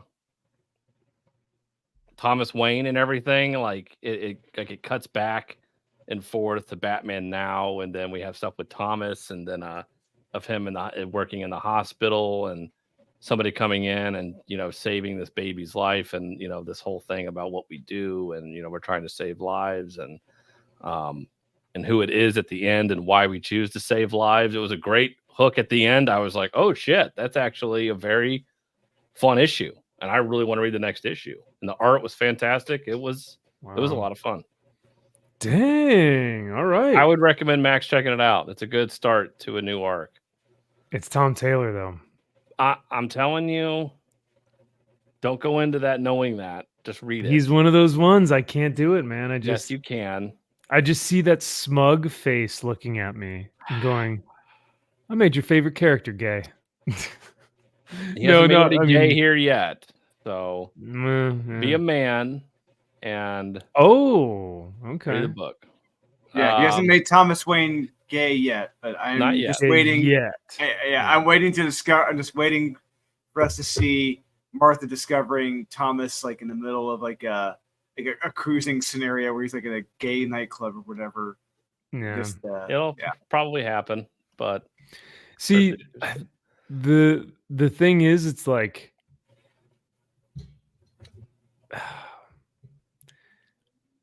I just with his stuff, it just comes across so pretentious. I'm just like, nah. But I also think I just have way too much testosterone for his books, so I think I'll just pass. Wow. Even if we're saying it's good, I'm giving it a recommend. It's a good book. Wow, it wasn't even a meh, it was a recommend. Oh yeah, it was a solid recommend. Wow. Yeah. Yep. All right, so yeah. Okay. Wes and I will be recommending it tomorrow. Yeah. See? How dare you? How dare you? You have to call balls and strikes when they are good, regardless of who it is. Yeah, you that's have fair. to be able to say objectively that no, they can somehow, despite their best efforts, write a good book. So I have to do it. Regardless, gotta do it to him. Gotta do it. Even if Tom King, despite his best efforts, wrote a good Wonder Woman issue or something, it'd be like, all right, he got one. Well, and that's the thing. I think like even Josh has recommended that we read some of Tom King's stuff before all this nonsense, because he's like, Tom King can write. He's just not doing it right now. He's completely incompetent in terms of now writing Wonder Woman, but before he was doing some good work. So I don't mind saying like, oh yeah, I liked this aspect or whatever, but that's fascinating that Tom Taylor's writing that. Well, all right. Well, I guess I'll have to check it out. What would you say were your top like 3 to 5 books this week? Because I think I'd probably go Frankenstein, Conan, Yep. Dark Knights, Winterfell, all winter. That came out last week though. But I read it this week. So where do we draw the line? I'm putting Detective up there. You'd put Detective after Dark Knights? No, I would put it at third. Oh, wow. Okay. After Conan.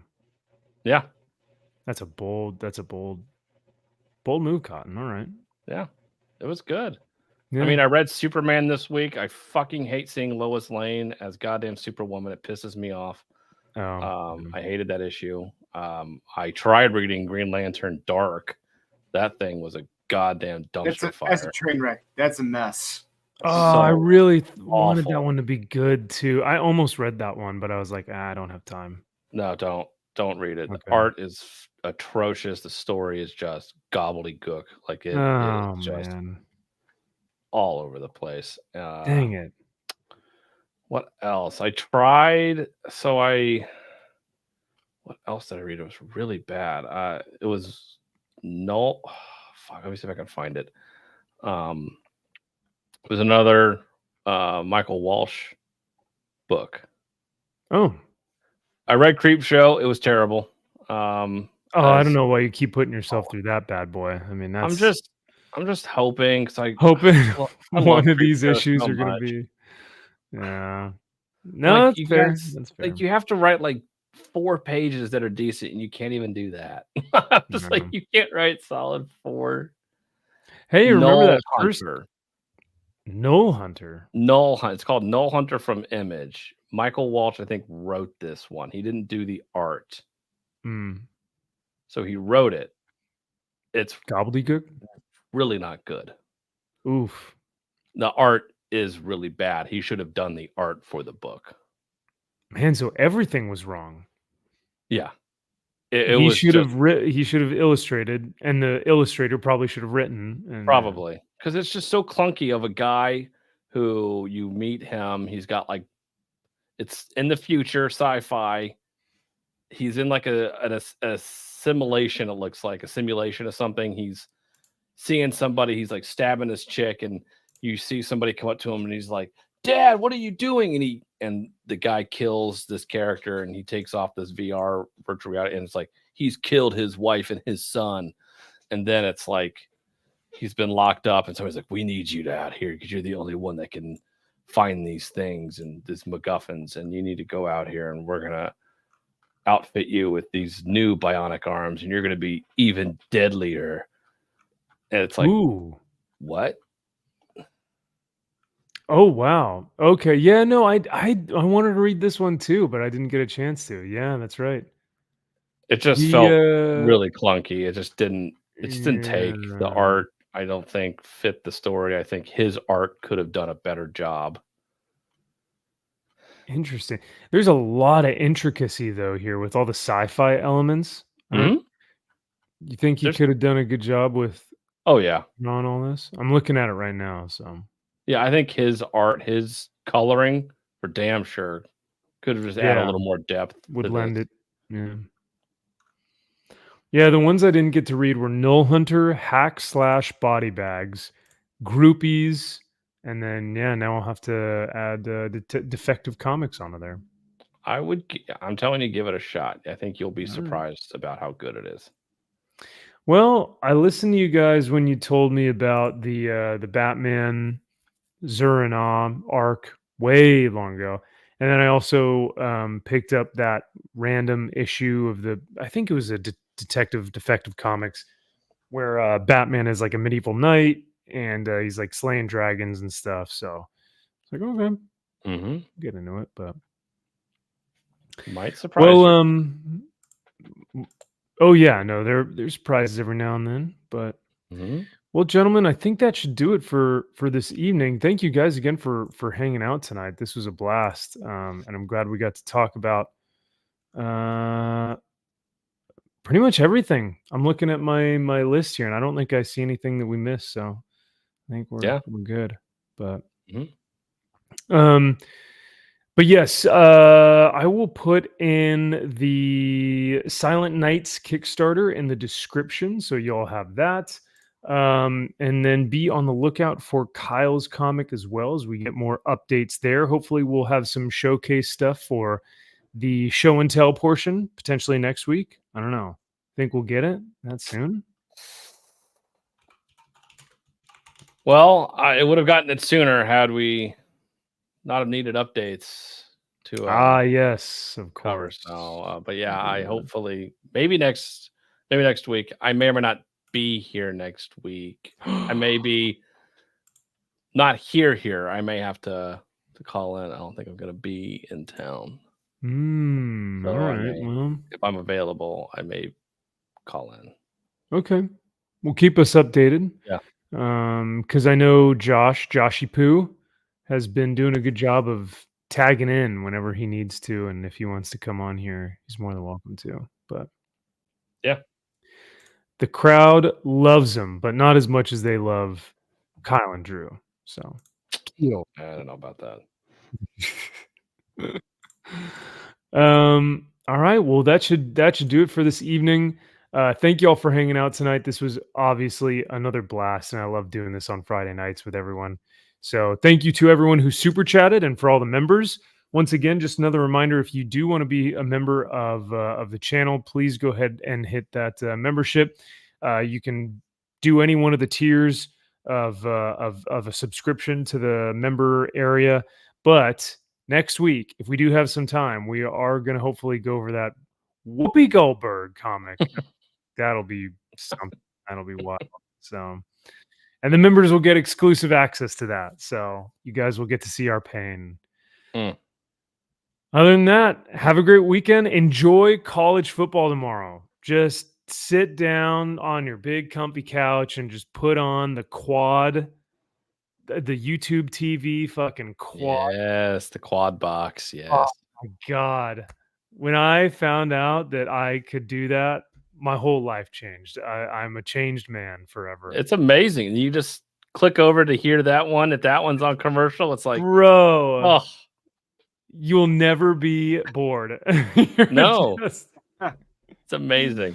Constantly going from game to game. And then like an interception happens. You'll be like, oh my God. And you'll click over to the other one and then just mwah. So good.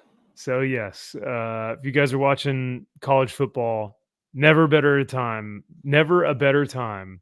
to start watching, get in the action, get in the game, have some fun, and enjoy your weekend. So we'll see y'all on Sunday for Max's Man Cave. But until then, take care, guys.